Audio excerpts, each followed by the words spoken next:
What if Harry found Godric Gryffindor's secret training room under the Great Hall at age 10? Hello guys, welcome to Soul Fiction. So in this video, we will see, what if Harry found Godric Gryffindor's secret training room under the Great Hall at age 10? If you enjoy these kinds of stories, don't forget to show us some love by hitting the like button and subscribing to the channel.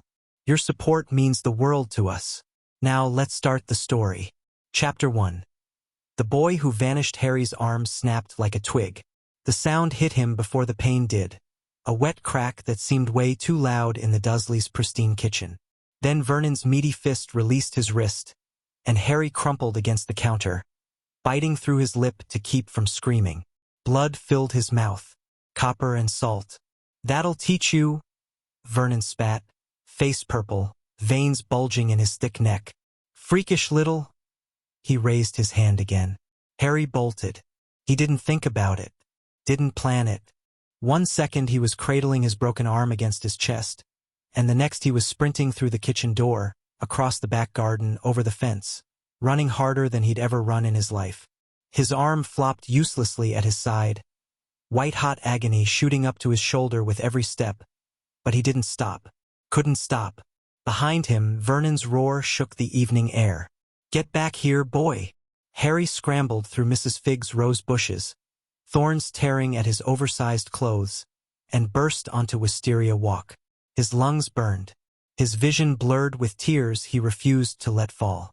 He just kept running down the street, around the corner, through the park, into the gathering darkness.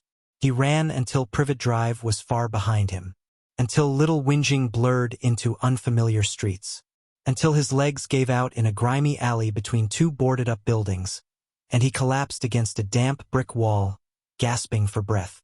For a long moment he just sat there, shaking, cradling his arm, trying not to throw up from the pain. He was so stupid, so bloody stupid. He'd burned Uncle Vernon's breakfast. 1 burned sausage, that's all it took. And now here he was, 10 years old, alone in some random alley with a broken arm and nowhere to go. The Dursleys wouldn't look for him. Not really. They'd tell the neighbors he'd run off, maybe call him ungrateful, and that would be that. And even if someone did find him, they'd just send him back. They always sent him back. Harry pressed his forehead against the cold brick and squeezed his eyes shut. I don't want to go back, he whispered. The words came out cracked and desperate. I don't want to go back. I don't want to go back. I don't. Something answered. The wall behind him grew warm. Not hot, just warm, like sunlight through glass. Harry jerked away, stumbling, and watched with wide eyes as golden lines began spreading across the bricks. They carved themselves into the stone, forming shapes he didn't recognize. Complex patterns that twisted and looped like living things. What the? The ground dropped out from under him. Harry screamed as he plunged into absolute darkness. Wind roared in his ears. His stomach lurched into his throat. He flailed wildly, broken arm shrieking in protest. But there was nothing to grab, nothing to hold on to. Just endless, rushing black. Then he hit stone. The impact drove every molecule of air from his lungs. He lay there, stunned, staring up at nothing. Complete darkness surrounded him. Not the darkness of a room with the lights off. Real darkness, the kind that pressed against your eyes and made you wonder if you'd gone blind. Harry tried to push himself up. His broken arm buckled, and he collapsed with a strangled cry. Okay, he panted, cheek pressed against cold stone. Okay, don't panic. Don't. His voice echoed strangely, bouncing off distant walls. Wherever he was, it was big. He managed to roll onto his back, cradling his arm against his chest. The pain had settled into a constant, throbbing ache that made thinking difficult. Above him, there was no ceiling he could see, just darkness stretching up forever. Hello? He called. Nothing. Is anyone there? Still nothing. Just the faint echo of his own voice coming back to him, mocking. Harry lay there for what felt like hours. The stone beneath him was cold, but not uncomfortably so. Dry. Ancient. He could feel dust under his fingers, gritty and thick, like no one had walked here in a very long time. Slowly, carefully, he sat up. His head swam, but he pushed through it. He couldn't just lie here. Whatever this place was, he needed to figure out where he was and how to get out. He fumbled in the darkness with his good hand, feeling the stone around him. Smooth. Worked. Definitely not natural rock. Someone had built this place. His fingers brushed something metal. Harry jerked back instinctively, heart hammering. When nothing happened, he reached out again, more carefully this time. His hand closed around a long, thin object, a stick of some kind, heavy and cold. The moment he touched it, the darkness exploded. Light blazed from somewhere above, so bright after the total blackness that Harry cried out and threw his arm over his eyes. But even through his closed lids, he could see it, golden light, warm and steady, filling the space around him. When he finally managed to look, his jaw dropped. He was in a hall, a massive hall, bigger than anything he'd ever seen, with vaulted ceilings that soared up into shadows and walls lined with, Harry squinted, were those weapons? Swords and spears and things he didn't have names for, mounted on stone walls between faded tapestries. Suits of armor stood in alcoves, covered in cobwebs but somehow still gleaming. And at the far end of the hall, maybe 50 meters away, hung an enormous painting.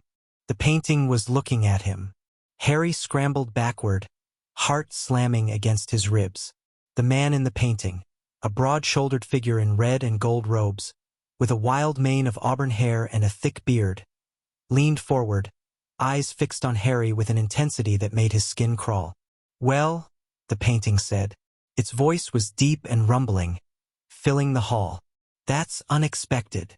Harry's mouth opened, closed, opened again. "You're a painting," he managed. "Observant." The painted man's eyes narrowed, studying Harry like he was a puzzle to be solved. "How did you get in here, boy? This chamber has been sealed for 1,000 years. I don't know. There was a wall and these lines appeared, and then I fell." Harry's voice cracked. He was shaking again, he realized. From cold, from pain, from the sheer impossibility of everything happening. "Where am I?" The painting was silent for a long moment. "You don't know," it said finally. Not a question. "No, I don't know anything. I was running." And then the wall started glowing, and Harry broke off, gasping. His arm throbbed viciously, and the edges of his vision were starting to go fuzzy. "Please, I don't understand what's happening." Something shifted in the painting's expression. The intensity didn't fade, but it changed, became less suspicious and more appraising. "Stand up," the painting commanded. "I can't. My arm. I can see your arm is broken, boy. Stand up anyway." Harry gritted his teeth. He wanted to argue, but something in that voice made it clear that arguing wasn't an option.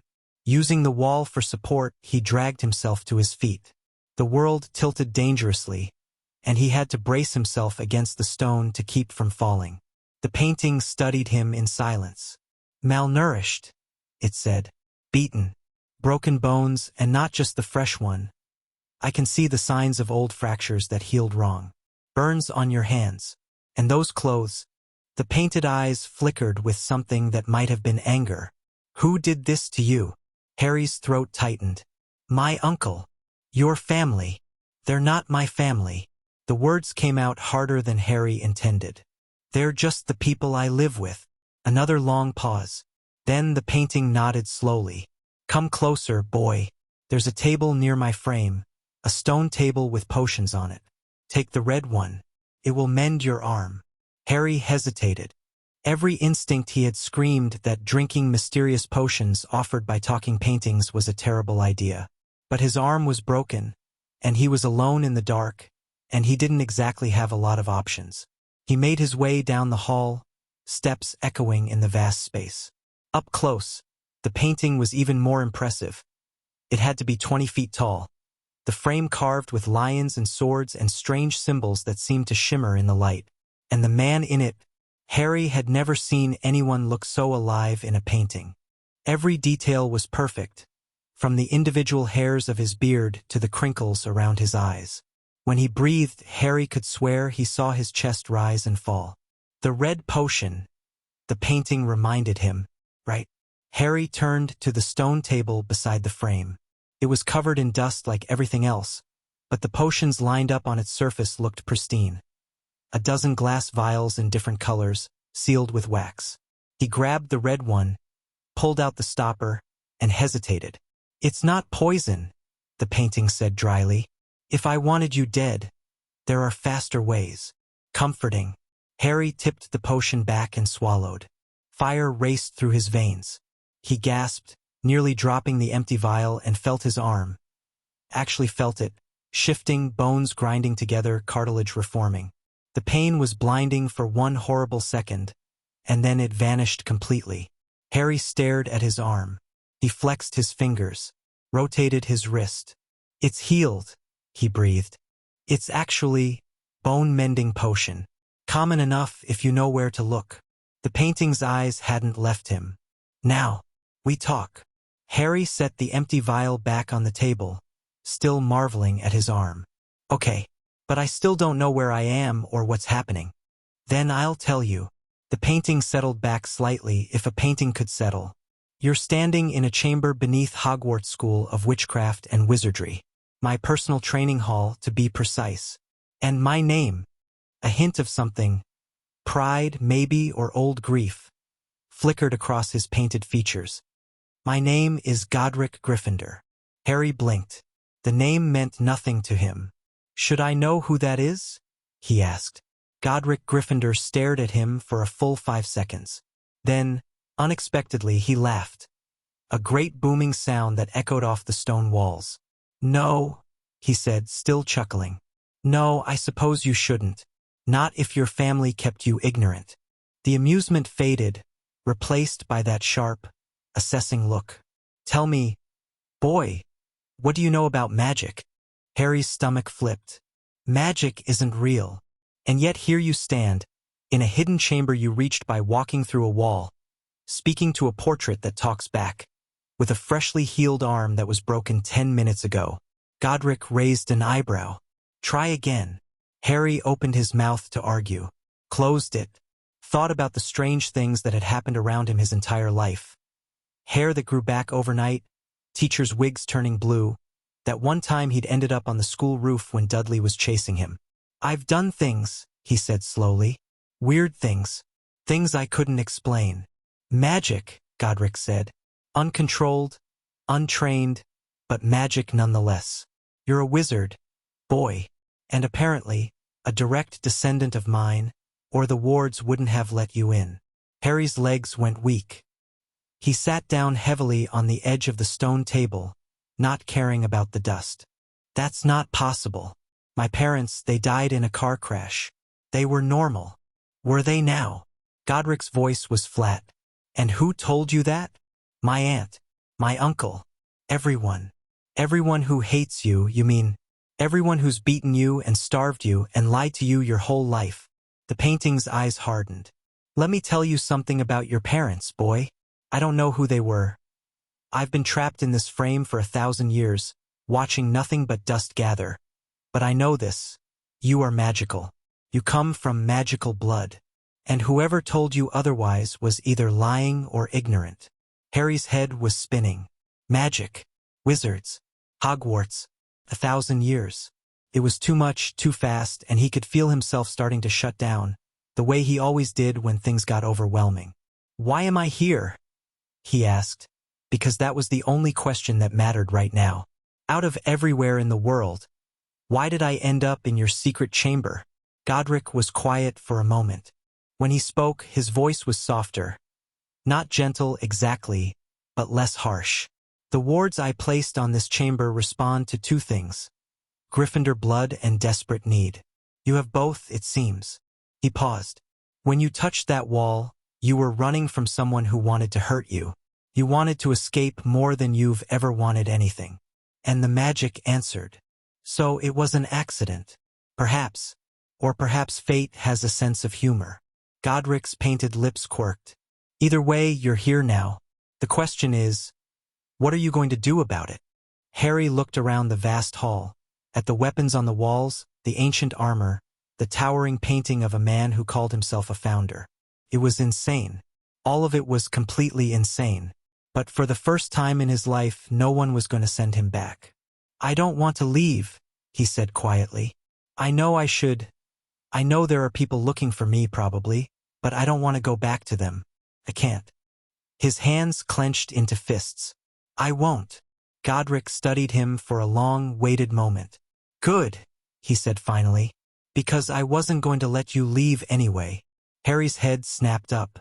"What?" "Look at yourself, boy. Your skin and bones, covered in scars. And you didn't even know magic existed until 5 minutes ago. If I sent you back out there, you'd be dead within the month. Either from those relatives of yours or from your own uncontrolled power." Godric shook his head. "No, you're staying here, and I'm going to train you." "Train me?" Harry echoed. "Train me to do what?" "Everything." A fierce grin spread across Godric's painted face. "Magic, combat, strategy. How to think, how to fight, how to survive. How to be the kind of wizard that makes dark lords tremble and kings bow." The grin faded, replaced by something more serious. "You have power in you, boy. I can feel it from here, raw and wild and waiting to be shaped. The question is whether you're willing to do the work." Harry thought about the Dursleys. About 10 years of cupboards and cold meals and Dudley's fists and Vernon's belt. About the life waiting for him if he went back. "Yes," he said. "Whatever it takes. I'll do it." Godric nodded slowly. "Then we begin tonight. But first..." He fixed Harry with a sharp look. "I need to know your name. I can't keep calling you boy." Harry straightened his spine. For the first time since he'd fallen into this place, he felt something other than fear and confusion. Something that felt almost like hope. "Harry," he said. "Harry Potter." The silence that followed was absolute. Godric's painted face went through a series of expressions Harry couldn't quite read. Shock, recognition. Something that might have been grief. His eyes fixed on Harry's forehead, and Harry suddenly remembered the scar there. The lightning bolt mark he'd had for as long as he could remember. "Potter," Godric repeated. "And that scar. I got it in the car crash, when my parents died." "The car crash?" Godric laughed again, but this time there was no humor in it. "Oh, that's rich. That's absolutely rich." He shook his head, beard swaying. "Boy, Harry, your parents didn't die in a car crash. They were murdered by the darkest wizard of the age, and you survived a curse that should have killed you instantly. You're famous. The entire wizarding world knows your name." Harry's brain stalled. That can't be." "It is. I may be trapped in a painting, but I'm connected to the castle's wards. I know what happens above. Your parents were James and Lily Potter, and they died protecting you from a monster named Voldemort." Godric's voice dropped. "And somehow, impossibly, you destroyed him." The hall seemed to spin around Harry. He grabbed the edge of the table to steady himself. "I was a baby," he heard himself say. "I couldn't have destroyed anyone. And yet you did. The curse he used leaves a mark on the soul. I can see its residue on you even now. But instead of killing you, it rebounded and obliterated him." Godric leaned forward in his frame. "You're not just a wizard, Harry Potter. You're the boy who lived. And somehow, despite all the attention that title should have brought you, you ended up starving and broken in a Muggle alley, unaware that magic even existed." "Someone hid me." Harry's voice came out flat. "Someone put me with the Dursleys and made sure I never knew. So it would seem." "Who?" Godric shook his head. "I don't know. But I intend to find out." His painted eyes burned with cold anger. "Someone took the heir of Potter and Gryffindor, because yes, through your father's line, you carry my blood, and dumped him with abusive muggles like garbage to be forgotten. When I discover who..." He didn't finish the sentence. He didn't need to. Harry's mind was racing. Famous. Wizarding world. Parents murdered. Someone hiding him. "I need to know everything," he said. "About my parents. About this Voldemort. About why I was hidden and who put me there." "You will. But not tonight." Godric's voice softened slightly. "Tonight you rest. Eat. Let that potion finish its work. There's a door behind the 7th suit of armor on the left, It leads to living quarters. Dusty but functional. Tomorrow we begin training. And over the weeks and months to come, I'll tell you everything I know about the wizarding world and your place in it. Harry wanted to argue. He had 1,000 questions burning in his chest, and the thought of waiting even one more minute for answers was almost unbearable. But Godric was right. He was exhausted, not just physically, but mentally, emotionally, down to his very bones. He needed to stop, to process, to let himself breathe for the first time in years. "Okay," he said quietly. "Tomorrow." "Tomorrow," Godric agreed. "Now go." The quarters should have some preserved food. Wizard preservation charms last centuries if done properly. Eat something. Sleep. And Harry. He waited until Harry met his eyes. "You're safe here. Nothing can reach you in this chamber. Not your relatives, not the wizards who hid you, not anyone. For the first time in your life, you can actually rest." Harry's throat tightened. He nodded once, not trusting himself to speak, and walked toward the 7th suit of armor. The door was hidden behind a tapestry, a thick, faded thing depicting a lion standing over a fallen serpent. It swung open at his touch, revealing a short corridor that ended in a wooden door carved with the same symbols he'd seen on the portrait's frame.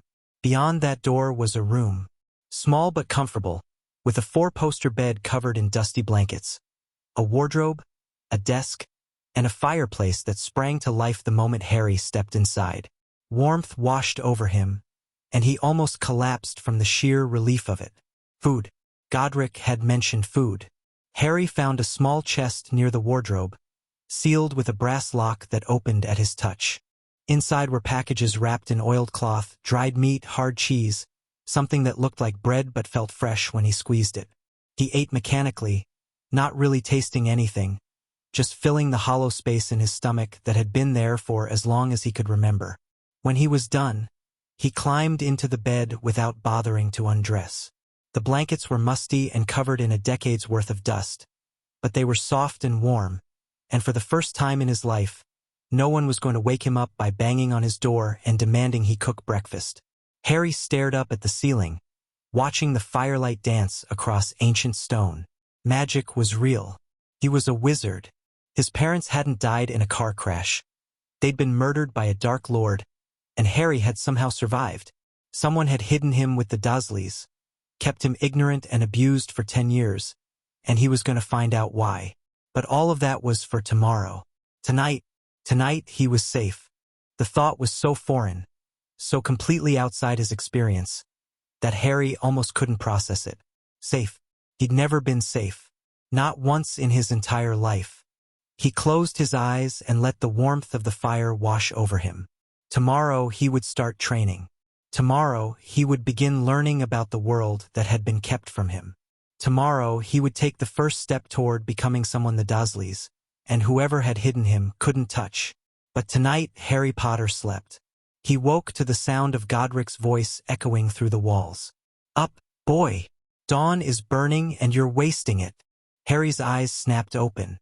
For one disorienting second, he thought he was back in the cupboard under the stairs, and Aunt Petunia was screeching at him about breakfast.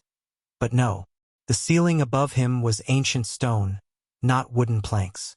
The bed was soft and warm, not a lumpy cot. And the voice was deep and booming, not shrill. He was in Godric Gryffindor's secret chamber. It hadn't been a dream. Harry sat up slowly, blinking the sleep from his eyes. The fire had died down to embers, but the room was still warm, and pale golden light was filtering in from somewhere. Enchanted windows, maybe, or some other magical trick. "I hear you moving." Godric's voice came again, slightly less thunderous this time. "Get dressed and get out here. We have work to do." Harry climbed out of bed, wincing at the stiffness in his muscles. He found the wardrobe and pulled it open, expecting more dust and decay, but instead he found clothes. Simple things, clearly old-fashioned, but clean and well-preserved.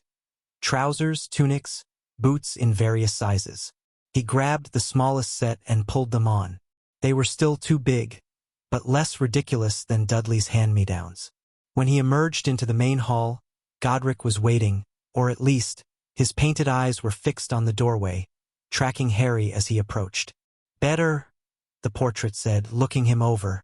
"At least you don't look like a scarecrow anymore. Did you eat last night?" "Eat again. Training on an empty stomach is a good way to pass out, and I won't have you cracking your skull on my floor." Harry found the food chest again and forced down some bread and cheese. His stomach wasn't used to regular meals. He had to take it slow, or he'd make himself sick. "So," he said between bites, "what are we doing today?" "Testing." Godric's voice was businesslike. "I need to know what I'm working with.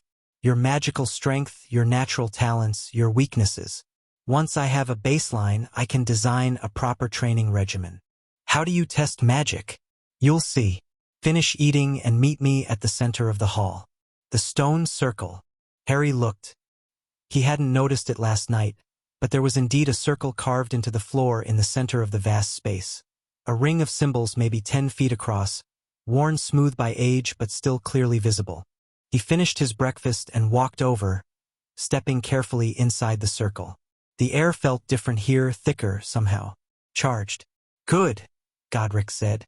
"Now I want you to close your eyes and focus inward. Feel for the power inside you." Harry frowned. "I don't know what that means." "Of course you don't. That's why I'm teaching you." A hint of impatience crept into Godric's voice. "Magic isn't something external, boy. It's part of you, woven into your very being. Every spell you've ever cast, every strange thing that's ever happened around you, came from the same place. A core of power at the center of your soul." Harry closed his eyes. He tried to focus inward, whatever that meant, but all he felt was his own heartbeat and the slight chill of the stone through his boots. "I don't feel anything." "You're not trying hard enough. Stop thinking about your body. Forget your arms, your legs, your breathing. Go deeper.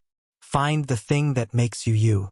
Harry gritted his teeth and tried again.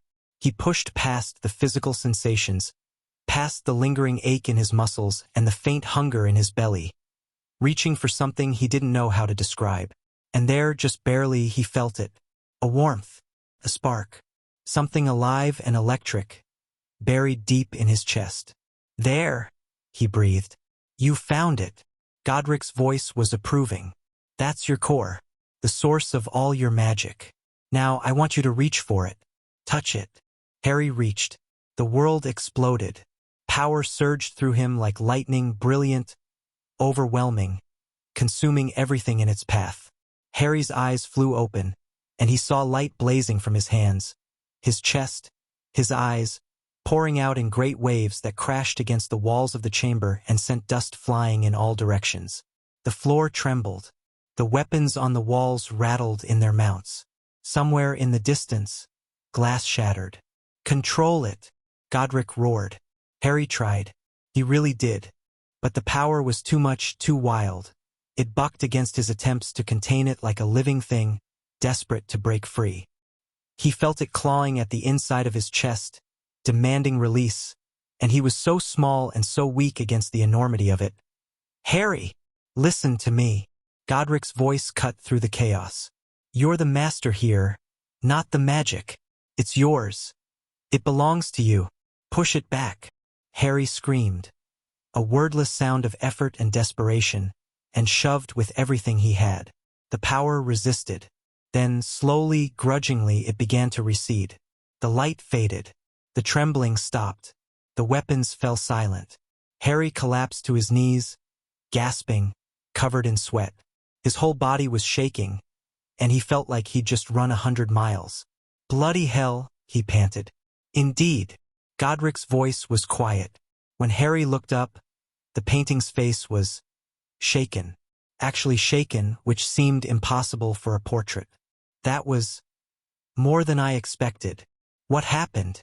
"You touched your core without any protective barriers. All of your power, every drop of magic you possess, tried to release at once." Godric shook his head slowly. "By rights, you should be dead. Or at least unconscious. The fact that you're still talking, is that bad?" "It's remarkable." Godric's eyes had that assessing look again. "Your power levels are... I've seen a handful of wizards with cores that strong in my entire lifetime. And I lived a very long time. Harry sat back on his heels, still trying to catch his breath. His hands were trembling faintly, and when he looked at them, he could swear he saw golden sparks dancing just beneath his skin. So what does that mean for training? It means we start at the beginning. Godric's voice firmed with renewed purpose. Before I teach you a single spell, you need to learn control. How to access your power safely. How to channel it instead of letting it run wild. He paused.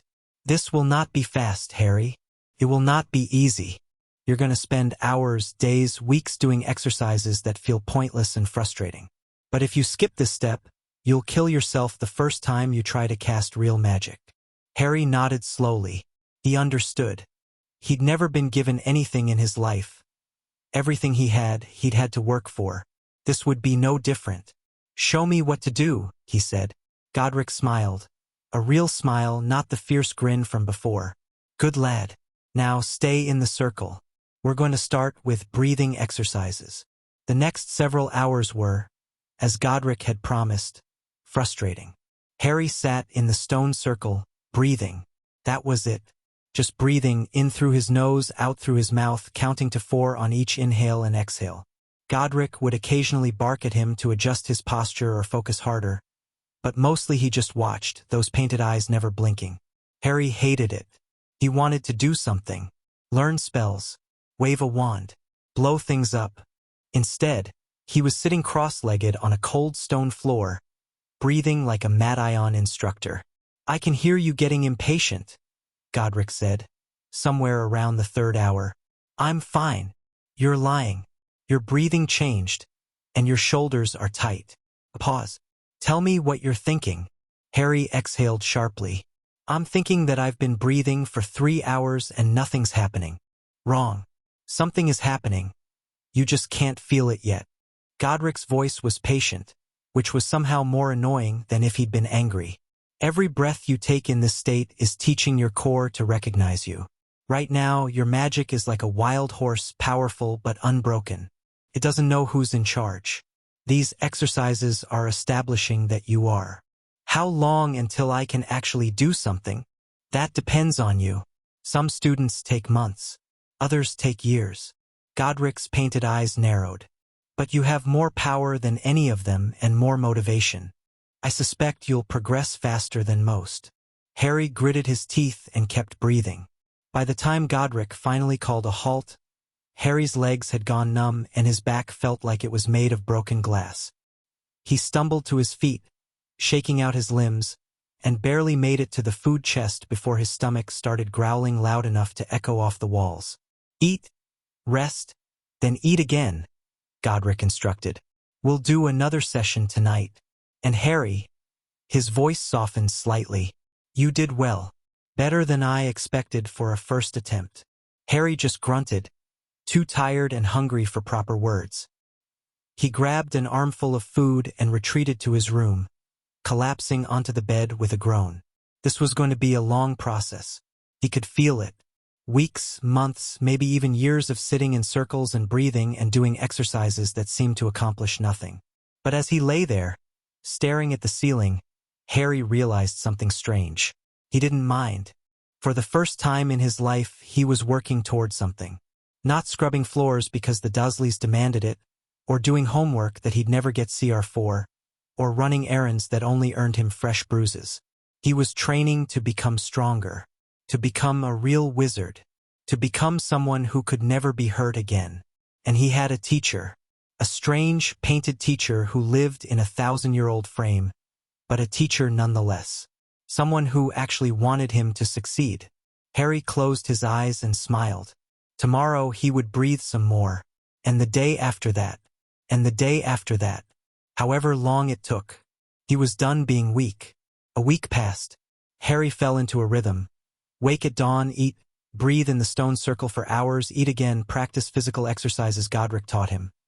Running laps around the hall, lifting practice swords, doing push-ups and sit-ups until his muscles screamed. Then more breathing, then food, then sleep. It was brutal. It was exhausting. It was the happiest Harry had ever been. On the 5th day, something changed. He was in the circle, breathing, when he felt it, a thread of connection between his consciousness and his core. Not the overwhelming flood from before, but a thin, delicate tendril, barely there. "I feel something," he said, not opening his eyes. "Describe it." Godric's voice was sharp with attention. "A thread, or a string, maybe. It goes from here," he touched his forehead, "to here." He touched his chest. "It's faint, but it's there." "Excellent." Godric sounded genuinely pleased. "That's your first connection. Don't try to use it yet. Just acknowledge it. Let it exist. We'll build on it tomorrow." Harry nodded, keeping his eyes closed, focusing on that fragile thread. Felt warm, welcoming, like a part of himself he'd never known was missing. "Why did it take so long?" he asked.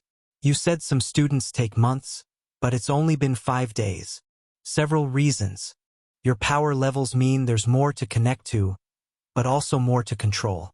Your motivation is stronger than most. You're not doing this for grades or praise, but for survival. And," Godric hesitated, "I suspect you've been suppressing your magic your whole life. Living with muggles who hated anything unusual, you learned to push your power down, hide it away. Breaking through that suppression takes effort." That made sense. Harry remembered all the times strange things had happened, and all the times he'd been punished for them. He'd learned to be afraid of his own abilities. "How do I stop suppressing it?" "You already have. The moment you decided to stay here, the moment you chose to train instead of running, you opened a door that had been sealed for 10 years. Godric's painted face was thoughtful. "The rest will come with time and practice. Don't force it." Harry nodded and went back to breathing. On the 8th day, he learned his first piece of actual magic. It wasn't a spell, not really. Godric called it will manifestation, which sounded incredibly pretentious, but basically meant making things happen through pure intent. Before wands, before incantations, before any of the structured magic you'll learn at Hogwarts, there was this, Godric explained. The ability to impose your will on reality.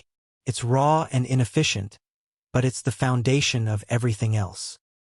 He had Harry stand in front of a candle, one of dozens arranged on a stone shelf along the wall, and told him to light it. Just light it? Without touching it. Without touching it, without speaking, without anything except your will. Godric's voice was calm but firm. Connect to your core through the thread you found. Draw a small amount of power. A trickle, nothing more, and push it into the candle with the intent to create flame. Harry stared at the candle. He found his thread, tugged gently, and felt warmth flow into his body. Now what? He focused on the wick, imagined it catching fire, pushed his power toward it with everything he had.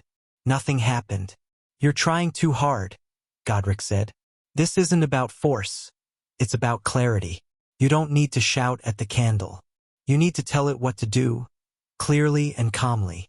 Harry took a breath, relaxed his shoulders, found his thread again. Light, he thought at the candle. You want to light.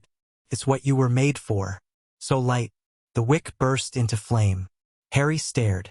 The tiny fire flickered cheerfully, casting dancing shadows on the stone wall. I did that, he said. You did. Godric's voice was warm with approval. Now do it again, and again, and again, until you can light every candle on that shelf without thinking about it. Harry grinned and turned to the next candle.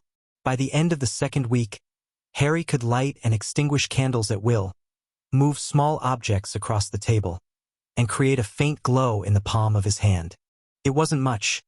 Nothing like the real spells he'd seen hints of in the chamber's books and artifacts. But it was magic, real magic, and it was his. He was also getting stronger physically. The exercises Godric prescribed were brutal but effective, and Harry could feel his body changing. Muscles growing where there had only been skin and bone before, endurance building, reflexes sharpening. The food helped too. For the first time in his life, he was eating 3 full meals a day, and his body was responding with enthusiasm. We need to discuss your education, Godric said one evening, as Harry practiced floating a quill across the hall. Harry let the quill drift to the ground and looked up at the portrait. What about it? You're 10 years old. In less than a year, you'll receive a letter inviting you to attend Hogwarts School of Witchcraft and Wizardry. Godric's painted face was serious. You have a choice to make. What choice? Whether to go. Harry frowned. I thought you said Hogwarts was a school for wizards. Isn't that where I'm supposed to learn? It's where most British wizards learn, yes. But you're not most wizards, Harry. You're the boy who lived, famous, watched, expected to behave in certain ways. And you're also my student now. My heir, potentially. Godric leaned forward in his frame. If you go to Hogwarts, you'll be entering a world that has expectations of you. People will want things from you. They'll try to use you, manipulate you, shape you into what they think you should be. Harry thought about the Dursleys. About being forced into a mold he didn't fit, punished every time he stepped outside the lines. And if I don't go? Then you continue training here. You learn from my books, my methods, my legacy. You become powerful on your own terms, without anyone else's interference. Godric paused. But you also remain isolated, hidden. The wizarding world will wonder what happened to their savior, and sooner or later, someone will come looking. It wasn't really a choice, Harry realized. Either way, he'd eventually have to face the world that had hidden him, used him, forgotten him. The only question was whether he faced it now, on their terms, or later on his own. I'll go, he said, but not as they expect. I'll pretend to be normal as I can be, anyway. I'll learn what Hogwarts has to teach, and I'll keep training here in secret. And when I'm ready, his jaw tightened. When I'm ready, I'll find out who put me with the Dursleys, and I'll make them answer for it. Godric studied him for a long moment. Then slowly he nodded. A sound strategy. But be warned, Harry, deception is harder than it sounds. You'll need to control not just your magic, but yourself. Your reactions, your expressions, every hint of what you truly are. His painted eyes gleamed. Fortunately, we have time to practice. And I have a great deal to teach you about the art of misdirection. Harry smiled grimly. He had 10 months before his Hogwarts letter arrived. 10 months to train, to grow, to become someone the wizarding world would never see coming. It wasn't enough time. Not nearly enough. But it was a start. That night, as Harry lay in bed waiting for sleep, he felt something strange. A prickle at the back of his neck. A sense of being watched. He sat up slowly, scanning the room. The fire had died to embers, casting the space in deep shadows. Nothing moved. Nothing seemed out of place. But the feeling didn't fade. Godric! Harry called softly, not sure if the portrait could hear him from here. No response. Harry slipped out of bed, padding silently across the cold stone floor. The corridor outside his room was dark and empty, and the main hall beyond was still and silent. He was almost convinced he'd imagined it when he saw it. A faint glow, deep in the shadows at the far end of the hall. Not the warm gold of Godric's enchanted lights, but something else. Something darker. A deep, pulsing red, like a heartbeat made visible. Harry crept closer, curiosity overriding caution. The glow was coming from behind a section of wall he'd never paid attention to before. Just blank stone, as far as he could tell. But now, looking closely, he could see faint lines carved into the surface. Runes, maybe, or some other kind of magical writing. And the red glow was coming from within them. Godric, Harry said, louder this time. Godric, there's something. I see it. The portrait's voice was sharp, cutting through the darkness. Harry, step away from that wall. Now. Harry took a step back, then another. The red glow pulsed again. Brighter this time, more insistent. What is it? Godric was silent for a long moment. A seal, he said finally. One of several, placed here a very long time ago. It's meant to contain something. Contain what? Another pause. When Godric spoke again, his voice was heavier than Harry had ever heard it. Someone I once trusted with my life. Someone who betrayed everything we built. The painted eyes fixed on the glowing runes. His name is Arcturus Blackwood, and he's been imprisoned beneath this chamber for 1,000 years. The red glow pulsed again, and Harry could have sworn he felt something. A presence, cold and ancient, pressing against the edges of his awareness. "He's waking up," Godric said quietly. "Your magic must have disturbed the seal. Or perhaps it was always inevitable. Nothing lasts forever, not even my wards."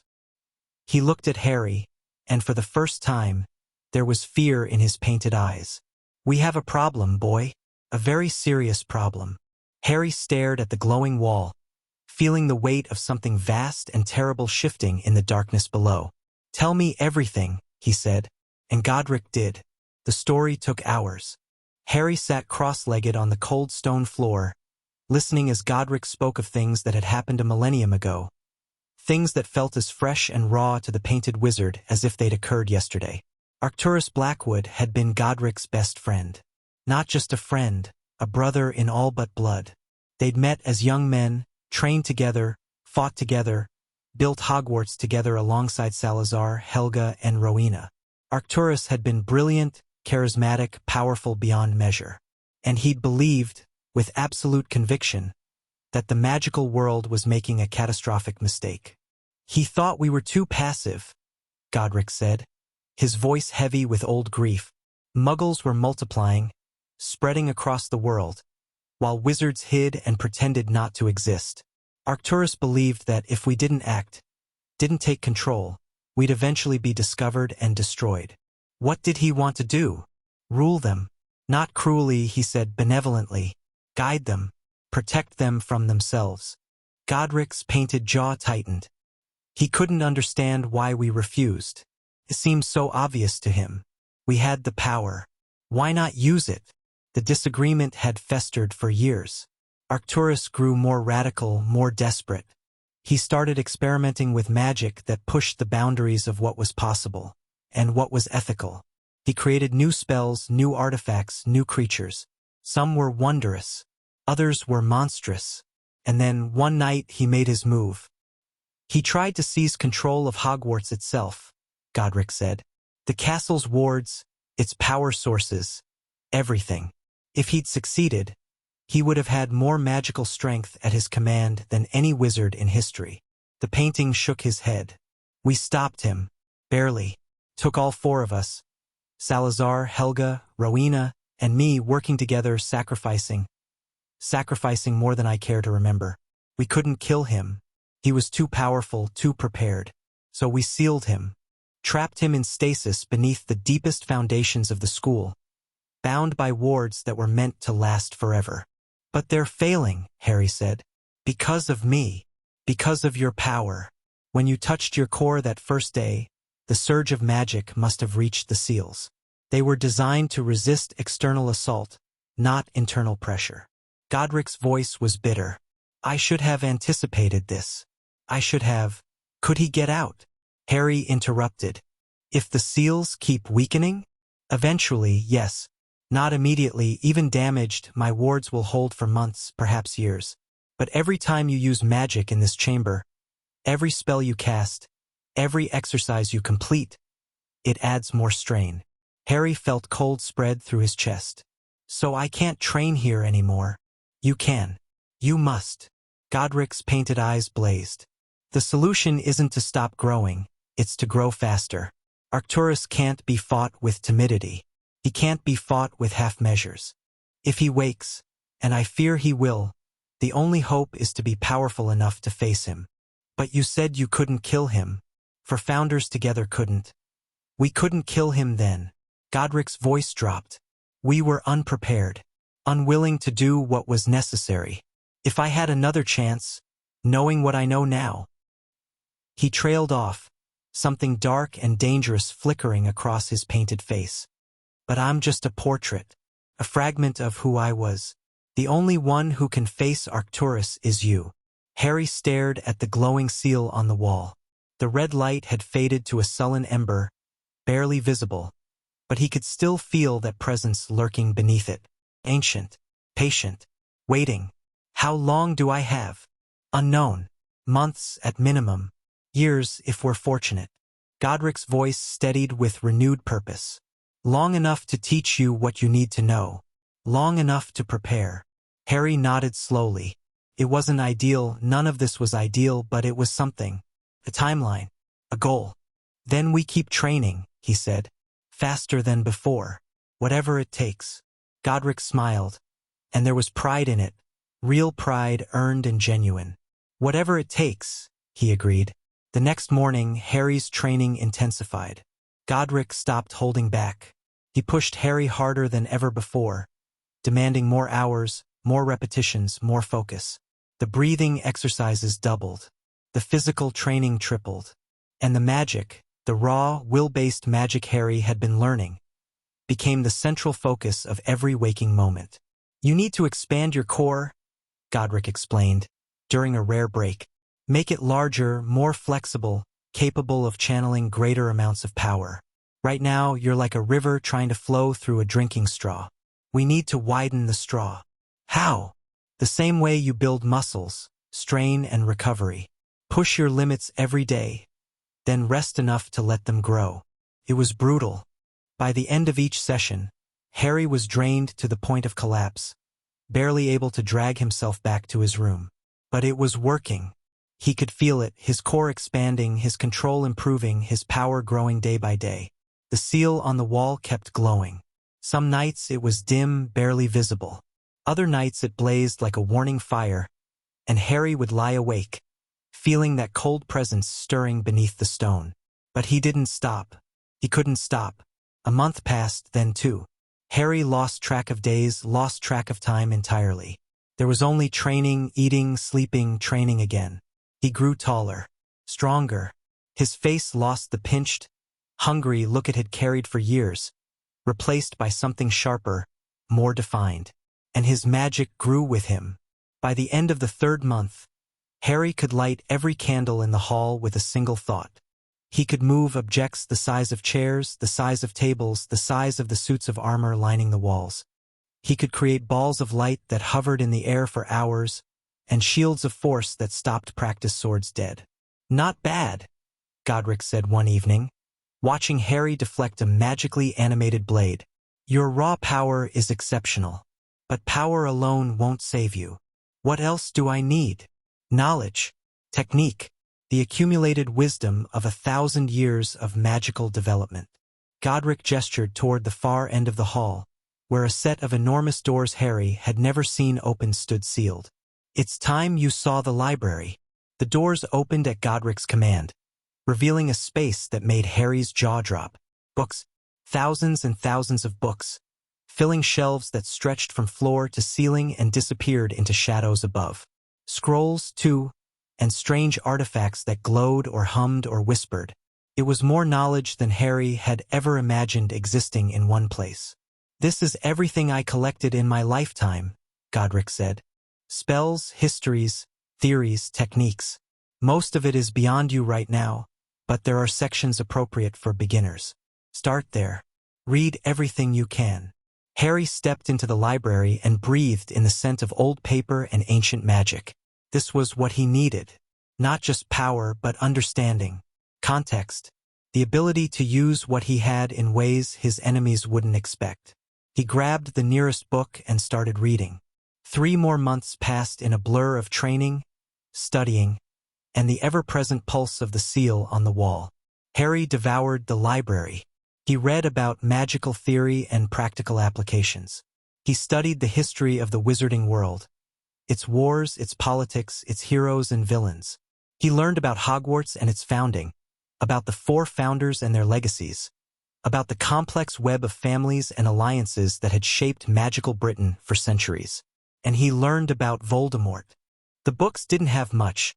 The Dark Lord's rise had happened long after Godric's time, but Harry pieced together what he could from hints and references. A brilliant wizard, once a student at Hogwarts. A campaign of terror that had lasted decades. And, at the end, a mysterious defeat at the hands of a baby with a lightning scar. No one knows how you survived, Godric said when Harry asked. The killing curse has no counter, no defense. By all rights, you should be dead. But I'm not. No. And that makes you something the magical world has never seen before. The portrait's painted eyes were thoughtful. Whatever happened that night left a mark on you, Not just the scar, but something deeper. I can feel it when you use your magic. A resonance. An echo of something vast and terrible. Harry touched his forehead, feeling the familiar ridges of the lightning bolt. He'd always hated it. A reminder of the parents he'd never known, the life he'd never had. But now, can I use it? He asked. Whatever's in me. Can I use it? Possibly. But I wouldn't recommend trying until you're much, much stronger. Godric's voice was serious. The power I sense in you is not your own. It's foreign, hostile. A fragment of something that wanted you dead. If you reach for it before you're ready, it might reach back. Harry nodded slowly and went back to his studies. On the 287th day, Harry had started counting. He decided it was time to leave the chamber. Not permanently, not yet, but he needed supplies and, more importantly, he needed to know what was happening in the world outside. Godric's connection to Hogwarts wards gave him some information, but it was limited to the castle itself. Harry needed to see things with his own eyes. You'll need a disguise, Godric said. The boy who lived can't be seen wandering around Diagon Alley without causing a scene. I know. Do you? Because that scar on your forehead is rather distinctive. Harry touched the lightning bolt. I've been practicing glamours. I can hide it. Show me. Harry closed his eyes, reached for his core, and pushed a thread of magic toward his face. He felt the glamour settle over his skin like a cool mask, reshaping his features slightly, just enough to be unrecognizable to anyone who didn't know him well. When he opened his eyes, Godric was staring. Well, the portrait said, that's significantly better than I expected. You've been practicing more than just the exercises I assigned. I read about it in one of your books, Subtle Enchantments, How to Alter Perception Without Raw Power. And you taught yourself, without guidance. Godric shook his head slowly. You're going to be terrifying, Harry Potter. Truly terrifying. Harry smiled. It wasn't a nice smile. Good. Diagon Alley was overwhelming. Harry had thought he was prepared. He'd read about it, studied maps, imagined what it would be like. But nothing could have prepared him for the sheer noise and color and life of the Wizarding World's premier shopping district. Wizards and witches everywhere, in robes of every color imaginable. Shops selling things Harry had only dreamed of. Wands, brooms, cauldrons, books, creatures, artifacts. The air itself hummed with magic, thick and vibrant in a way the Muggle world never was. He moved through the crowds carefully, keeping his glamour in place, his body language deliberately casual. Just another young wizard running errands. Nothing to see here. His first stop was Gringotts. The goblins didn't care about glamours. They could see through magical disguises like tissue paper, and they didn't much care about human identities anyway. All they wanted was proof of ownership. Harry had that. A drop of blood on the right form, and suddenly he was sitting in a private office, staring at a ledger that made his eyes go wide. The Potter Vault, the goblin said. A sharp-faced creature named Griphook. Substantial.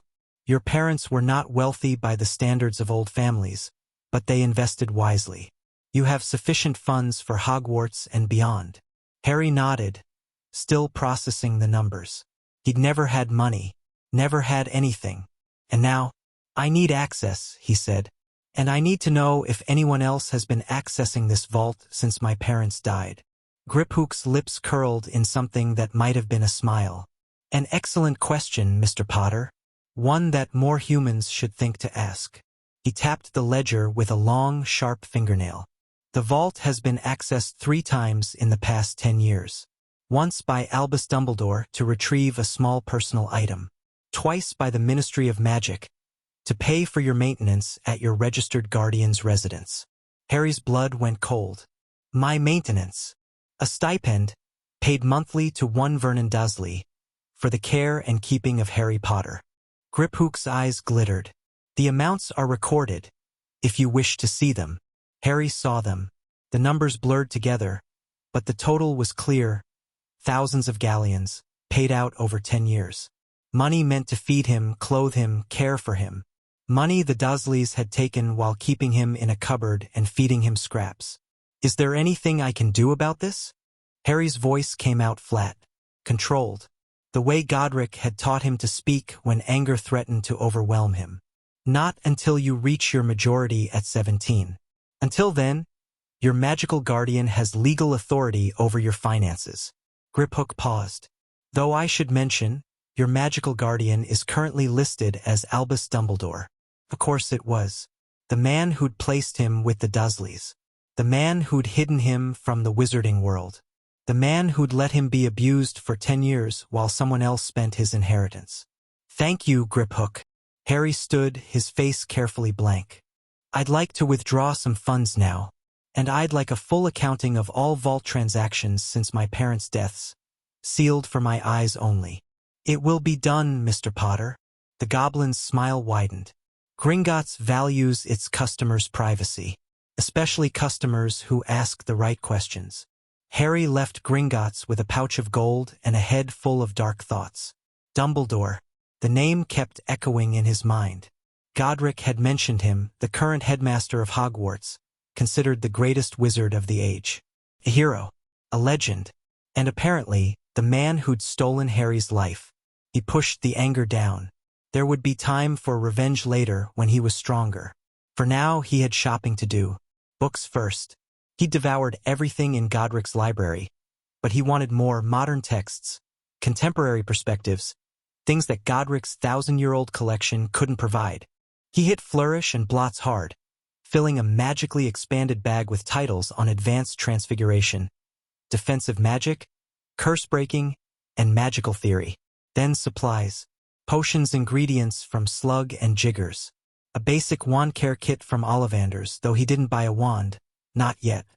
He'd learned that wandless magic was rare and valuable, and he intended to keep that advantage as long as possible. And finally, clothes. Real clothes that actually fit, purchased from a small shop on a side street that didn't ask questions. He was leaving the clothing shop, bag bulging, when he bumped into someone. Sorry. The other boy started, and then stopped, eyes going wide. Oh, hi. He was about Harry's age, maybe a year older, with a round face and nervous eyes. He was clutching a toad to his chest like his life depended on it. Hi, Harry said cautiously. His glamour was still in place. There was no way this kid could recognize him. I'm Neville, the boy said, extending a slightly shaky hand. Neville Longbottom. I don't think I've seen you around before. Are you new to the alley? Harry hesitated. Every instinct told him to extract himself from this conversation as quickly as possible. He was undercover. He couldn't afford connections.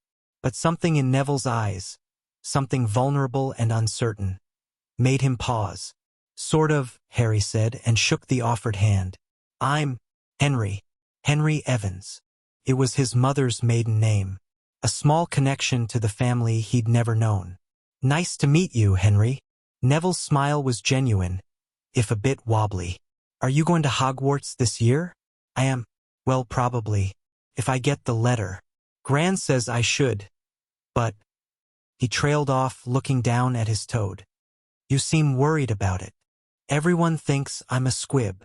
The words came out in a rush, like Neville had been holding them in for years.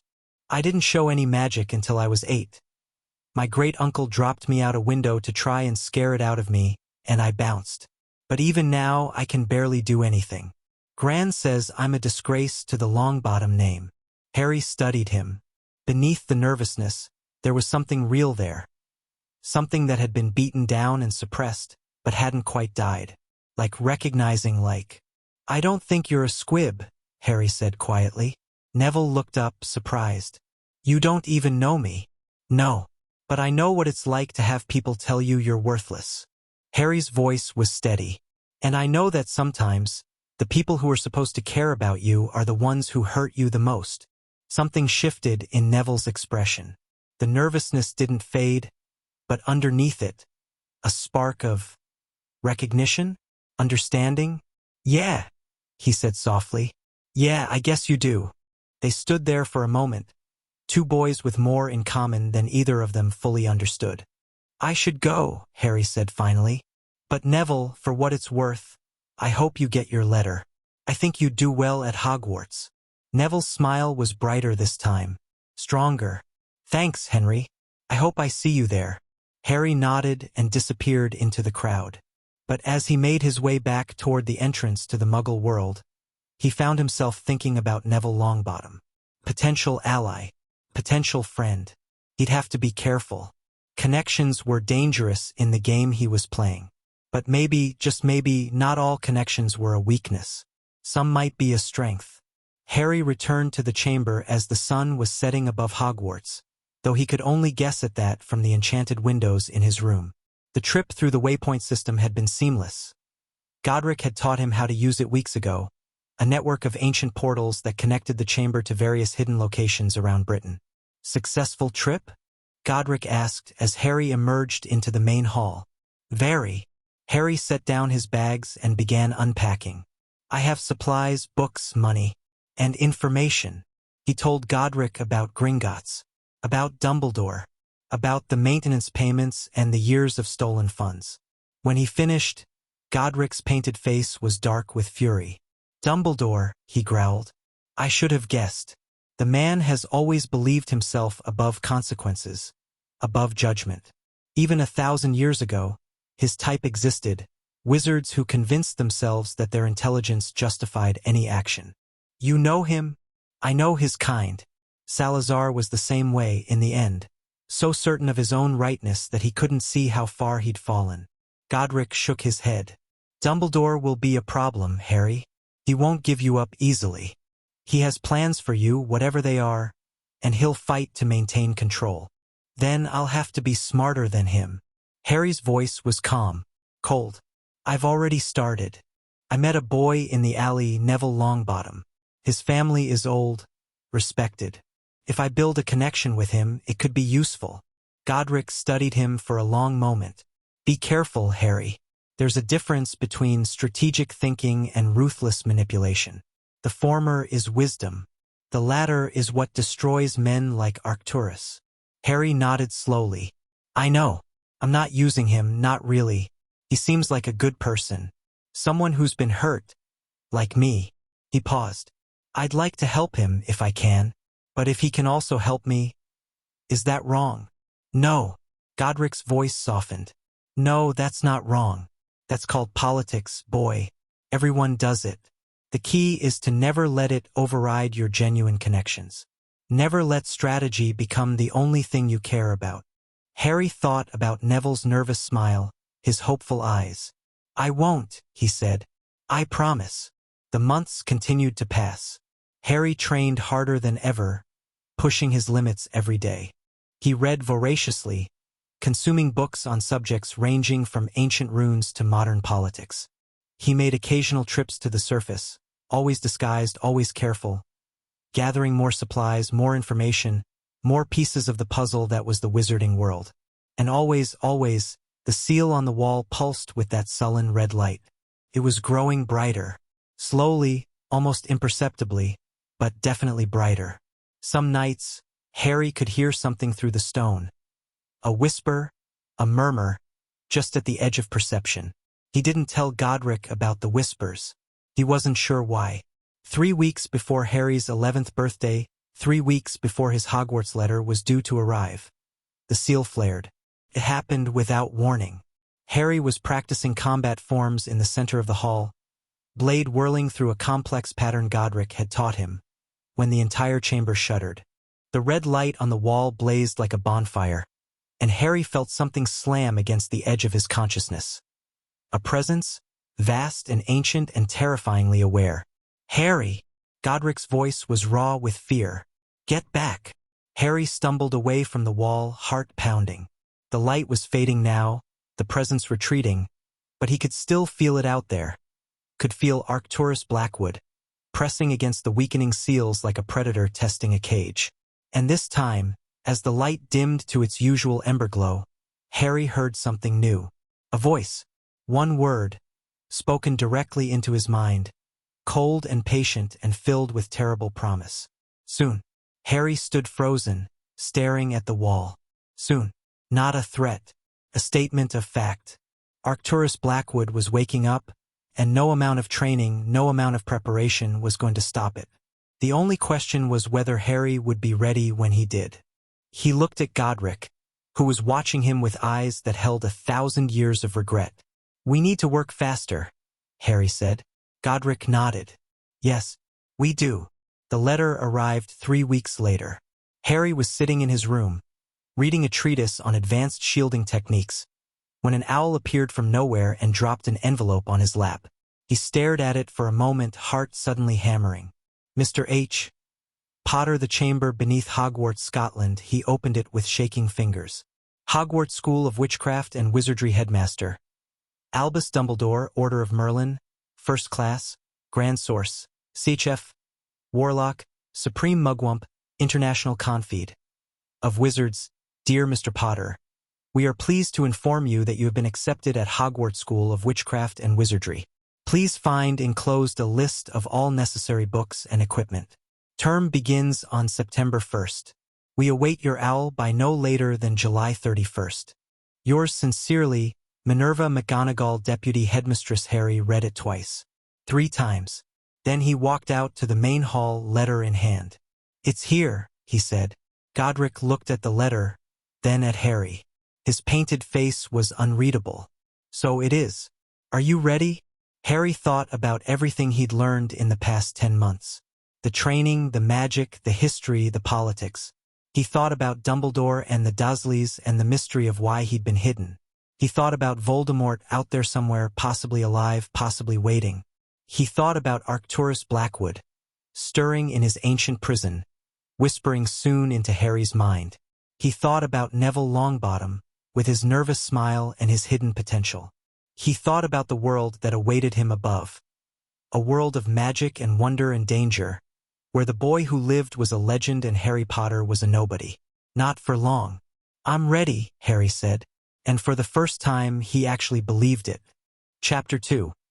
A year in the dark. Harry's fist connected with the training dummy's chest, and the enchanted construct went flying across the hall. "Better," Godric said, "but you're still telegraphing your left hook. Any competent fighter would see it coming." Harry wiped sweat from his forehead, breathing hard. 3 months since he'd arrived in the chamber. 3 months of training that made everything before look like warm-up exercises. "Again," he said. The dummy righted itself, wooden joints creaking, and settled into a fighting stance. Harry circled it slowly, keeping his weight balanced, watching for openings. The dummy struck first, a quick jab toward Harry's face. He slipped it by millimeters, feeling the rush of displaced air, and countered with an elbow to its midsection. The dummy absorbed the blow, pivoted, swept at his legs. Harry jumped, twisted midair, and brought his heel down on the construct's shoulder. With splintered, the dummy staggered. He pressed the advantage. 2 quick punches to its chest, a knee to its torso, and then a palm strike that caught it square in the face and sent it crashing to the ground. "Good." Godric actually sounded pleased. "You're learning to flow between techniques instead of treating each move as isolated. That's progress." Harry stepped back, letting the dummy reassemble itself. His muscles burned pleasantly, and his knuckles were raw despite the protective wraps. He'd heal by morning. His body recovered faster now, something Godric attributed to his expanding magical core reinforcing his physical form. "How long until I can fight a real wizard?" Harry asked. "Define real wizard." "Someone trained. Someone dangerous." Godric considered this. "In pure physical combat, you could probably hold your own against most adult wizards right now. The magical world relies too heavily on wands. They've forgotten that a body can be a weapon too." He paused. "But magical combat is different. A skilled witch or wizard can end a fight before it begins, if they're willing to use lethal force. Then I need to be faster than them. You need to be smarter than them. Speed helps, but anticipation is better." Godric's painted eyes fixed on Harry with that assessing look he knew so well. "Speaking of which, it's time we moved past will manifestation. You've mastered the basics. Now you need to learn actual spell work." Harry's heart jumped. He'd been waiting for this. "What about the seal?" He glanced toward the far wall, where the red glow pulsed steadily. Every time I use magic, I know, but hiding from your power won't save you. If Arcturus wakes before you're ready, nothing else will matter. Godric's voice was grim. We push forward. We take the risk. Harry nodded slowly. He'd known this was coming.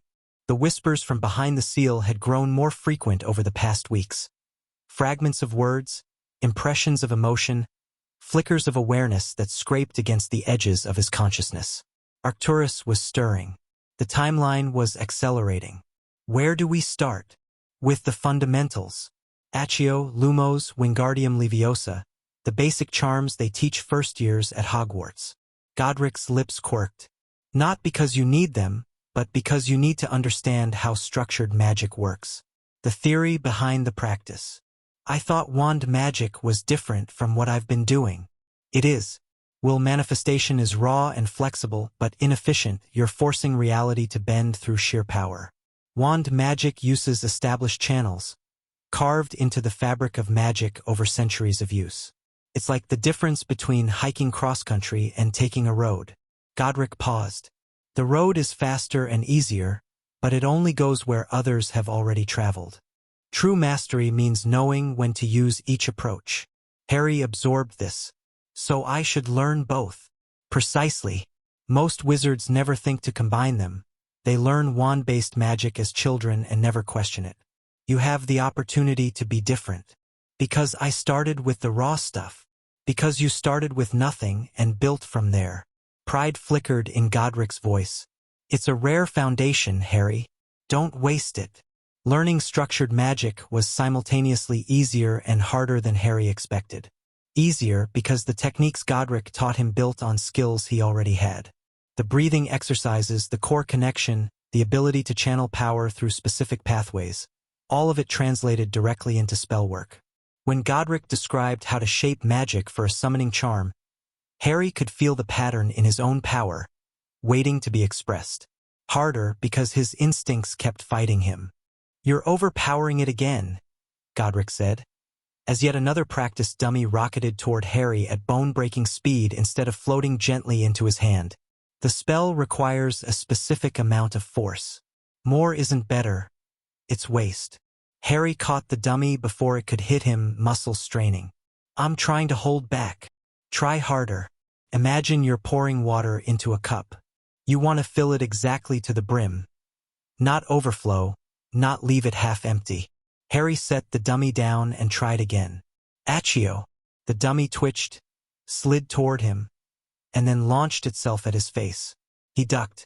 The dummy sailed overhead and crashed into the wall. This is frustrating, he admitted. Good. Frustration means you're learning. Godric's voice held no sympathy. Your power is exceptional, Harry, but power without precision is just chaos. A surgeon doesn't need to swing a blade hard. They need to place it perfectly. The same applies to magic. Harry retrieved the dummy for the 100th time that day. His arms ached. His core felt stretched and raw like a muscle overworked. But he understood what Godric was saying, even if his body wasn't cooperating yet. Precision. Control. Not just having power, but knowing exactly how to use it. He took a breath, centered himself, found his core and drew the thinnest possible thread of energy, barely a whisper compared to what he usually used. Accio. The dummy slid gracefully across the floor and settled into his waiting hand. Harry stared at it, then at Godric. Finally, the portrait said, but he was smiling. Again. 100 more times. Until you can do it in your sleep. Harry groaned but obeyed. This was going to be a long day. The weeks that followed were a blur of spellwork and practice. Harry learned the Hogwarts first-year curriculum in 2 weeks. Then the second-year curriculum in another 2. By the time his 4th month in the chamber rolled around, he was working through material that most students wouldn't see until their OWL years. But Godric didn't let him stop at book learning. Knowledge without application is useless, he declared, setting up an elaborate obstacle course in the main hall. You know how to cast a shield charm. Now you need to cast it while running, jumping, dodging, and fighting for your life. The course was brutal. Animated targets that fired stinging hexes.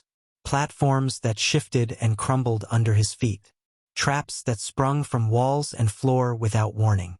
Harry threw himself through it again and again, collecting bruises and burns, learning to cast while moving, to split his attention between spell and surroundings. He failed constantly, got hit, got knocked down, got trapped in corners where 3 targets could pummel him simultaneously. And slowly, gradually, he got better. "You're integrating," Godric observed, watching Harry dodge a hex, shield against a second, and stun the 3rd target all in one fluid motion. "The magic is becoming instinct instead of thought. It still feels slow." Harry landed from a roll and snapped off 2 more stunners. "I have to think about each spell. That will fade with practice. Eventually, casting will be as natural as breathing. You won't need to consciously choose what to do. Your body will simply respond." Harry hoped he was right. The obstacle course was good training, but it wasn't real combat. Real opponents wouldn't follow predictable patterns or hold back to avoid permanent damage. "When do I get to fight something that can actually hurt me?" he asked. Godric's painted face was grim. "Be careful what you wish for, boy. There are things in this castle that could kill you if awakened. Things even I was wary of in life. Things you sealed. Some. Others were sealed by my fellow founders, or accumulated over centuries of magical habitation." Godric shook his head. "The castle is old, Harry. Ancient. It has collected darkness the way old houses collect dust." Harry thought of Arcturus, stirring beneath the floor. "Tell me about the defenses," he said. "Not just the obstacles, the real security. What would it take to breach this chamber from outside?" Godric studied him for a long moment. "Why do you ask?" "Because if the seal fails, I need to know what's between Arcturus and the rest of the castle. And if someone else comes looking for me, Dumbledore, the Ministry, anyone, I need to know what will stop them." Smart thinking. Godric's approval was evident. "Very well. Let me explain the wards."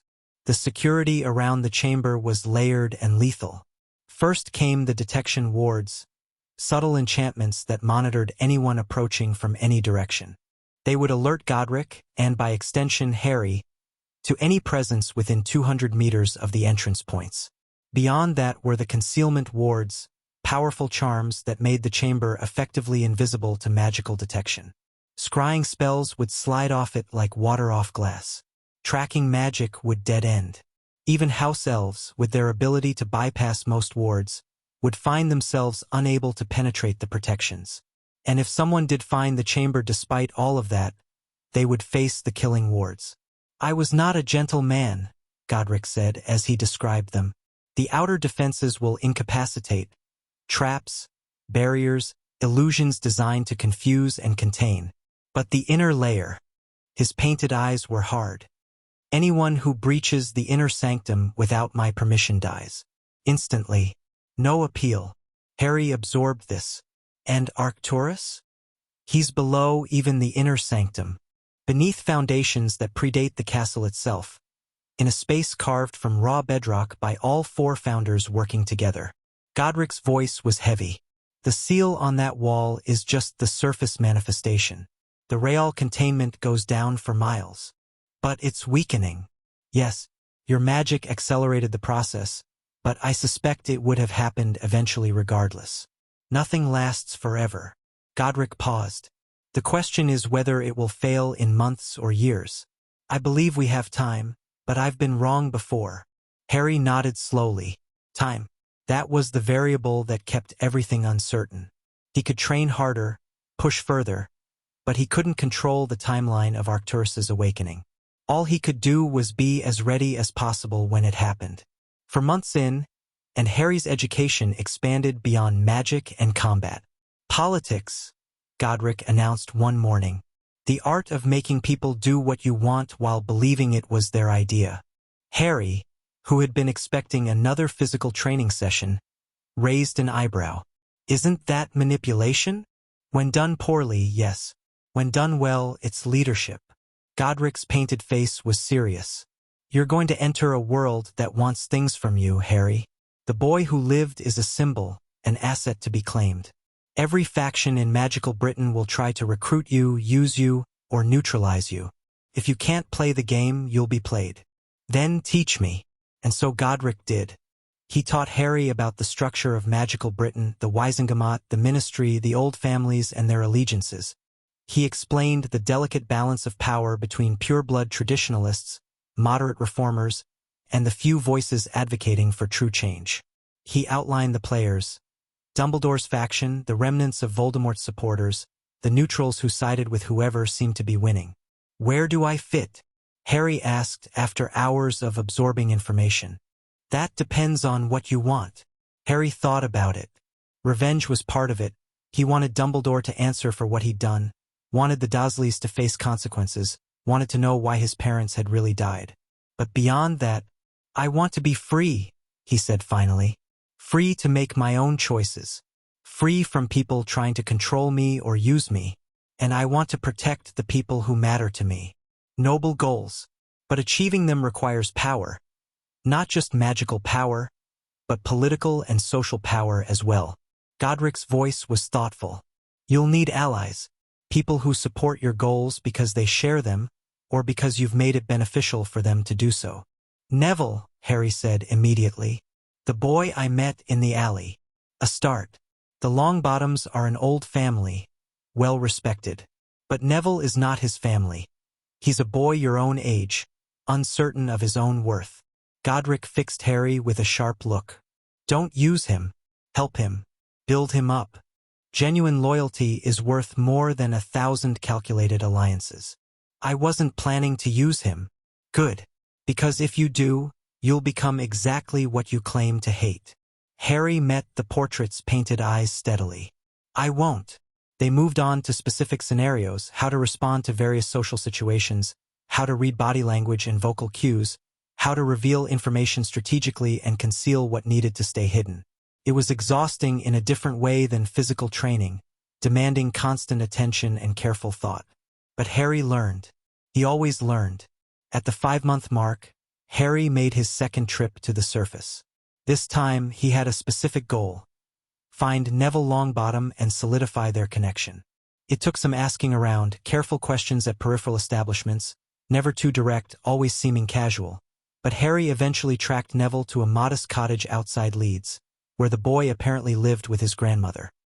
He approached in full disguise, his glamour layered thick enough to fool all but the most penetrating magical detection. A simple story prepared: Henry Evans, Muggle-born wizard, looking for other kids his age before Hogwarts started. Neville answered the door on the third knock, Toad clutched to his chest as always. "Oh!" His eyes widened. "Henry? From the alley." "Hey, Neville." Harry smiled, keeping his body language open and friendly. "I was in the area and thought I'd see if you wanted to hang out. If that's okay." "Ah, yes. I mean, Gran's out, but she said I could have friends over. Not that I have many friends, but..." Neville stopped himself, cheeks reddening. "Sorry. I talk too much when I'm nervous." "It's fine." Harry stepped inside when Neville gestured him in. Nice place. It wasn't really. The cottage was clean but worn, and something about it felt oppressive. Too many photographs of stern-faced adults, too much silence in the halls. Harry recognized the atmosphere immediately. A house where a child wasn't quite welcome. "Gran decorated it," Neville said, leading Harry to a small sitting room. "It's all traditional Longbottom stuff. She's very particular about that." "You don't seem like the traditional type." Neville laughed weakly. "No, that's kind of the problem." They settled onto a worn couch, and Harry let the silence stretch for a moment. This was the delicate part, building genuine connection without forcing it. "My family's traditional too," he said finally. "Or at least they want me to be something I'm not." "It's exhausting." Neville looked at him with sudden interest. "Really? Really? They've got all these expectations, you know? Be this, do that, act this way. And if you don't..." Harry shrugged. "Let's just say it doesn't go well. Gran's like that. She wants me to be like my dad. He was an Auror, really brave and powerful. But I'm just..." Neville gestured at himself helplessly. "Me? What's wrong with being you?" "Everything, according to her." The bitterness in Neville's voice was old and deep. I'm not brave enough, not magical enough, not Longbottom enough. She says I'm a disgrace to the family name at least once a week. Harry felt anger flare in his chest, cold and familiar. That's garbage. What? You heard me. It's garbage. You're 11 years old. Nobody should be measuring you against some dead hero and finding you wanting. Harry's voice was firm. Your grandmother's wrong, Neville. And someday you're going to prove it. Neville stared at him wide-eyed. You really believe that? I do. And Harry found, somewhat to his surprise, that he meant it. There was something in Neville, something buried under years of doubt and disappointment, that reminded Harry of his own reflection in the mirror. Potential waiting to be unlocked. Nobody's ever said that to me before, Neville said quietly. Then everyone you've met so far has been an idiot. A startled laugh escaped Neville. Then another. Before Harry knew it, they were both laughing, tension draining out of the room. I like you, Henry, Neville said, when they'd finally caught their breath. You're weird, but in a good way. Thanks, I think. They spent the next few hours just talking. About Hogwarts, about magic, about their families and fears and hopes for the future. Harry kept his backstory simple and consistent. Muggle-born, raised by distant relatives, self-taught in the basics of magic. Neville accepted it without question, too pleased to have someone his own age to talk to. By the time Harry left, it was late afternoon, and they'd made plans to meet again before term started. Same time next week? Neville asked, hovering at the door. Absolutely. Harry offered his hand, and Neville shook it with a stronger grip than he'd had at their first meeting. And Neville, keep practicing. You're better than you think. Neville's smile was small but real. Thanks, Henry, for everything. Harry walked away into the gathering dusk, thoughts churning. That hadn't been manipulation. It hadn't even been strategy, not really. He just connected. Found someone who understood, on some level, what it meant to be trapped in a life that didn't fit. Godric would say that genuine connections were the best kind of alliance. And maybe that was true. But standing outside in the cool evening air, Harry realized he didn't care about the strategic value. He just wanted Neville to be okay. Maybe he wasn't as cold as he'd been trying to become. He wasn't sure if that was a good thing or a bad one. Month 6 brought a breakthrough. Harry was in the stone circle working on advanced shielding when he felt something shift inside him. Not the violent surge of his first core touch, something subtler. Like a door opening in a room he hadn't known existed. Godric, he said, not opening his eyes. Something's different. Describe it. There's more. More space inside my core. More room for power to flow. Harry reached for the new area carefully, afraid of triggering another magical explosion. It's like my magic expanded while I wasn't looking. It did. Godric's voice was thoughtful. This is what we've been working toward, core expansion through controlled strain. Your magical capacity has grown by perhaps 30% over the past 6 months. Is that good? It's exceptional. Most wizards never expand their cores at all. They're born with a certain capacity and keep it their entire lives. What you've achieved in half a year would take others decades, if they could manage it at all. Harry opened his eyes. The world looked sharper somehow, colors more vivid, details more precise. He could feel the magical currents in the air, the ancient enchantments woven into the chamber's walls, the steady pulse of power from the seal on the far wall. Is this how you saw things? He asked. When you were alive? Something like this. Though I had centuries to develop my perception, you're reaching similar levels in months. Godric's painted face held something that might have been wonder. You're a remarkable student, Harry. I've never trained anyone with your potential. Then let's not waste it. Harry stood, energy humming through his veins. What's next? Godric smiled.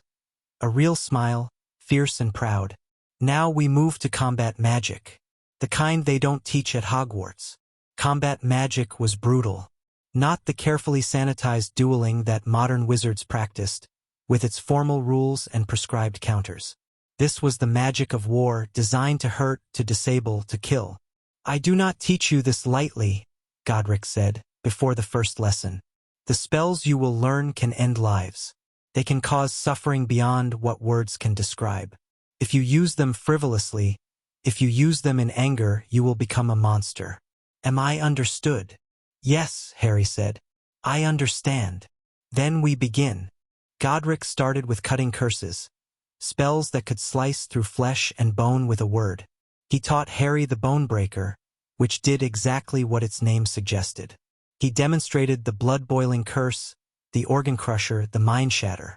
Harry learned them all, practiced the wand movements, using a training wand Godric had somehow stored in the chamber centuries ago, recited the incantations, felt the dark power of each spell humming at the edge of his consciousness. But he didn't use them. Not fully.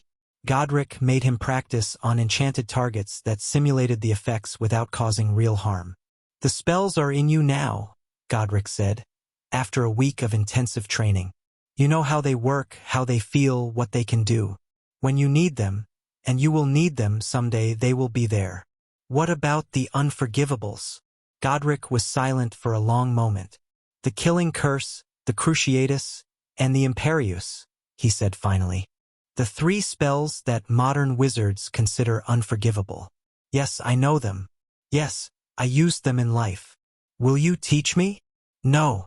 Harry blinked. No. The killing curse requires a genuine desire to end a life. Not self-defense, not necessity, but true murderous intent. If you can cast it, you've already crossed a line that cannot be uncrossed. Godric's painted eyes were hard. The Cruciatus demands you take pleasure in suffering. The Imperius requires you to see other minds as tools to be used. These are not just spells, Harry. They are states of being. And I will not help you become someone who can cast them easily. But my enemies will use them. Then learn to counter them. Learn to dodge, to shield, to anticipate. You don't need to cast darkness to survive it. Godric's voice softened slightly. There may come a day when you choose to learn these spells anyway, when the circumstances are desperate enough that you feel you have no choice. If that day comes, know that you're making a choice about who you want to be, and be prepared to live with the consequences. Harry absorbed this in silence. He understood what Godric was saying. The unforgivables weren't just powerful, they were corrupting. Using them meant becoming someone who could use them. And maybe, for now, it was better to leave that door closed. But he filed the knowledge away regardless. Someday he might need every weapon he could get. Month 7 brought unexpected progress on the Arcturus front. Harry was studying the seal, as he did most nights, when he noticed something he'd missed before. The runes carved into the stone weren't just containment magic. They were a kind of communication system. A way for the founders to monitor their prisoner without opening the seal itself. Godric, he called. These symbols here, they're not part of the main ward, are they? The portrait leaned forward in his frame, studying the wall through whatever magical perception remained to him. No, those are observational matrices. We used them to check on Arcturus without risking contact. Can I use them? Silence. Then, why would you want to? Know your enemy. That's what you taught me. Harry touched one of the runes lightly, feeling the ancient magic tingle against his fingertips. If Arcturus is going to wake up eventually, I should understand what I'm facing. Not just what you've told me. What he actually is now, after 1,000 years of imprisonment. Godric's painted face was conflicted. It's dangerous. Even passive observation carries risks. He might sense you watching. Let him. Harry's voice was calm. I'm going to have to face him eventually. Might as well let him know I'm not afraid. Another long pause. Then Godric sighed. Very well. Place your hand flat on the central rune, the one shaped like an eye. Channel a small amount of power into it, steady and even. The matrix will show you what lies beyond the seal. Harry obeyed. Power flowed from his core into the ancient stone, and the world shifted. He was still standing in the chamber, but now he could see through the wall, through layers of stone and ward and magical barrier, down and down and down into darkness that seemed to have no end. And at the bottom of that darkness, something stirred. Harry's breath caught. Arcturus Blackwood had been human once. Harry could see the echoes of that humanity, the basic bipedal form, the suggestion of arms and legs, a face that might once have been handsome. But 1,000 years of imprisonment had changed him. His skin was the color of old bone, stretched tight over features that no longer quite fit. His eyes, when they opened, burned with cold fire that seemed to pierce the observation matrix itself. He was looking at Harry, not past him, not through him, directly at him, with awareness and recognition and something that might have been anticipation. "Hello, child." The voice was in Harry's head, bypassing the wards entirely. "I wondered when you'd come looking." Harry kept his expression neutral, though his heart was hammering. "Arcturus Blackwood. Ah, Godric's been telling tales, has he?" A smile spread across that inhuman face. "Let me guess. I'm the monster, the betrayer, the dark wizard who had to be sealed away for the good of all. A simple story, easy to understand, easy to hate. Is it wrong? It's incomplete." Arcturus's eyes never blinked. "I was Godric's brother in all but blood. I helped build the school you're standing under. I spent decades working to make the magical world better, safer, stronger, freer. And when I realized our approach wasn't working, when I proposed an alternative," he gestured at the darkness around him, "this was my reward. You tried to seize control of Hogwarts. You wanted to rule over Muggles. I wanted to save us, both worlds, magical and mundane. Muggles were becoming more numerous, more dangerous. They were developing technologies that would eventually threaten everything we'd built. I saw what was coming." Arcturus's voice was almost gentle. "I still see it, Harry Potter. Even from down here, I can feel the world above. The wars, the weapons, the slow march toward extinction that neither world seems willing to prevent." Harry held his ground. "That doesn't justify what you tried to do, doesn't it? Godric sealed me here to protect a status quo that was already failing. 1,000 years later, the magical world is more fractured than ever, hiding in shadows while Muggles build machines that could burn the planet to ash." Arcturus leaned forward, and despite the countless wards between them, Harry felt the weight of his presence. "Ask yourself, child, if you had the power to change things, truly change them, would you let outdated morality hold you back? Or would you do what needed to be done?" Harry met those burning eyes without flinching. "I don't know yet," he said honestly, "but I know I won't become you." Arcturus laughed. It was a terrible sound, echoing through the observation matrix. "We'll see. The seals are weakening, you've felt it. Sooner or later, I'll be free. And when that day comes," his smile widened, "we'll have a much longer conversation." The connection shattered. Harry stumbled back from the wall, gasping, his hand tingling where it had touched the rune. The observation matrix had shut down, whether by Arcturus's will or some automatic safety measure, he couldn't tell. "Harry," Godric's voice was sharp with concern. "What happened? What did you see?" Harry turned to face the portrait. His heart was still racing, but his mind was clear. "He's not what I expected," he said slowly. "He's not mad. He's not even evil exactly. He's just certain, absolutely certain that he's right and everyone else is wrong. That's what makes him dangerous. A madman can be reasoned with sometimes. A true believer cannot." Harry nodded. He understood that now in a way he hadn't before. "He's going to try to recruit me," he said. "When he wakes up, he'll offer me power, purpose, a chance to change the world. And he'll frame it as the only moral choice. Will you be tempted?" Harry thought about the Dursleys, about Dumbledore, about a magical world that had forgotten him, used him, and was planning to manipulate him the moment he stepped into the light. "Maybe," he admitted, "but I've been tempted before. It doesn't mean I'll give in." Godric studied him for a long moment. Then slowly he nodded. "Good. Hold on to that, Harry. Whatever happens, hold on to who you choose to be." The months continued to pass. Harry trained. He studied.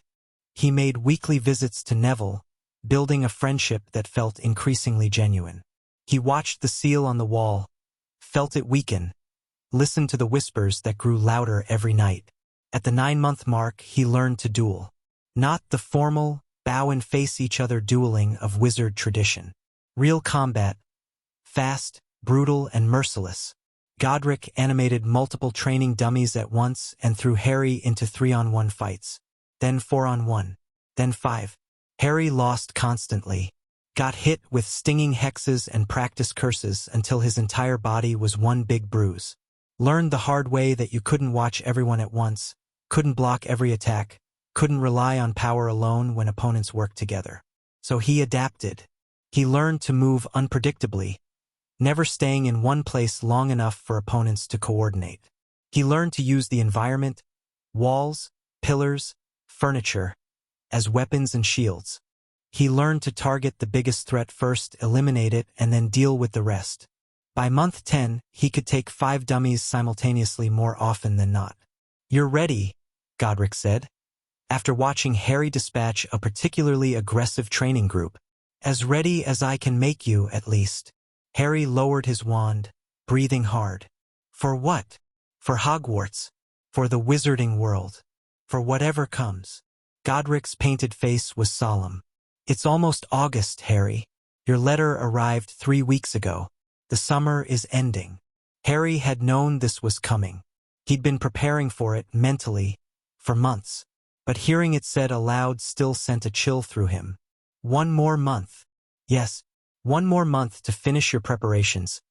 Gather your supplies. Say your goodbyes. Godric paused.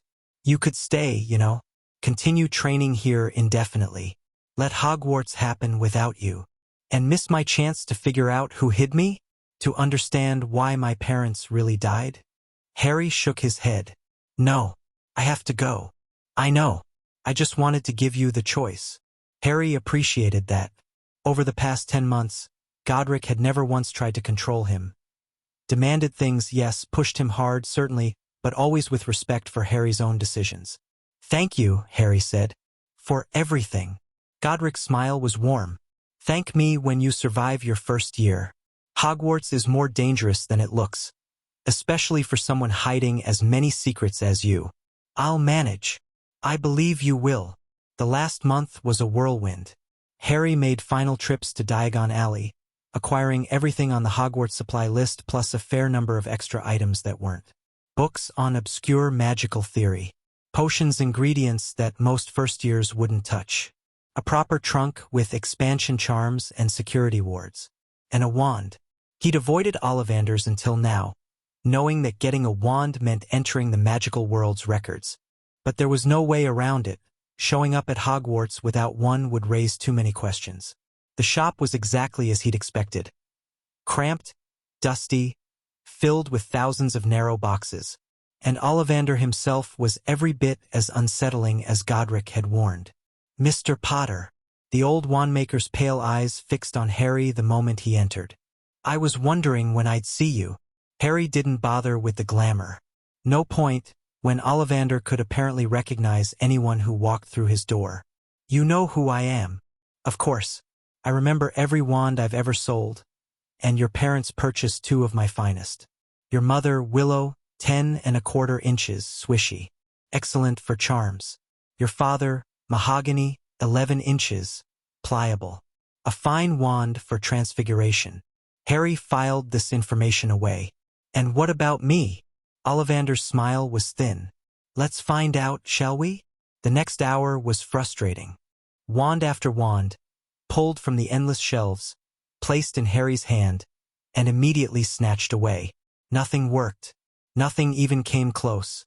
"Curious," Ollivander muttered, after the 60th rejection. "Very curious. Most wizards match within a dozen tries. But you." "Maybe I don't need a wand," Harry said, patience wearing thin.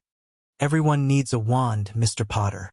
Even the most powerful wizard in history couldn't match the precision and focus that a proper wand provides."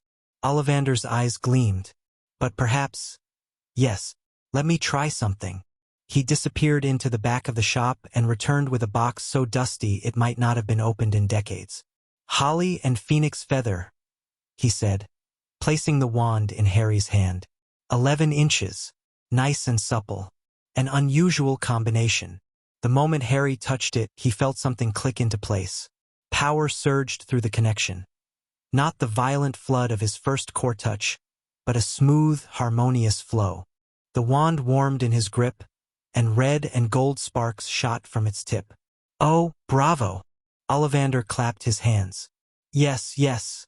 I think we can expect great things from you, Mr. Potter. After all, he who must not be named did great things." "Terrible, yes, but great." Harry's blood went cold. "What?" "The phoenix whose tail feather resides in your wand gave another feather, just one other. It is curious that you should be destined for this wand when its brother gave you that scar." Harry stared at the wand in his hand. Voldemort's brother. The same core as the monster who'd killed his parents. "I see," he said, voice carefully neutral. "How much?" 7 galleons. Harry paid and left, the wand burning in his pocket like a brand. "It doesn't mean anything," Godric said, when Harry told him about the wand. "Doesn't it?" Brother wands, connected through the same phoenix. "Wands are tools, Harry. Nothing more. The magic comes from you, not from feathers or wood." Godric's voice was firm. "Voldemort was a monster because of his choices, not because of his wand. You are not him. You will never be him." Harry wanted to believe that. He really did. But late at night, lying in bed with the phoenix feather wand on his nightstand, he couldn't help wondering. The same creature had chosen both of them. The same magic connected them. Was that fate? Coincidence? Or something darker? He didn't know. And he suspected he wouldn't find out until it was too late to change anything. 2 weeks before term started, Harry visited Neville for the last time. "I got my letter," Neville said, practically bouncing with excitement. Gran was surprised. "I think she expected me to be a squib right up until the owl arrived. But I'm in. I'm actually going to Hogwarts." "Told you," Harry said, grinning. "Never doubted it for a second. You were the only one." Neville's smile faded slightly. "Henry, I've been meaning to ask, are you going too? You never said." Harry hesitated. This was the moment he'd been dreading. The end of Henry Evans, and the beginning of whatever came next. "I'm going," he said. "But Neville, there's something I need to tell you." "What?" "My name isn't Henry." Harry took a breath. "It's Harry. Harry Potter." Neville stared at him. "Harry Potter," he repeated. "The Harry Potter? The boy who lived?" "Yeah." Silence stretched between them. Harry braced himself for anger, for betrayal, for their friendship to shatter under the weight of his lies. Instead, Neville started laughing. "I should have known," he gasped. "The way you talk, the way you carry yourself. You're not some random muggle-born kid. You're the most famous wizard our age. You're not mad." "Mad?" "Harry, I'm relieved." Neville shook his head, still grinning. "I thought you were too good to be true, you know? This mysterious kid who just shows up, says exactly what I need to hear, actually wants to be my friend? I was half convinced you'd disappear one day and I'd find out you were never real. I was hiding. I had reasons. I'm sure you did, and you can tell me about them later if you want. But right now," Neville stuck out his hand. "It's nice to meet you, Harry Potter. Officially, I mean." Harry took his hand, something warm spreading through his chest. "It's nice to meet you too, Neville Longbottom." They talked for hours after that, real talk without barriers or pretense. Harry explained as much as he could. The Dursleys, his discovery of magic, his training, though he kept the details vague. Neville listened with wide eyes, asking questions, offering sympathy, never once judging. By the time Harry left, the sun was setting and he felt lighter than he had in months. He had a friend, a real one, someone who knew who he was and chose to stand with him anyway. Whatever Hogwarts threw at him, he wouldn't face it alone. The night before September 1st, Harry stood in front of the seal. The red glow was brighter than ever. He could feel Arcturus's presence pressing against the wards, testing, probing, searching for weaknesses. The whispers were almost constant now, fragments of words that danced at the edge of understanding. "He's getting stronger," Harry said. "Yes." Godric's voice was heavy. "The seals will hold for now, but not indefinitely. Months, perhaps, A year if we're fortunate. Will you be okay? While I'm at school. I've been alone in this chamber for 1,000 years, Harry. A few more months won't break me. A hint of humor touched Godric's painted face. Besides, I'll have Arcturus to keep me company. Harry didn't smile. If something happens, if the seal starts to fail, I'll alert you. The training wand I gave you can receive messages from my portrait. But Harry, Godric's voice softened. Don't spend your first year at Hogwarts worrying about what's happening here. Learn, grow, make allies. Build the foundation you'll need for the fights to come. And if the fight comes before I'm ready, then we'll face it together. But I don't think it will. Arcturus is patient. He's waited 1,000 years. He won't rush now. Not when freedom is finally in sight. Godric paused. He'll want to understand you first. Learn what you've become. He's intelligent enough to know that an unprepared attack is worse than waiting. Harry nodded slowly. It made sense tactically, but he didn't like leaving the chamber unguarded. I'll come back, he said. During breaks, whenever I can. I'll keep training. Good. I'll be here. Godric's painted smile was warm but sad. Go, Harry. Step into the world and show them what you've become. Make them remember why they should have been paying attention. Harry turned toward the exit, the waypoint that would take him back to the surface, to London, to King's Cross Station and the Hogwarts Express. Thank you, he said, without looking back. For everything. Make me proud, boy. That's all the thanks I need. Harry activated the waypoint and vanished. King's Cross was chaos. Muggles everywhere, rushing to catch trains, dragging luggage, shouting at children. Harry moved through the crowds with practiced ease, invisible despite carrying a trunk full of magical supplies. The glamour was back in place, a different face, forgettable features, until he could reach platform 9 3/4. He found the barrier between platforms 9 and 10, watched a family of redheads disappear through it in quick succession, and followed. The Hogwarts Express was magnificent. A gleaming scarlet steam engine, billowing white smoke, surrounded by students in robes and parents waving goodbye. Harry drank it in, the noise, the color, the sheer magical energy of the scene. Then he dropped his glamour and stepped forward. Nobody noticed at first. He was just another first year, after all, dragging his trunk toward the train. But then someone caught sight of his face, of the lightning bolt scar on his forehead, no longer hidden, and the whispers started. Is that Harry Potter? The boy who lived. He's so thin. Where has he been all these years? Harry ignored them. He'd known this would happen. The attention, the stares, the endless speculation. It was the price of entering the wizarding world as himself instead of as a disguise. He found an empty compartment, stowed his trunk, and settled into a seat by the window. The crowds on the platform were still pointing, still whispering. He let them. The train lurched into motion, and Hogwarts, and all its dangers, drew closer with every mile. Harry closed his eyes and let himself smile. He was ready. The compartment door slid open about an hour into the journey. Is it true? The voice was eager, slightly nervous.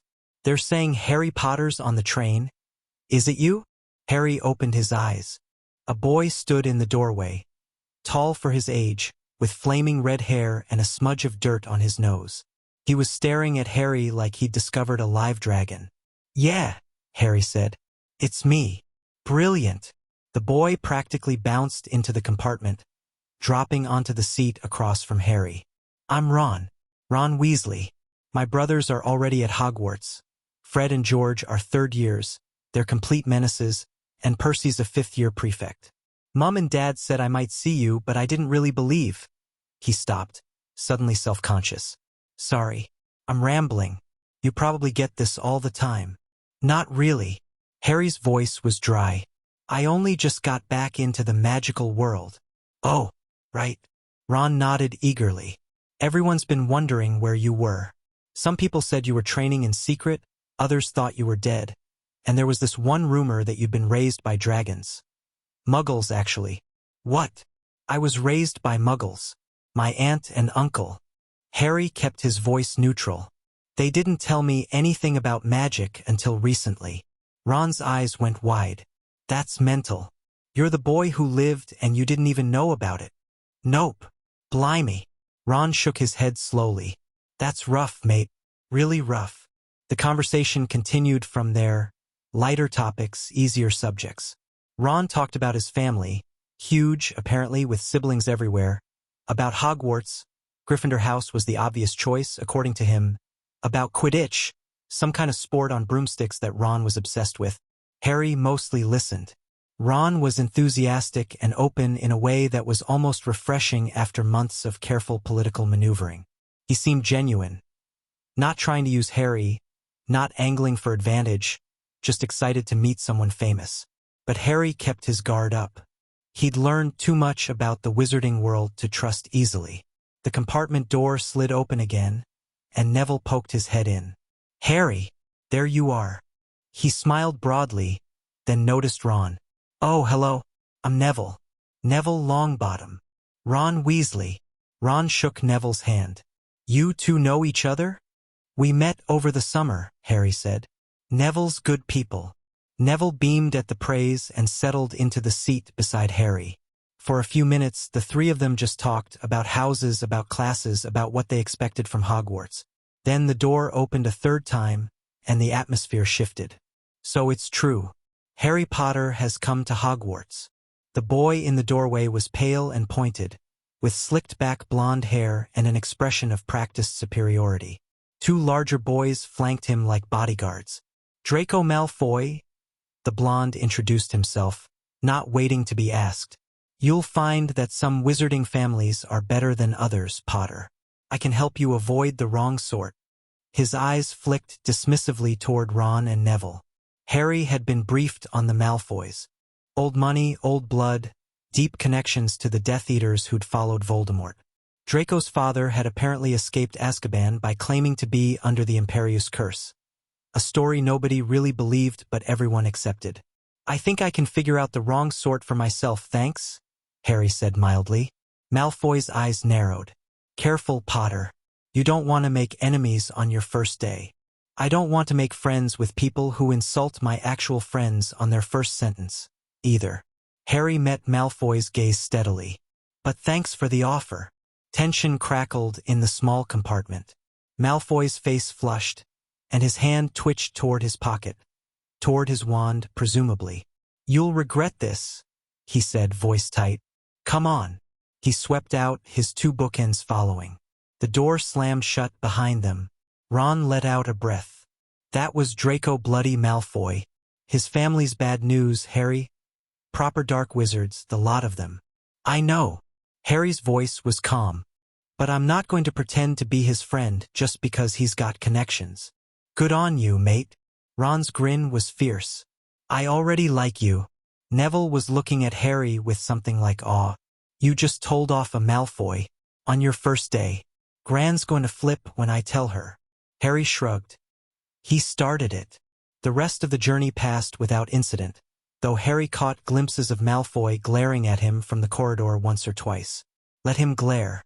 Harry had faced worse than a petty schoolyard bully, and he had no intention of backing down. By the time the train pulled into Hogsmeade Station, Harry had made 2 potential allies and 1 definite enemy. Not a bad start, all things considered. Hogwarts was everything and nothing like Harry had imagined. The castle rose from the darkness like something out of a fever dream. Towers and turrets and spires stabbing at the star-filled sky. Magic rolled off it in waves, thick and ancient, brushing against Harry's expanded senses like a living thing. He could feel the wards, he realized, the layered protections that surrounded the school, the enchantments that had been building for 1,000 years. And somewhere beneath it all, buried deep in the bedrock, Godric's chamber, and Arcturus's prison. First years this way. A giant of a man was calling from the edge of the platform, easily twice the height of a normal human, with a wild black beard and hands like dinner plates. Hagrid, Harry remembered from his reading. Groundskeeper, reportedly loyal to Dumbledore to a fault. The boat ride across the lake was eerily beautiful. Harry sat with Neville and Ron, watching the castle grow larger as they approached. When they passed through the cliff face and emerged in an underground harbor, even Ron, who'd grown up with magic, gasped. Then they were inside, climbing stairs, passing through corridors that shifted and changed around them, until they reached the Great Hall. For long tables, thousands of candles floating overhead, a ceiling enchanted to show the night sky above.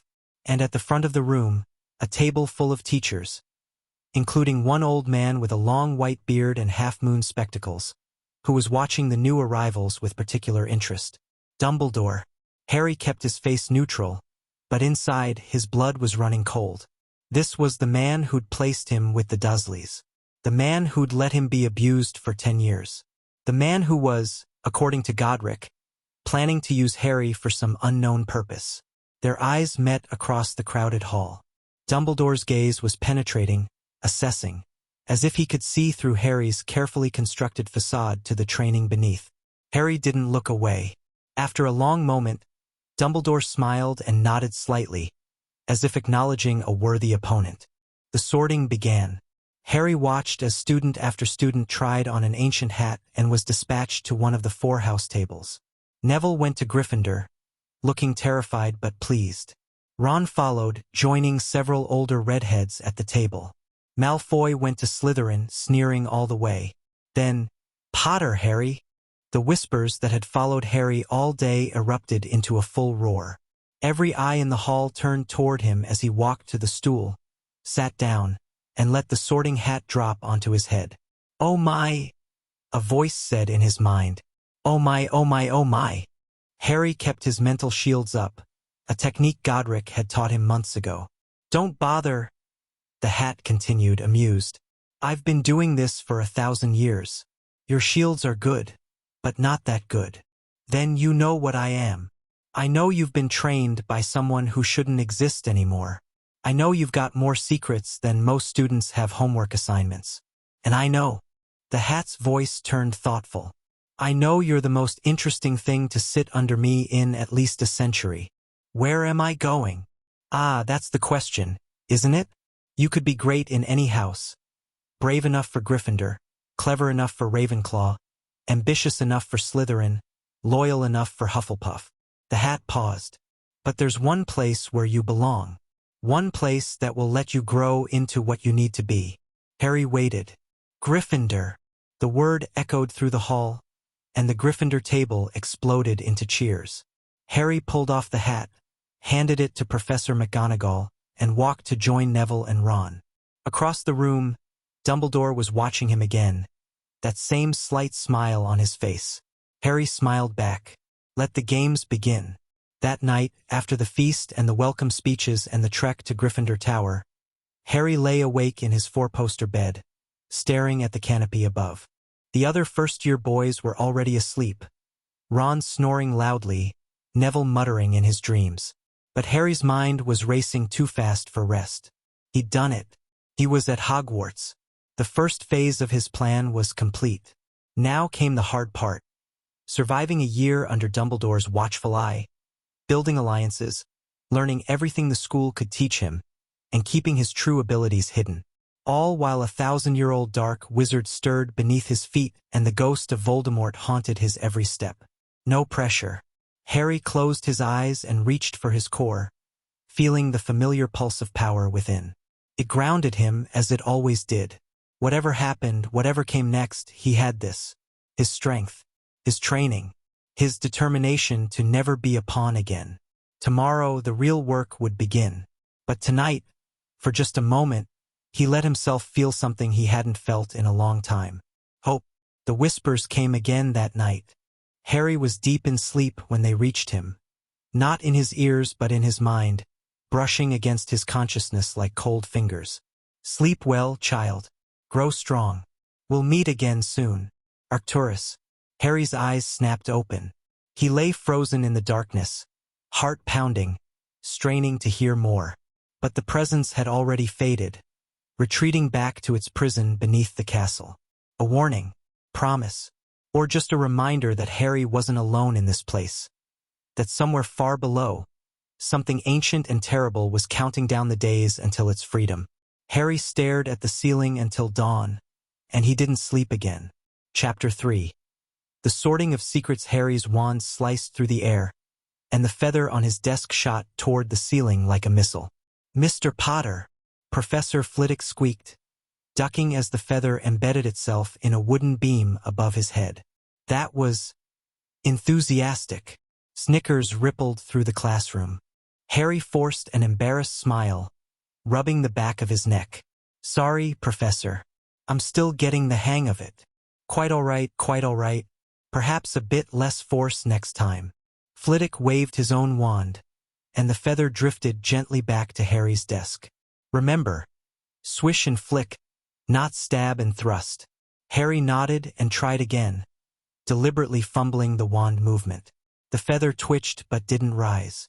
Beside him, Hermione Granger, a bushy-haired girl who'd attached herself to their group after the train ride, was practically vibrating with the effort of not correcting him. "You're doing the swish wrong," she finally burst out. "It's more like this," she demonstrated, and her own feather rose smoothly into the air. "Thanks," Harry said, and meant it. Having someone else succeed took attention off his own struggles. The first week at Hogwarts had been an exercise in calculated mediocrity.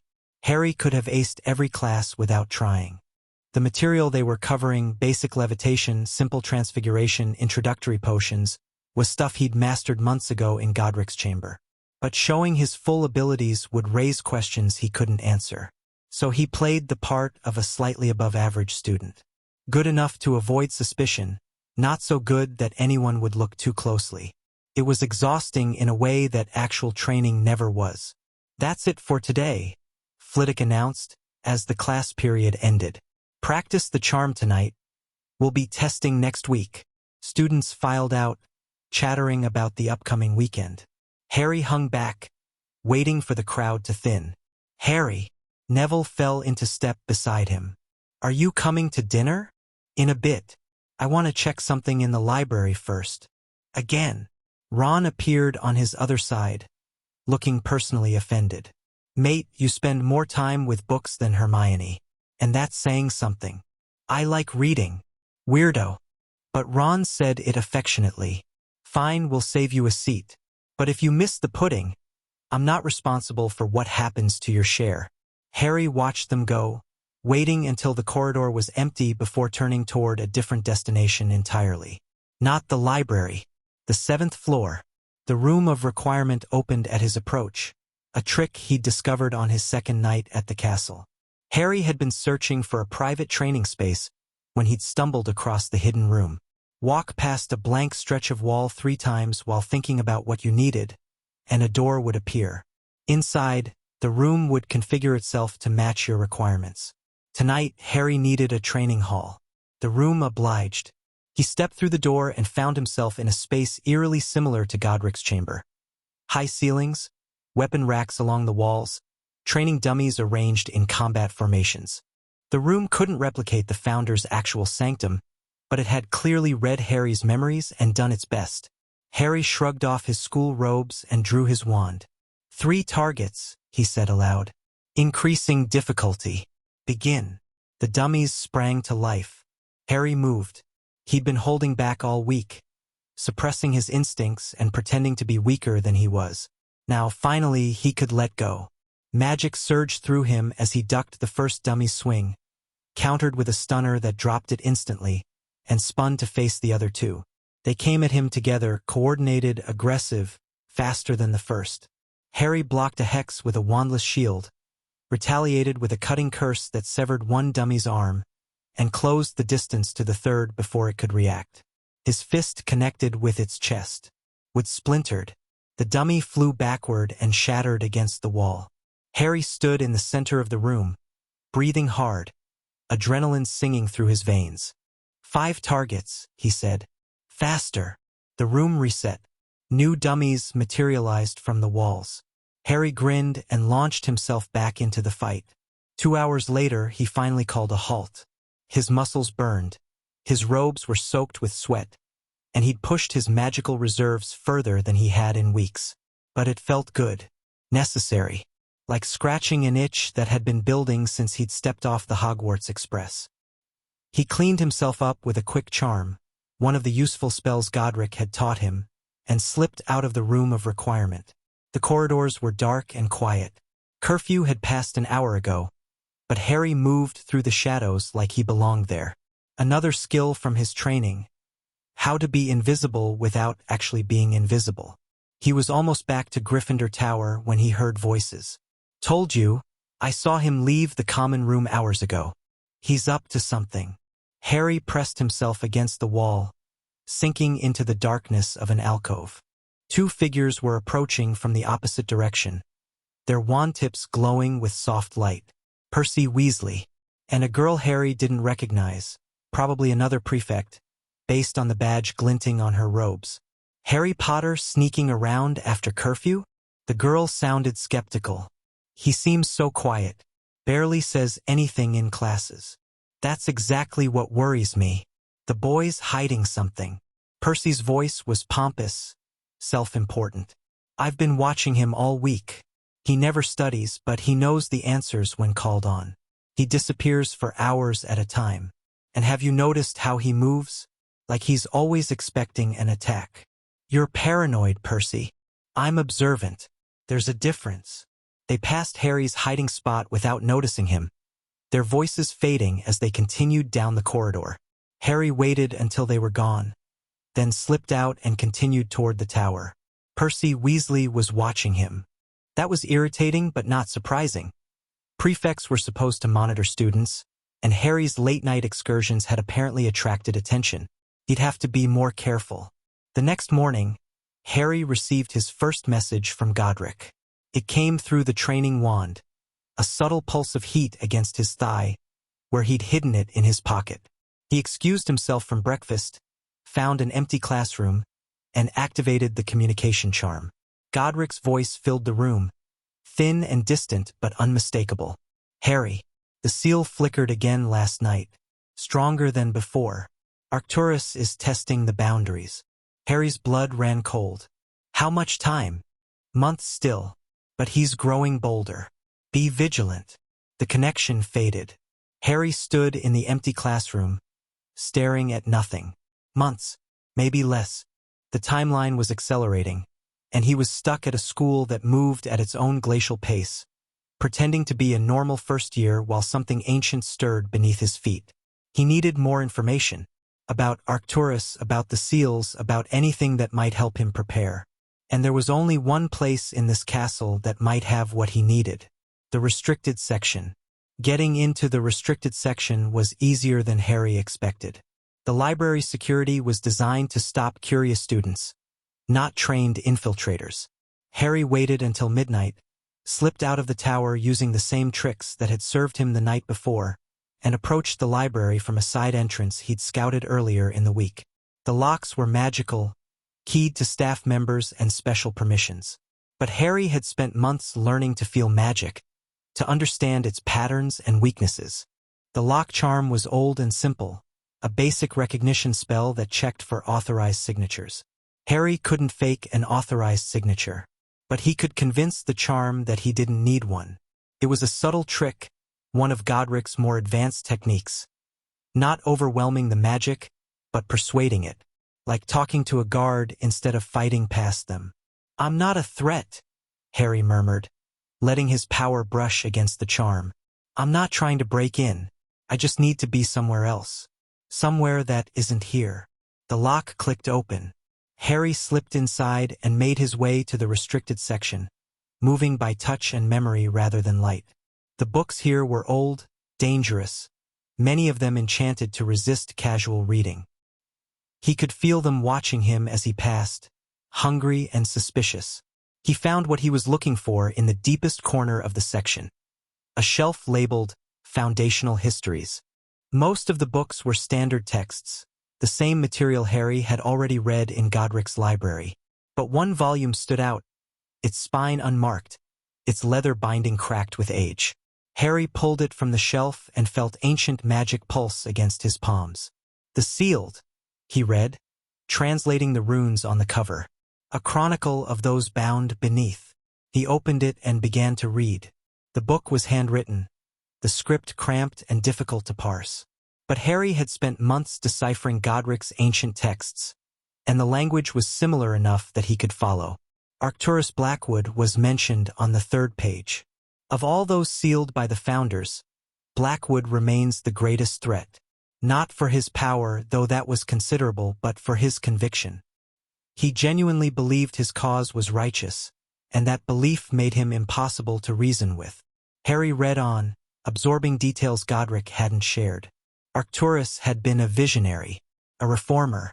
He'd proposed radical changes to wizard-muggle relations decades before anyone else saw the need. When the other founders rejected his ideas, he tried to implement them by force, seizing control of Hogwarts wards, planning to use the castle as a base for his new order. The battle that followed had lasted 3 days. Dozens of lives lost, the castle itself nearly destroyed, and in the end, the founders couldn't kill him. His preparations had been too thorough, his contingencies too well designed. So they'd sealed him instead, bound him in stasis beneath the deepest foundations, locked behind wards that were meant to last forever. The seal is imperfect, the Chronicle warned. It will weaken over time, as all things do. Future generations must be vigilant. If Blackwood ever wakes, he will not repeat his earlier mistakes. He will not reveal himself until he is certain of victory. Harry closed the book, mind racing. Arcturus wasn't just a dark wizard. He was a genius, someone who'd nearly conquered the founders themselves. If he woke up with 1,000 years of planning behind him, he wouldn't charge blindly into battle. He'd manipulate, scheme, position his pieces until victory was assured. And Harry was one of those pieces. The whispers he'd been hearing, the probing at his consciousness. Arcturus was studying him, learning his strengths and weaknesses, preparing for the day when they would finally meet. Harry needed to do the same. He returned to the Gryffindor common room as dawn was breaking, the Chronicle safely hidden in his trunk. Nobody had noticed his absence, or if they had, they weren't saying anything. Classes that day passed in a blur. Harry went through the motions, pretending to struggle with basic charms, feigning interest in Professor Bin's droning history lectures. His mind was elsewhere, turning over what he'd learned. Arcturus was patient, intelligent, convinced of his own righteousness. He'd waited 1,000 years and would wait longer if necessary. But the seals were failing. Harry's presence in the chamber had accelerated the decay, and now the timeline was measured in months instead of decades. He needed advantages, allies, anything that might tip the scales when the confrontation finally came. Which brought him back to the problem of Hogwarts itself. "You're distracted," Neville said, during their afternoon herbology practical. Harry looked up from the pot he was supposed to be filling with dragon dung. "What? You've been staring at that fertilizer for 5 minutes. Usually you're the first one done." Harry forced a smile. "Just thinking." "About what?" "Family stuff." It wasn't entirely a lie. "Some things I learned recently. Hard to process." Neville nodded sympathetically. "I get that. Gran's always telling me things about my parents that I'd rather not know." "Your parents? They were Aurs. Like my dad." Neville's voice dropped. "They didn't die, though. They were tortured by Death Eaters, Bellatrix Lestrange and some others. They're still alive, technically, but they don't recognize me." "Don't recognize anyone." Harry stared at him. "Neville, I'm sorry. I didn't know. Most people don't. Gran doesn't like talking about it." Neville shrugged, but his eyes were bright with old pain. "I visit them sometimes at St. Mungo's. Mum gives me candy wrappers. I think she's trying to give me presents, even though she doesn't know who I am." Harry didn't know what to say. He'd thought his own childhood was bad, but at least his parents were dead, at peace beyond suffering.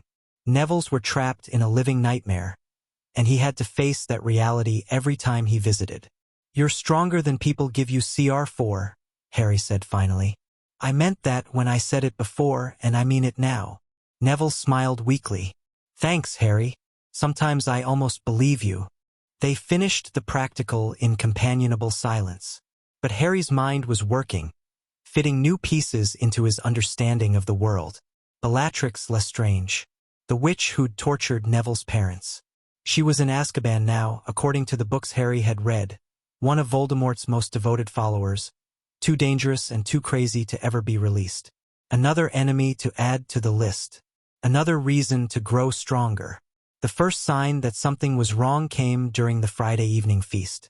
Harry was sitting with Ron and Neville, half listening to Ron's passionate explanation of Quidditch tactics, when he felt it. A pulse of cold that seemed to originate from beneath the castle itself. Nobody else noticed.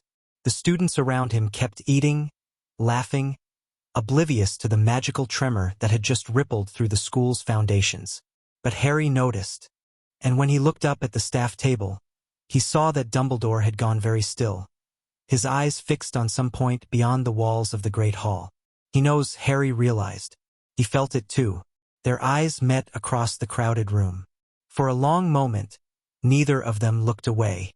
Then Dumbledore smiled, raised his goblet in a subtle toast, and returned to his conversation with Professor McGonagall. Harry's hands clenched under the table. Whatever had just happened, Dumbledore was aware of it. And he wasn't doing anything about it. Either he didn't know what was causing the disturbances, or he knew and didn't care. Neither option was comforting.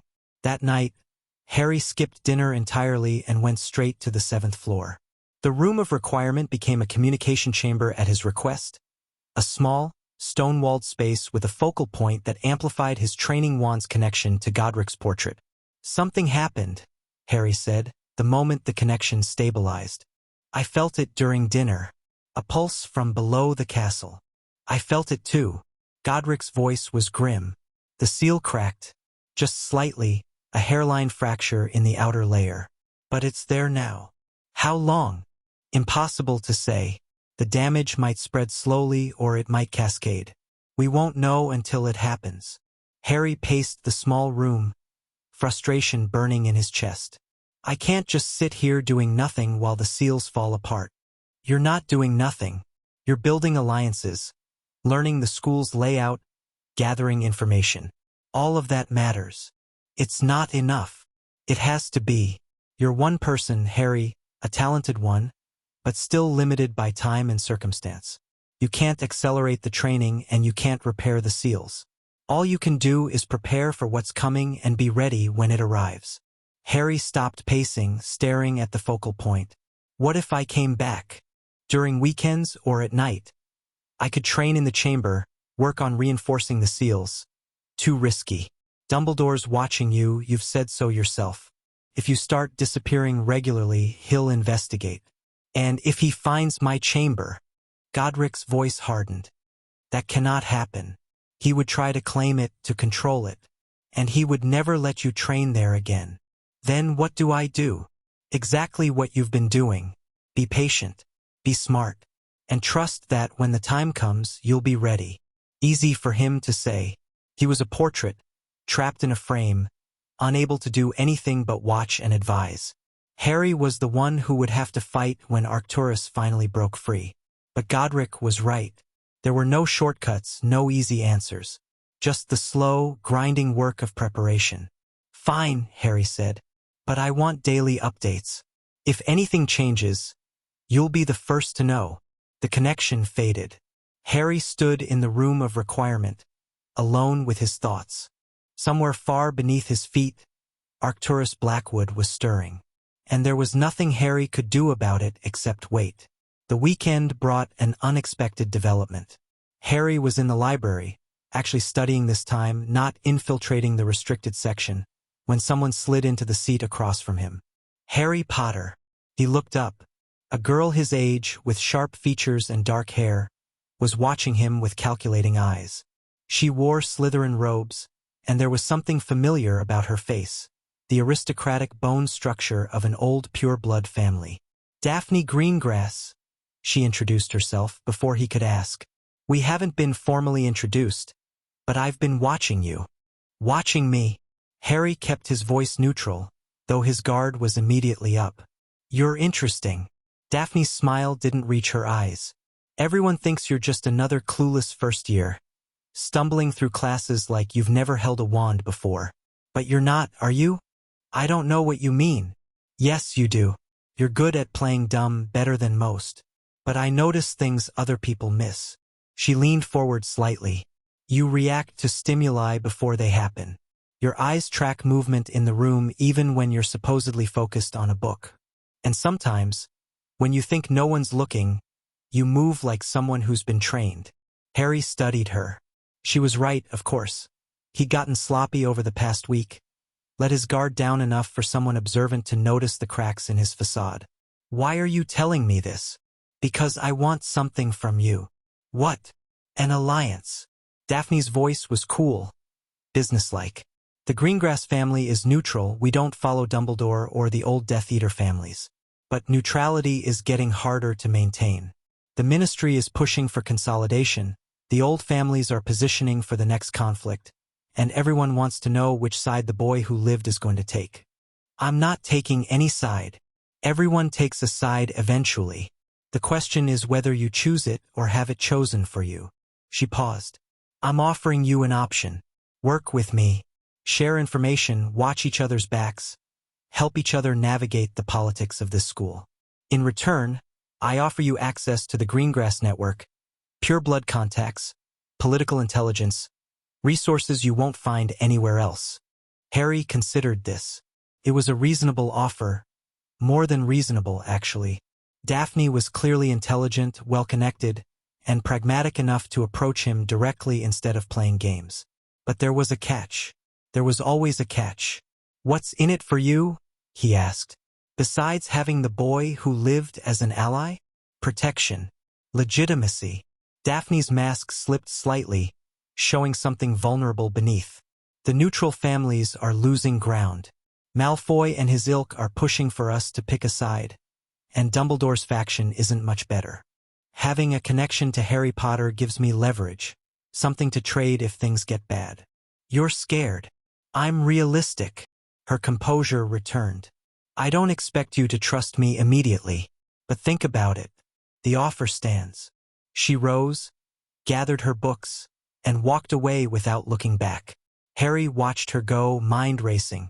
An alliance with a Slytherin, a connection to the Pure Blood Network, access to information and resources he couldn't get through Gryffindor. It was exactly what Godric had said he needed. Political power to complement his magical strength. But could he trust her? Could he trust anyone in this snake pit of a school? He'd have to think about it. The next week brought a new challenge, potions. Harry had been dreading this class since he'd arrived. Professor Snape's reputation preceded him, brilliant, bitter, and notoriously unfair to Gryffindors. Most students were terrified of him. Harry was more concerned about maintaining his cover. He was good at potions. Really good. Godric had insisted on it. A warrior who can't brew healing drafts is a liability on the battlefield. And Harry had spent months mastering techniques that most Hogwarts students wouldn't learn until their NEWT years. Hiding that skill while sitting in a classroom full of cauldrons was going to be tricky. The dungeon was cold and dark, lit by flickering torches that cast dancing shadows on the stone walls. Snape swept in exactly on time, robes billowing, and launched into a speech about the subtle science of potion-making. Then he turned to Harry. Ah yes, Harry Potter. Our new celebrity. The words dripped with contempt. Harry kept his expression neutral. Tell me, Potter, what would I get if I added powdered root of asphodel to an infusion of wormwood? An easy question. Draft of living death. But answering correctly would draw attention. I don't know, sir. Snape's lips curled. Let's try again. Where would you look if I told you to find me a bezoar? I don't know, sir. What is the difference between monkshood and wolfsbane? I don't know, sir. Clearly, fame isn't everything. Snape's sneer was triumphant. A point from Gryffindor for your appalling lack of preparation. Beside Harry, Hermione's hand was practically vibrating in the air. Snape ignored her. The class continued.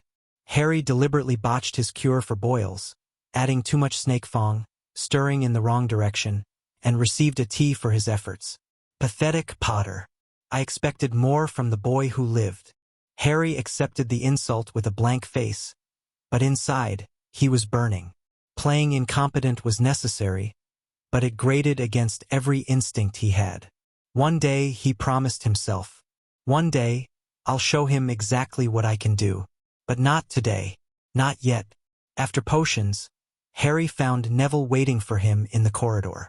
"That was brutal," Neville said, falling into step beside him. "Snape really has it out for you.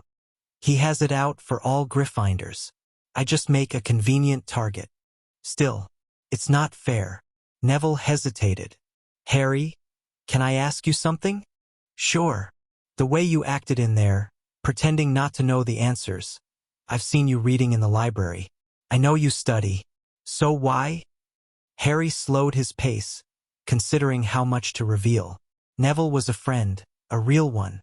But the more people who knew his secrets, the more danger he was in.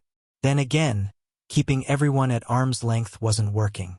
Percy Weasley was already suspicious. Daphne Greengrass had seen through his act in days. How long before someone less friendly started asking questions? "Can you keep a secret?" Harry asked. Neville nodded solemnly. "I'm not as helpless as I pretend to be. Not even close." Harry kept his voice low. "I can't explain everything right now, but I have reasons for hiding what I can do. Reasons that involve powerful people who want to use me. Dumbledore? Among others." Neville's eyes widened. "You don't trust Dumbledore?" "I don't trust anyone who tried to control my life without my consent." Harry's voice was flat. "He put me with the Dursleys, Neville. He knew what they were doing to me and did nothing. Maybe he had reasons, but reasons don't excuse 10 years of—" He broke off, jaw tight. Neville was quiet for a long moment. "I believe you," he said finally. "I don't understand everything, but I believe you. And if you ever need help, hiding something, watching your back, whatever, I'm here." Harry felt something loosen in his chest. "Thanks, Neville. That means a lot. What are friends for?" They walked the rest of the way to lunch in comfortable silence. Harry's mind was still churning with plans and worries, but some of the weight had lifted. He wasn't alone. Not entirely. And that made all the difference. The second week of term brought another surprise. Draco Malfoy wanted a rematch. Harry was heading to dinner when he found his path blocked by Malfoy and his ever-present bookends, Crabbe and Goyle. "Potter." Malfoy's voice was silky with false pleasantness. "I hear you've been making friends in Slytherin. Greengrass, isn't it? News travels fast. I make it my business to know what happens in my house." Malfoy stepped closer. "Daphne's been useful to me in the past, but she's clearly losing her judgment if she thinks you're worth cultivating. Maybe she just has better taste than you." Something flickered in Malfoy's eyes. Anger, pride, wounded ego. "You think you're clever, don't you? The famous Harry Potter, special and protected. But you're in over your head here. This isn't the Muggle world. You can't fake your way through with luck and reputation.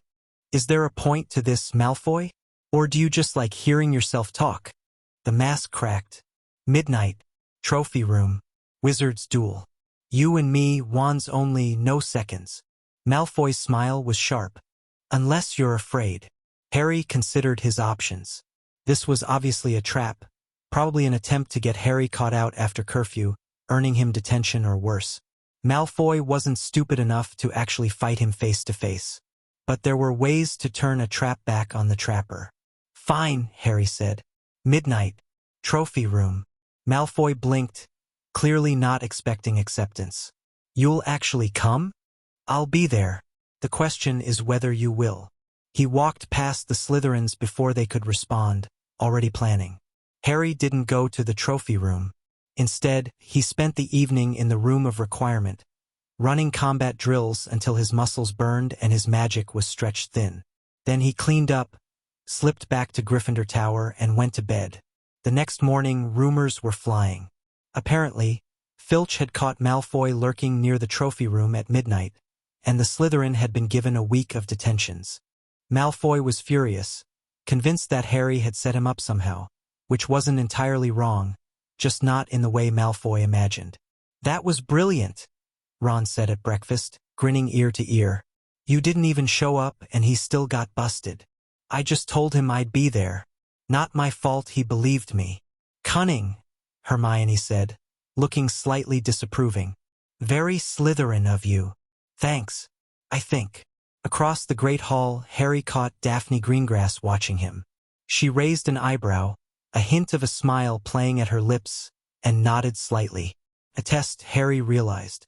She'd wanted to see how he handled Malfoy, whether he'd fall for an obvious trap or think his way around it. He'd passed. The third week brought the moment Harry had been dreading.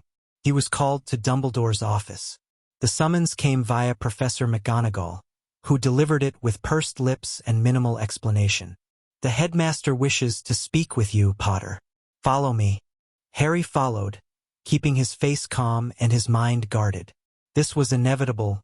Dumbledore had been watching him since the first day, and it was only a matter of time before he made a move. The gargoyle guarding the headmaster's office leaped aside at McGonagall's password, and Harry ascended the spiral staircase with his shields firmly in place. Dumbledore's office was exactly as Harry had imagined. Cluttered with silver instruments, lined with portraits of sleeping headmasters, and dominated by a massive desk behind which the old wizard sat watching. Harry, thank you for coming. Dumbledore's voice was warm, grandfatherly. Please have a seat. Harry sat, positioning himself with a clear view of the door. I wanted to check in on you, Dumbledore continued. Your first few weeks at Hogwarts have been eventful. Have they? The incident with young Mr. Malfoy, for instance. Quite clever, the way you handled that. So he knew. Of course he knew. Dumbledore probably knew everything that happened in this castle. Is that why I'm here? To discuss Malfoy? Partly. Dumbledore's blue eyes twinkled. But mostly I wanted to get to know you. We've never had a proper conversation, you and I. There's so much I could tell you about your parents, about the night they died, the night they were murdered. Harry's voice was flat. By Voldemort. Something flickered in Dumbledore's expression. You know about that? I've learned a lot of things recently. Harry met the headmaster's gaze steadily. Things no one bothered to tell me while I was growing up with the Dursleys. A long pause. Then, I owe you an explanation for that. Yes, you do. There were protections on that house, Harry. Blood wards, based on your mother's sacrifice. As long as you lived with her sister, you were safe from Voldemort and his followers. Safe. Harry let the word hang in the air. I was beaten, starved, and locked in a cupboard. But I was safe. I didn't know the extent of it. Dumbledore's voice was heavy with what sounded like genuine regret. I placed monitoring charms, yes, but the Dursleys were careful. They hid the worst of it from magical detection. Did you even check? In 10 years. Silence. No, Harry said. You didn't. Because you needed me where I was. Because the blood wards were more important than whatever was happening inside those walls. Dumbledore leaned back, studying Harry with something that might have been respect. You've thought about this. I've had a lot of time to think. And what conclusions have you reached? Harry considered his response carefully. This was a dangerous moment, a chance to confront Dumbledore, but also a chance to reveal too much. I think you see people as pieces on a chessboard, he said finally. Useful for advancing your goals, but not quite real enough to worry about their suffering. I think you've been playing a game since before I was born, and I'm just the latest piece you've tried to move. And if you're wrong, then prove it. Stop trying to control me and start treating me like a person. Tell me the truth, all of it, and let me make my own decisions. Dumbledore was silent for a long moment. His fingers steepled, his eyes distant. There are things you're not ready to hear, he said at last. Things that would put you in danger if you knew them too soon. Like what? Like why Voldemort targeted your family. Like what really happened the night he died. Like what your role is in the prophecy that marked you both. Prophecy. Harry filed that word away. And when will I be ready? When you're older. When you've had time to develop your abilities, to grow into your potential. Translation.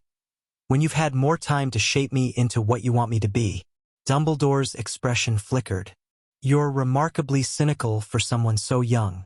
I'm remarkably experienced for someone so young. There's a difference. They stared at each other across the desk. Two players, each trying to read the other's hand. "I think we're done here," Harry said, rising.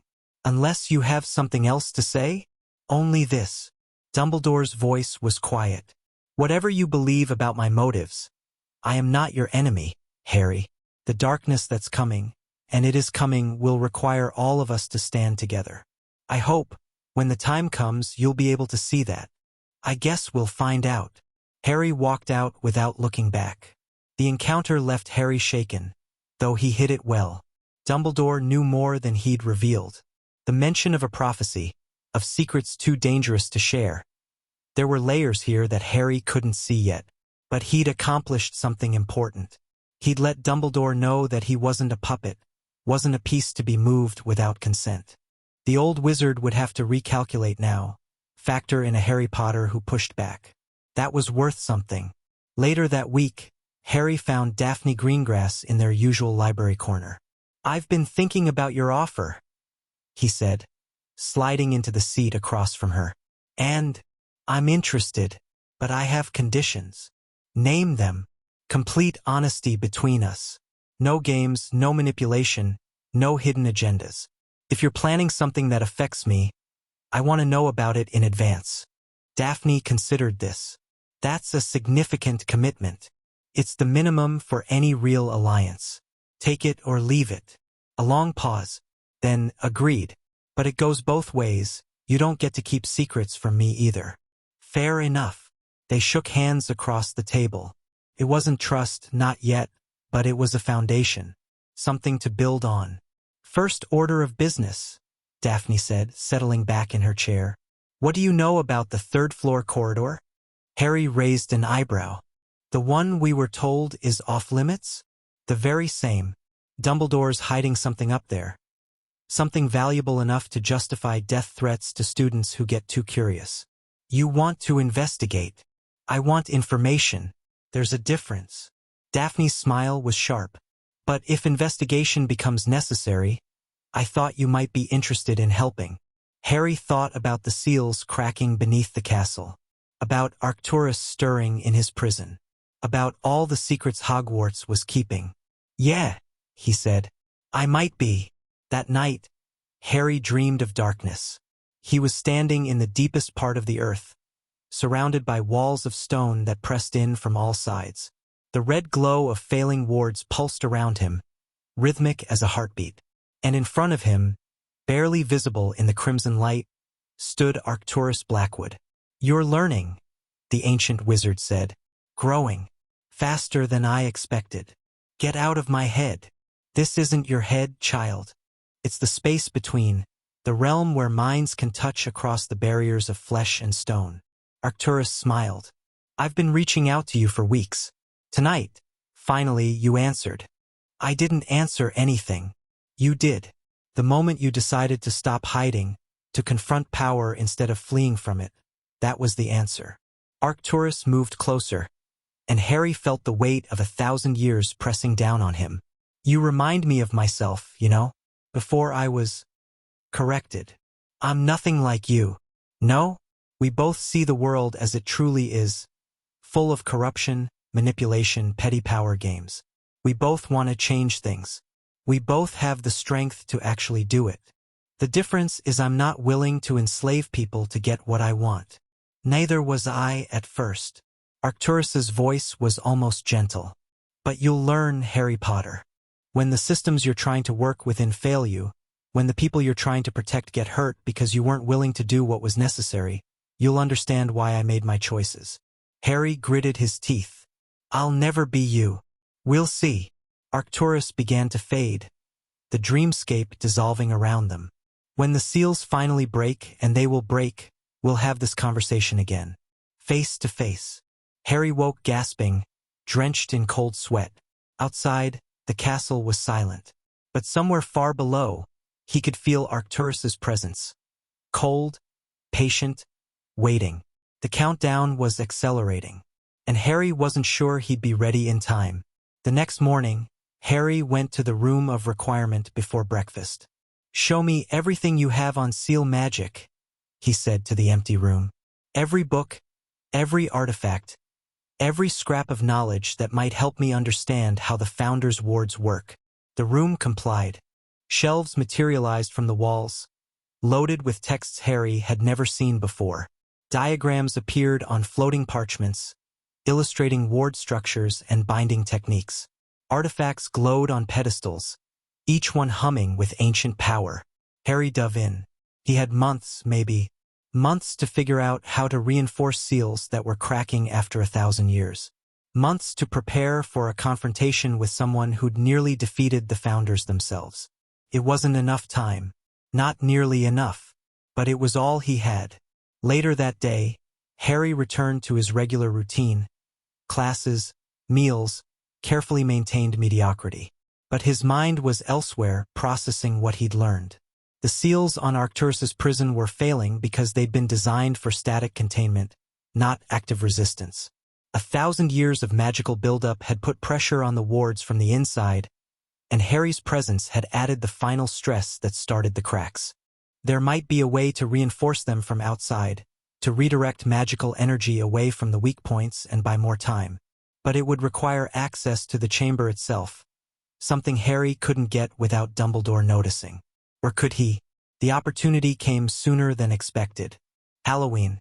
The feast was in full swing when Professor Quirrell burst through the doors, screaming about a troll in the dungeons before collapsing in what appeared to be a dead faint. Chaos erupted. Dumbledore ordered students back to their dormitories, and prefects began herding their houses toward the exits. Harry didn't follow. In the confusion, he slipped away, not toward Gryffindor Tower, but toward the stairs that led down to the castle's foundations. The troll was a distraction, he was certain of it. Someone was using the panic to cover something else. And Harry intended to find out what. The lower corridors were dark and empty. Harry moved quickly, following the pull of ancient magic toward the deepest part of the castle. He passed locked doors and abandoned classrooms, descended stairs that seemed to have no end, and finally emerged in a corridor that felt different from the rest. Older, more powerful, saturated with the echoes of 1,000 years of accumulated magic. He was close. The entrance to Godric's chamber was hidden behind a portrait, a faded image of a knight in red and gold armor who watched Harry approach with wary eyes. "Identify yourself," the knight said. "Harry Potter, heir of Gryffindor, student of Godric's portrait." The knight studied him for a long moment. Then, slowly, the portrait swung open. Harry stepped through. The chamber was exactly as he'd left it. Godric's portrait hung at the far end, painted eyes alert and concerned. The weapon racks lined the walls, the training dummies stood ready, and the faint red glow of the seal pulsed in the corner. Brighter now, much brighter. "Harry." Godric's voice was sharp. "What are you doing here? It's not safe. There was a distraction at the school. A troll. I used it to slip away." Harry crossed the hall quickly, approaching the seal. "How bad is it?" "Bad. The outer layer is almost completely compromised. We have weeks, not months." Harry studied the runes carved into the stone. Even without touching them, he could feel the strain.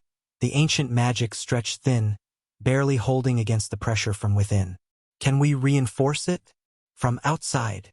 "Possibly. But it would require significant power. More than you should risk channeling in your current state." "What if I wasn't in my current state? What if I drew on the castle's wards?" Godric was silent for a moment. "That might work. Hogwarts has immense magical reserves, accumulated over centuries. If you could tap into them, redirect even a fraction toward the seal." "How?" "The ward stone. It's in the headmaster's office, the anchor point for all the castle's protective enchantments. If you could access it, attune yourself to its power." "Dumbledore would never let me near it." "No, but there might be another way." Godric's painted face was thoughtful. "The Room of Requirement. It's connected to the castle's magic in ways even the Founders didn't fully understand. If you asked it for access to the ward network." Harry felt a spark of hope. "I'll try it. Tonight, if possible. Be careful. The castle's magic is vast and old. It doesn't respond well to those who try to control it by force." "I'm not going to control it. I'm going to ask nicely. Godric almost smiled. You really are a Gryffindor. Harry left the chamber through the same entrance, sealing it behind him. The portrait knight nodded as he passed, and Harry made a mental note to learn the guardian's name later. The corridors were still empty, but he could hear distant sounds, shouts, running feet, the aftermath of the troll incident playing out above. He needed to get back before anyone noticed his absence. He was almost to the main staircase when he felt it. Someone watching him. Harry stopped, every sense alert. The shadows around him seemed darker than they should be, and the air had grown cold. Impressive, a voice said. Female. Familiar. Harry turned slowly. Daphne Greengrass stepped out of an alcove, her wand in her hand but not raised. You followed me, he said. I noticed you leave during the panic. I was curious. Her eyes flicked past him, toward the corridor he'd just emerged from. What's down there? Nothing that concerns you. Everything about you concerns me. We're allies, remember? No secrets. Harry weighed his options.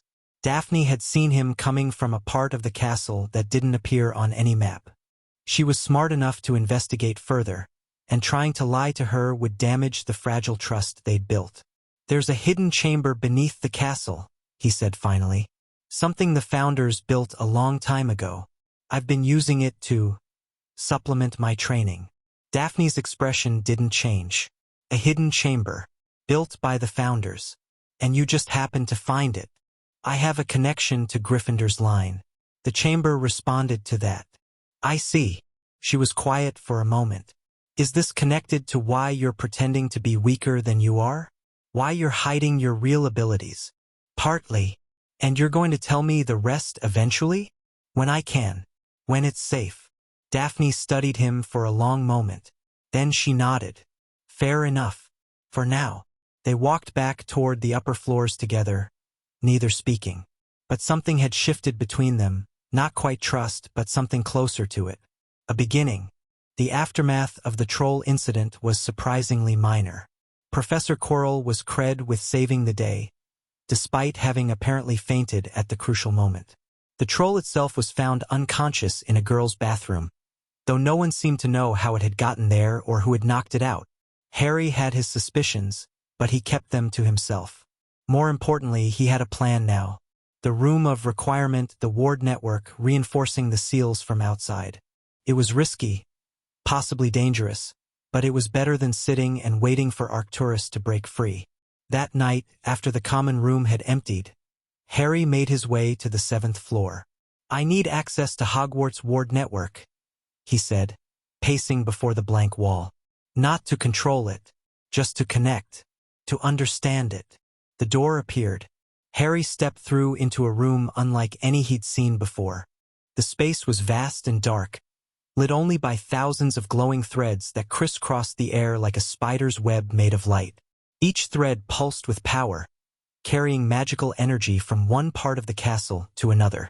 The ward network, the nervous system of Hogwarts itself.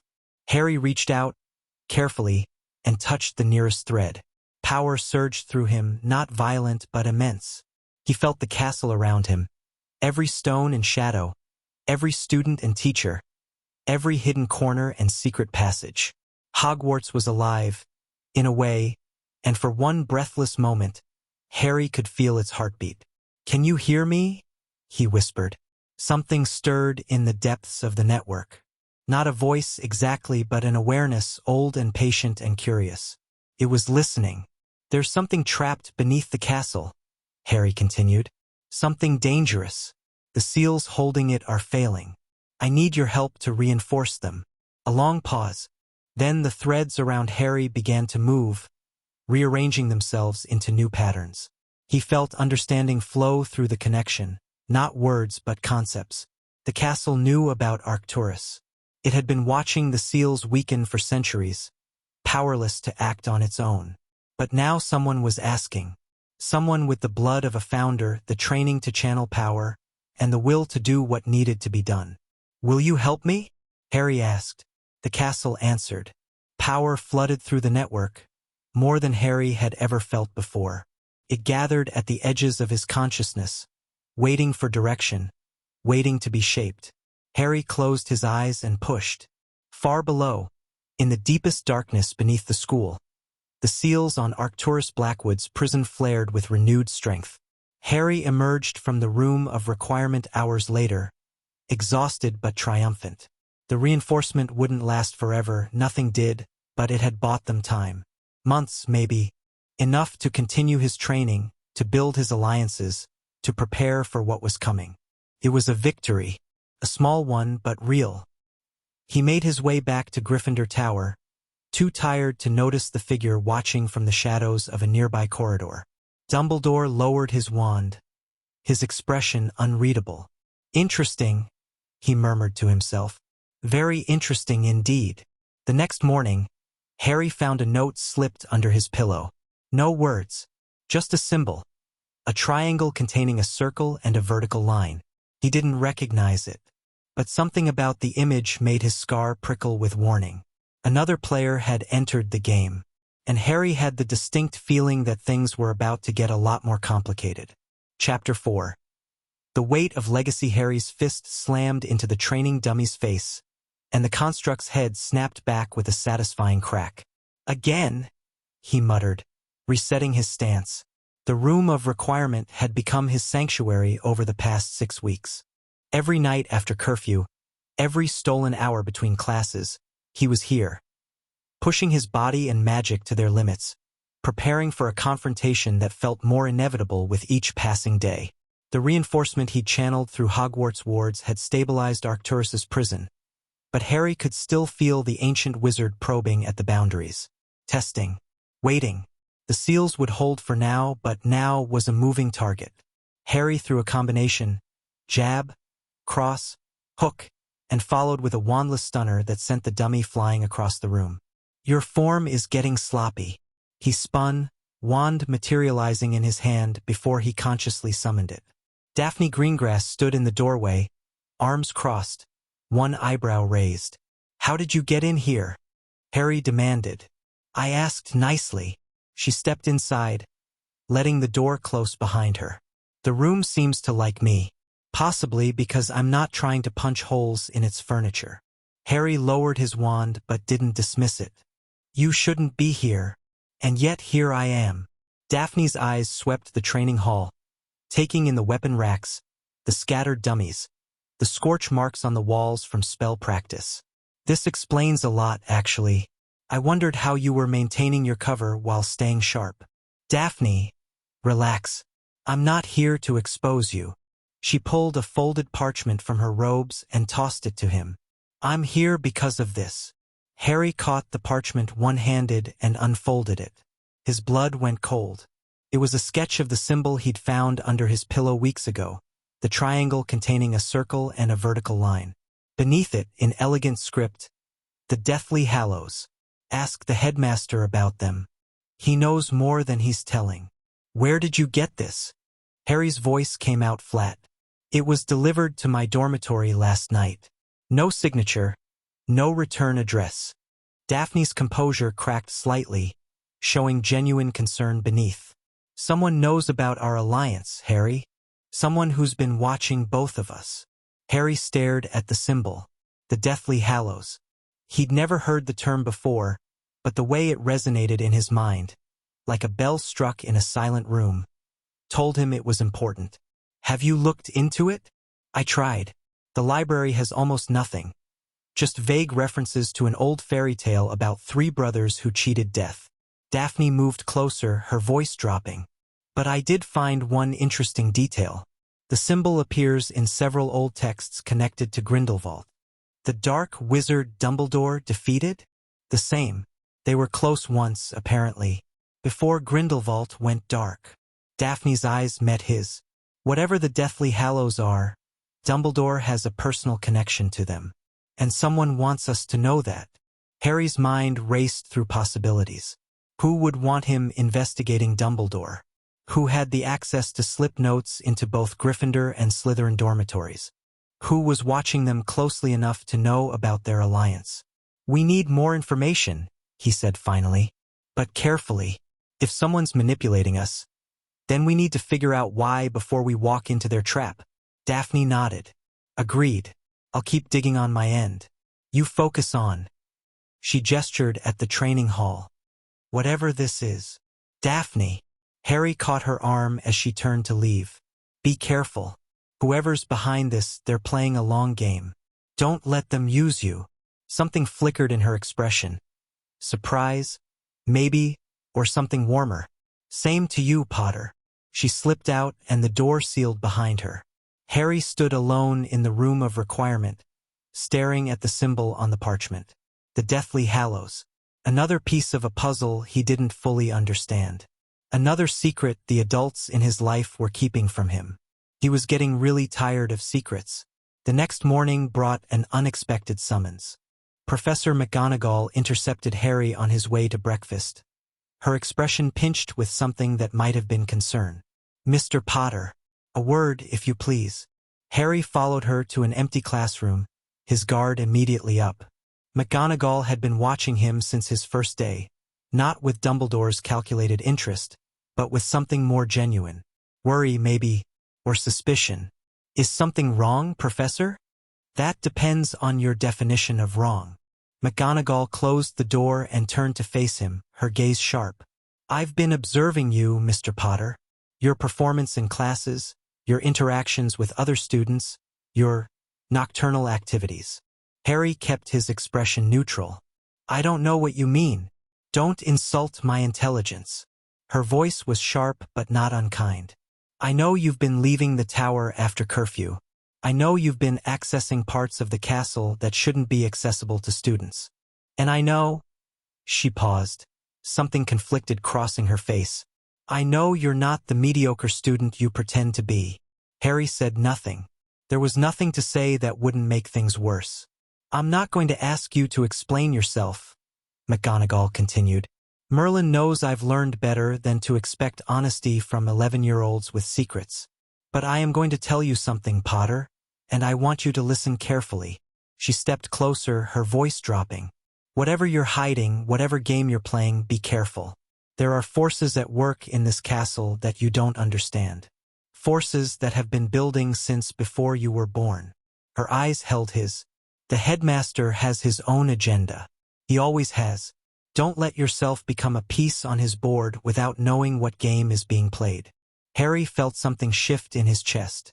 McGonagall wasn't Dumbledore's puppet. She was warning him. Actually warning him against her own superior. Why are you telling me this? He asked. Because I knew your parents. James and Lily were two of the finest students I ever taught, and two of the finest people I ever knew. Her voice roughened slightly. They trusted Dumbledore, and that trust got them killed.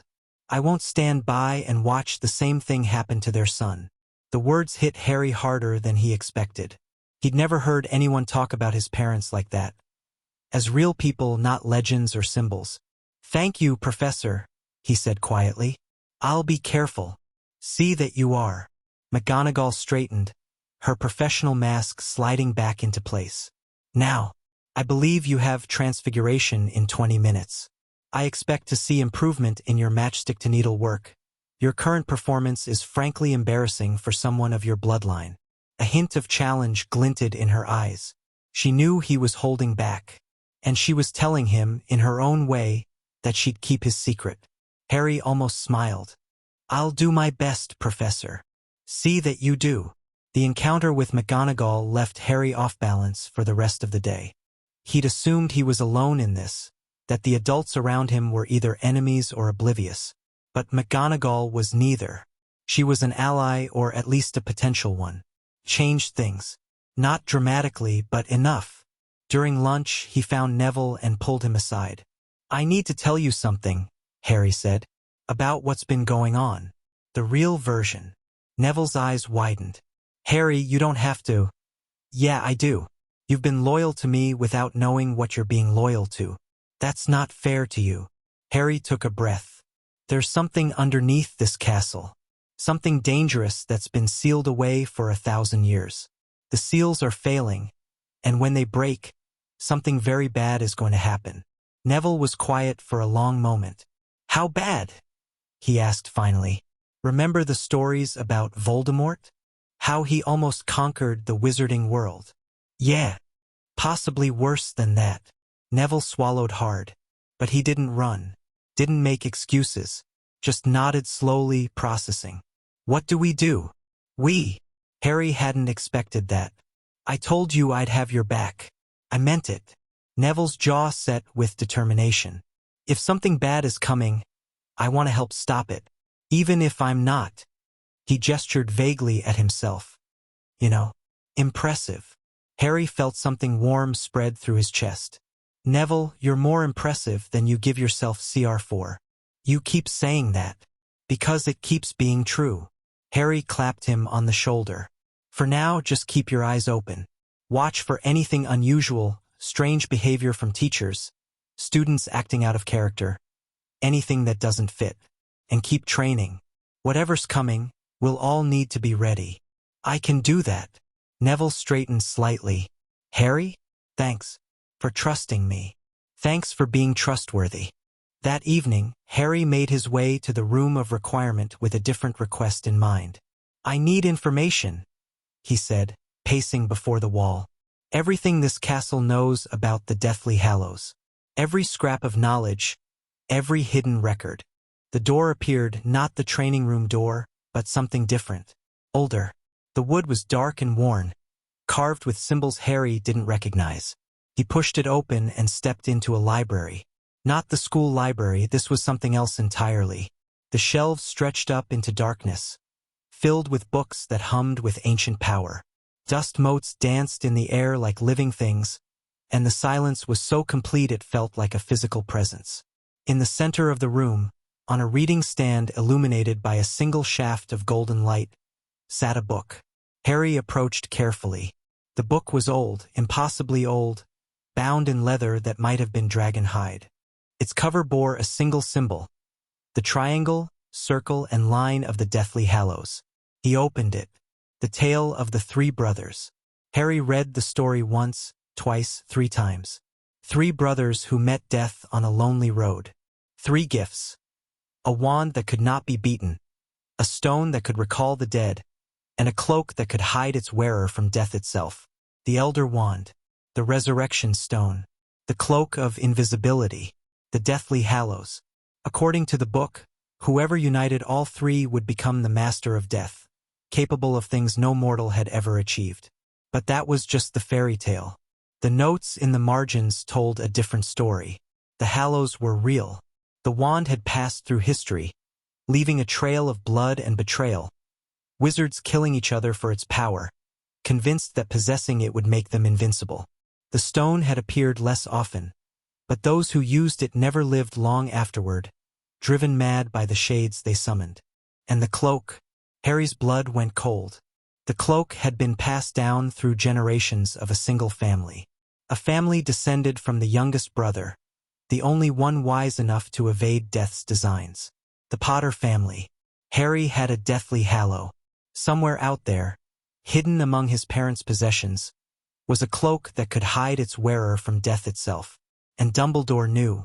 He had to know. He'd been the one to collect Harry's inheritance after James and Lily died, which meant Dumbledore had one of the Deathly Hallows. And he'd been keeping it from Harry for 11 years. Harry left the room of requirement with his mind spinning. The Hallows changed everything. If the stories were true, if they were even partially true, then Harry was connected to something much larger than a schoolboy rivalry with Voldemort. And Dumbledore was at the center of it. The headmaster's connection to Grindelwald.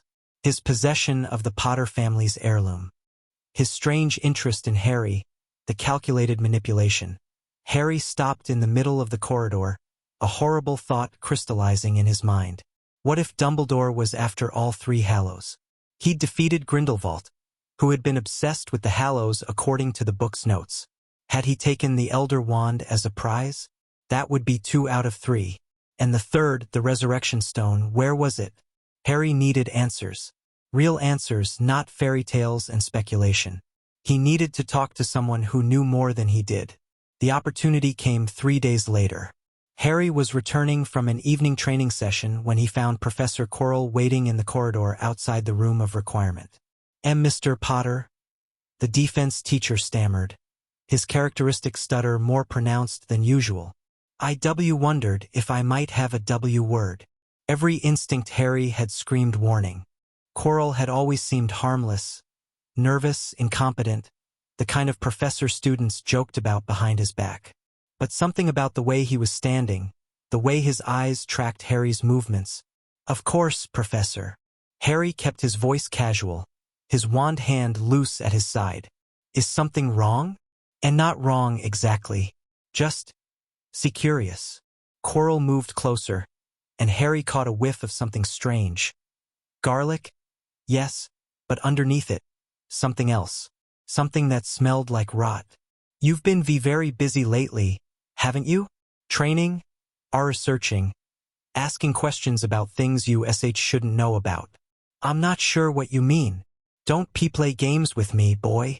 The stutter was fading, Quirrell's voice growing stronger and colder. I know what you've been doing. I've been watching. Harry's hand tightened around his wand. Professor, the Deathly Hallows, the seals beneath the sea castle. You've been very thorough. Quirrell's smile was thin and wrong. My master is impressed. He didn't expect you to be so resourceful. Master. Harry's blood turned to ice. Voldemort, he said quietly. Very good. You're quicker than your parents were. Quirrell reached up and began unwinding his turban. His movements suddenly smooth and deliberate. He wants to meet you, Harry. Face to face. The turban fell away, revealing the back of Quirrell's head, but it wasn't empty. A face was there, pressed into the skull like a parasite. Bone-white skin, slitted nostrils, eyes that burned with crimson fire. Harry Potter, Voldemort whispered, his voice a serpent's hiss. We meet at last. Harry didn't think. He acted. His wand was up before Voldemort finished speaking, a stunner blazing toward Quirrell's body. But the professor moved impossibly fast, batting the spell aside with a casual gesture. Impressive reflexes. Voldemort's face stretched into something that might have been a smile. But you're outmatched, boy. Even with your secret training, you're no match for me. Harry was already moving, putting distance between himself and the possessed professor, his mind racing through options. He couldn't fight Voldemort head-on. Even weakened, even parasitic, the Dark Lord was centuries beyond Harry's level. But he didn't have to win. He just had to survive long enough to get help. You know about the training, Harry said, keeping his voice steady. How? I have eyes everywhere, Harry. The castle whispers to those who know how to listen. Voldemort's crimson gaze was fixed on him with disturbing intensity. You've been preparing for something. Something below the school. Tell me what it is. Why should I? Because I can offer you something Dumbledore never will. The truth. Voldemort's voice dropped, becoming almost seductive. I know about the prophecy, Harry. The one that marked us both. I know what Dumbledore is planning, what he's always been planning. Harry's heart stuttered. What prophecy? Oh, he didn't tell you? How typical. Voldemort laughed, a cold sound that echoed in the empty corridor. There's a prophecy about us, Harry. One that says neither of us can live while the other survives. Dumbledore's been grooming you since birth to be his weapon against me. A sacrifice he can throw into the fire when the time is right. Harry's mind reeled. Prophecy. Dumbledore's weapon. Sacrifice. You're lying. Am I? Think about it. Why would he place you with those muggles? Why keep you ignorant of magic until the last moment? Why watch you suffer for 10 years without lifting a finger? Voldemort's smile widened. He was keeping you weak, Harry. Dependent. Easy to manipulate when the time came. It made horrible sense. All of it. Dumbledore's calculated distance. His refusal to explain himself. The way he'd looked at Harry like a piece on a chessboard. What do you want? Harry's voice came out rougher than he intended. An alliance. Not master and servant. I've learned the value of treating capable individuals as partners. Voldemort's voice was almost reasonable. You have resources I need. I have knowledge you need. Together, we could accomplish far more than either of us could alone. You killed my parents. They chose to stand against me. It was nothing personal. Voldemort's eyes glittered. But I'm offering you a choice they never had. Join me, Harry. Help me return to power, and I'll give you everything Dumbledore has kept from you. Harry looked at the creature wearing Quirrell's face, the monster who had murdered his parents, terrorized the wizarding world, and was now offering him partnership like it was a business proposal.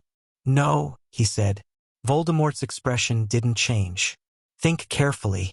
I'm not asking again. I don't need to think. You're a murderer, a monster. Whatever Dumbledore's planning, whatever he's been hiding, that doesn't make you the good guy. There are no good guys, Harry. Only survivors and corpses. Voldemort raised Quirrell's wand. If you won't join me, you'll die. A waste, but necessary. Harry braced himself for the attack, and the castle screamed. The sound was everywhere, vibrating through the stones, rattling the windows, shaking dust from the ceiling. Harry felt it in his bones. A cry of rage and warning from the ancient magic he'd connected to weeks ago. Voldemort staggered, his concentration broken. What? The corridor exploded with light. Golden threads burst from the walls, the floor, the ceiling, the same threads Harry had seen in the Room of Requirement, the nervous system of Hogwarts itself. They wrapped around Quirrell's body, tightening, constricting, pulling him away from Harry. No! Voldemort's scream was inhuman. Release me! I command you! But the castle wasn't listening to him. It was listening to Harry, to the heir of Gryffindor, to the student who had asked for its help and been answered. Get him out of here, Harry gasped, pushing his will into the connection. Get him away from me. The threads pulsed with power, and Quirrell's body was yanked backward, dragged through a wall that opened like a mouth and sealed behind him. Silence. Harry stood alone in the corridor, heart pounding, hands shaking. He could still feel the castle's presence around him, watchful, protective, waiting for further instructions. Thank you, he whispered. The lights dimmed, the magic settled, and in the distance, Harry heard running footsteps. Teachers, probably, responding to the disturbance. He needed to move, needed to get back to the tower before anyone started asking questions. But as he ran, one thought echoed through his mind. Voldemort was here, in the castle, and he knew about everything, the training, the seals, the hallows. The timeline had just accelerated again. Harry spent the next 3 days on high alert. Quirrell didn't appear at meals. Dumbledore announced that the defense professor had taken ill and would be recovering in his quarters until further notice. But Harry knew better. The castle had expelled Voldemort forcibly, probably damaged Quirrell's body in the process. How long until he recovered? How long until he tried again? Harry increased his training, pushing himself harder than ever. He slept in 2-hour intervals, waking to practice dueling in the Room of Requirement, then collapsing for another brief rest. His classes suffered. Not that anyone noticed, since he was still performing at his deliberately mediocre level, but he didn't care. Voldemort was here. Nothing else mattered. On the 4th day, Daphne cornered him in the library. You look terrible, she said bluntly. Thanks. Very supportive. I'm serious, Harry. Whatever's happening. And don't pretend nothing's happening. I can see the dark circles under your eyes. You're gonna burn yourself out. She sat down across from him, her expression unusually soft. Let me help. You can't help with this. Try me. Harry looked at her. Really looked, seeing past the Slytherin mask to the girl underneath. She was worried. Actually worried, not just concerned about their alliance. Voldemort's in the castle, he said quietly. Daphne's face went white. What? He's possessing one of the professors. He confronted me a few days ago. The castle's wards drove him off, but he's still here. Still planning something. Does Dumbledore know? I don't know. Probably. But I can't trust him to handle it. Not after what Voldemort told me. Harry's jaw tightened. There's a prophecy, Daphne. One that says I have to be the one to kill Voldemort or he kills me. Dumbledore's known about it my whole life. He's been manipulating everything. Putting me with the Dursleys, keeping me ignorant, setting me up to be his weapon. Daphne was quiet for a long moment, processing. That explains a lot, she said finally. The way he watches you. The way the whole school treats you like some kind of symbol instead of a person. I'm a piece on his board, just like Voldemort said. But you're not. Daphne's voice was firm. You're not a piece, Harry. You're a player. And players don't let themselves be moved. They make their own choices. Harry felt some of the tension drain from his shoulders. You sound like Godric. Who? Someone who's been teaching me. Harry hesitated, then decided to take the risk. There's a chamber beneath the castle. Hidden. Built by the founders. I've been training there since I was 10. Daphne's eyes widened. You've been trained by a founder? His portrait. It's a long story. Harry leaned forward. The point is, I'm not helpless. I'm not the scared little boy Dumbledore tried to create. But Voldemort's not my only problem. There's something else down there. Something sealed away for 1,000 years. And it's waking up. Something worse than Voldemort. Possibly. Daphne stared at him for a long moment. Then, unexpectedly, she laughed. Of course there is. Because your life wasn't complicated enough already. She shook her head, still smiling. All right, Potter. You've convinced me. Whatever you're planning, I'm in. You don't even know what I'm planning. I know it's going to be dangerous, probably stupid, and will probably get us all killed. Daphne's smile turned sharp. Sounds like fun. Harry gathered his inner circle that evening. The room of requirement became a war room at his request. Maps on the walls, a large table in the center, comfortable chairs arranged for discussion. Neville, Daphne, and, surprisingly, Hermione Granger assembled around the table, looking at Harry with varying degrees of concern and curiosity. Thanks for coming, Harry said, standing at the head of the table. I know this is unusual, but there are things happening at this school that you need to know about. He told them everything. Not the details of his training, that was still too dangerous to share, but the broad strokes. Voldemort's presence in the castle. The prophecy. Dumbledore's manipulations. The seals beneath the school and the threat of Arcturus Blackwood. By the time he finished, Neville looked terrified, Hermione looked skeptical, and Daphne looked thoughtful. How do you know all this? Hermione demanded. These are incredibly serious accusations, Harry. Voldemort possessing a teacher? A 1,000-year-old dark wizard waking up? If you're wrong, I'm not wrong. I saw Voldemort with my own eyes. I felt the seals weakening. Harry met her gaze steadily. You don't have to believe me, Hermione, but I'm telling you what I know. I believe you, Neville said quietly. Everyone turned to look at him. Harry's never lied to me. If he says this is real, it's real. The Greengrass family has kept records for centuries, Daphne added. There are references to something sealed beneath Hogwarts in the oldest texts. Nothing specific, but enough to suggest Harry's not making this up. Hermione bit her lip, clearly wrestling with her instincts. Even if it's true, what can we do? We're first years. We can't fight Voldemort or ancient dark wizards. We can prepare, Harry said. Train together. Watch each other's backs. Build a network of people we trust so when things go bad, and they will go bad, we're not facing it alone. A secret army, Daphne murmured. How very Gryffindor of you. Call it whatever you want. I'm calling it survival. The room was quiet. Harry could see them thinking, weighing the risks, trying to decide if he was worth following into what might be disaster. I'm in, Neville said, standing. Whatever you need, Harry. Daphne rose as well. You already have my allegiance. This doesn't change that. All eyes turned to Hermione. She looked at each of them in turn, her expression conflicted.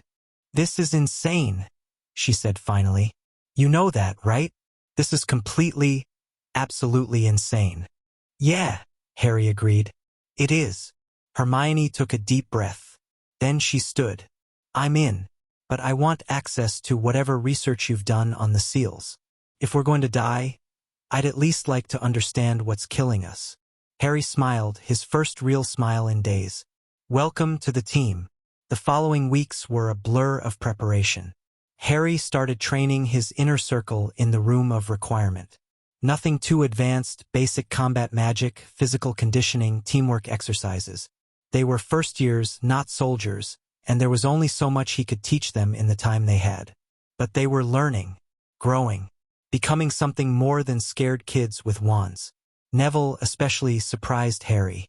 The boy who'd been so nervous and uncertain at the start of term was transforming before Harry's eyes. Once he had something to fight for, once he believed someone had faith in him, his natural courage emerged. He wasn't the fastest learner, but he was the most determined, practicing spells over and over until he had them perfect. "You're doing well," Harry told him one evening, after Neville had finally mastered a shield charm. "You're a good teacher." Neville was breathing hard, sweat plastering his hair to his forehead, but his smile was genuine. "Harry, I wanted to say, thanks for believing in me when no one else did." "You're thanking me? You're the one doing the work. But you gave me a chance to try." Neville's expression grew serious. "When this is over, whatever this turns out to be, I'm not going back to being the scared kid in the corner. You showed me I could be more than that."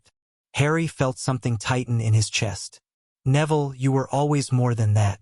You just needed someone to help you see it." They stood there for a moment, two boys who'd found something neither of them expected. Friendship.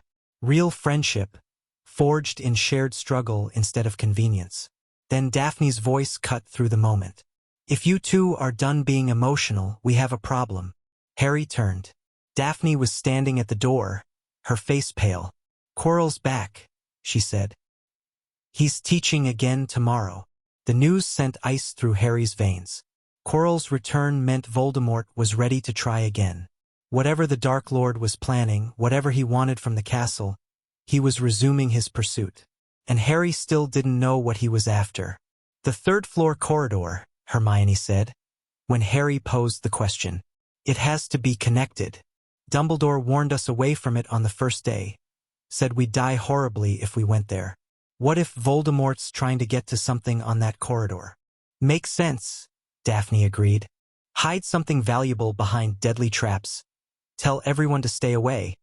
Then wait for someone stupid enough to try to steal it." "So what's hidden there?" Neville asked.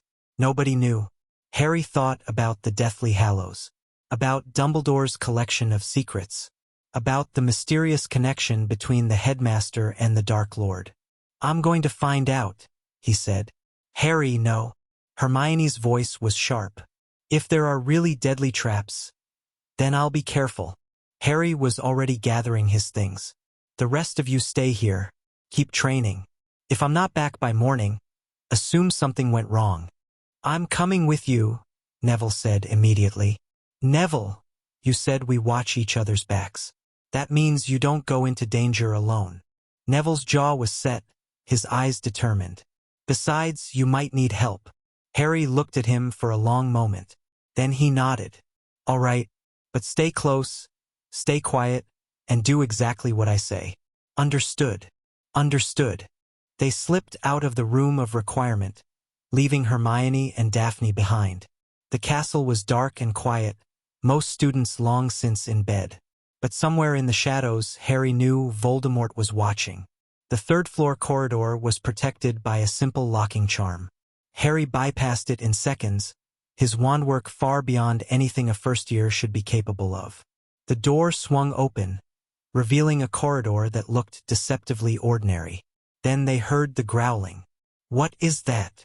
Neville whispered. Harry pressed forward, wand raised. The growling grew louder, echoing off the stone walls, and they found themselves facing a three-headed dog the size of a small house. "Bloody hell," Neville breathed. The dog, Cerberus, Harry's mind supplied, remembering something from a mythology book, was chained in the center of the corridor, standing over a trapdoor. All three heads were awake, 6 eyes fixed on the intruders with hungry interest. "Back up slowly," Harry murmured. "Don't make any sudden moves." They retreated step by step. The dog growled but didn't attack, apparently content to let them leave as long as they weren't approaching its charge. "A giant three-headed dog," Neville said weakly. Once they were back in the corridor. "Dumbledore put a giant three-headed dog in a school. What is wrong with these people?" Whatever's under that trapdoor must be important. Harry's mind was racing. Important enough to risk students' lives guarding it. The Deathly Hallows? Maybe. Or something else. Harry stared at the closed door, frustration building. We need more information. There has to be another way. A cold voice spoke from behind them. Looking for something, boys? Harry spun, wand raised. Quirrell stood at the end of the corridor. His expression mild but his eyes burning with that familiar crimson light. Professor, Harry said carefully. So formal. After our last conversation, I thought we were past that. Quirrell stepped closer, and Harry felt the temperature drop with each step. I must admit, I'm impressed. Most students wouldn't dare come up here. But you're not most students, are you, Harry? Stay back. Or what? You'll call the castle again? I've taken precautions this time. Quirrell smiled, and it was Voldemort's smile. Cold, cruel, triumphant. The wards won't save you now. Harry's heart pounded, but his wand hand was steady. Beside him, Neville was pale but standing firm, his own wand raised. Neville, run, Harry said quietly. No. Neville. I said no. Neville's voice cracked, but held. I'm not leaving you. Voldemort laughed. How touching. The Longbottom boy pretending to be brave. Your parents showed more courage when my servants broke their minds. Neville flinched like he'd been struck, but didn't move. Shut up, Harry growled. You don't get to talk about his parents. Or what? You'll fight me? Voldemort raised Quirrell's wand. You're talented, Harry. I'll grant you that. But you're not ready to face me. Not even close. He was right. Harry knew he was right. Voldemort had decades of experience, power beyond anything Harry could match, and the willingness to kill without hesitation. But there was one thing Harry had that Voldemort didn't. The castle. Harry reached out through the connection he'd forged weeks ago, pouring his will into the ancient stones. The wards might be blocked, but the castle itself was alive. A consciousness built up over 1,000 years of magical accumulation. Help me, he thought desperately. Please, help me protect my friend. For a terrible moment, nothing happened. Then the floor began to shake. Stone rippled like water. Walls shifted. Corridors rearranged. The entire architecture of the castle transforming around them. Voldemort's curse went wide as the floor buckled under his feet, and Harry grabbed Neville's arm. Run! They ran. The castle was changing with every step. Doors appearing where there had been walls, stairs shifting to help them escape, the very fabric of Hogwarts conspiring to protect them. Harry could feel the ancient magic straining, fighting against whatever wards Voldemort had placed. But it was working. They burst through a door that hadn't existed seconds ago and found themselves in a corridor Harry recognized. 3rd floor, but near the main staircase. Keep going, Harry gasped. Get to the tower. What about you? I'll be right behind you. Go. Neville hesitated, then nodded and ran. Harry turned back to face the darkness behind them. He could feel Voldemort's rage through the castle's wards, a cold fury that made the stones tremble. You can't run forever, Harry. Voldemort's voice echoed from everywhere and nowhere. The castle will tire. The wards will fall. And when they do, I'll be waiting. Then I'll just have to get stronger before that happens. Harry called back. Enjoy your borrowed body while it lasts, Tom. The rage spiked, a wave of dark magic crashing against the castle's defenses. But the ancient wards held, and Harry felt Voldemort's presence retreat. For now, Harry slumped against the wall, exhausted. The connection to the castle had taken everything he had. He could barely stand, let alone fight. But they'd survived. He and Neville both. That was something. Christmas came, and with it an unexpected gift. Harry stayed at Hogwarts for the holidays. So did Neville, whose grandmother was apparently too busy with social obligations to want him home.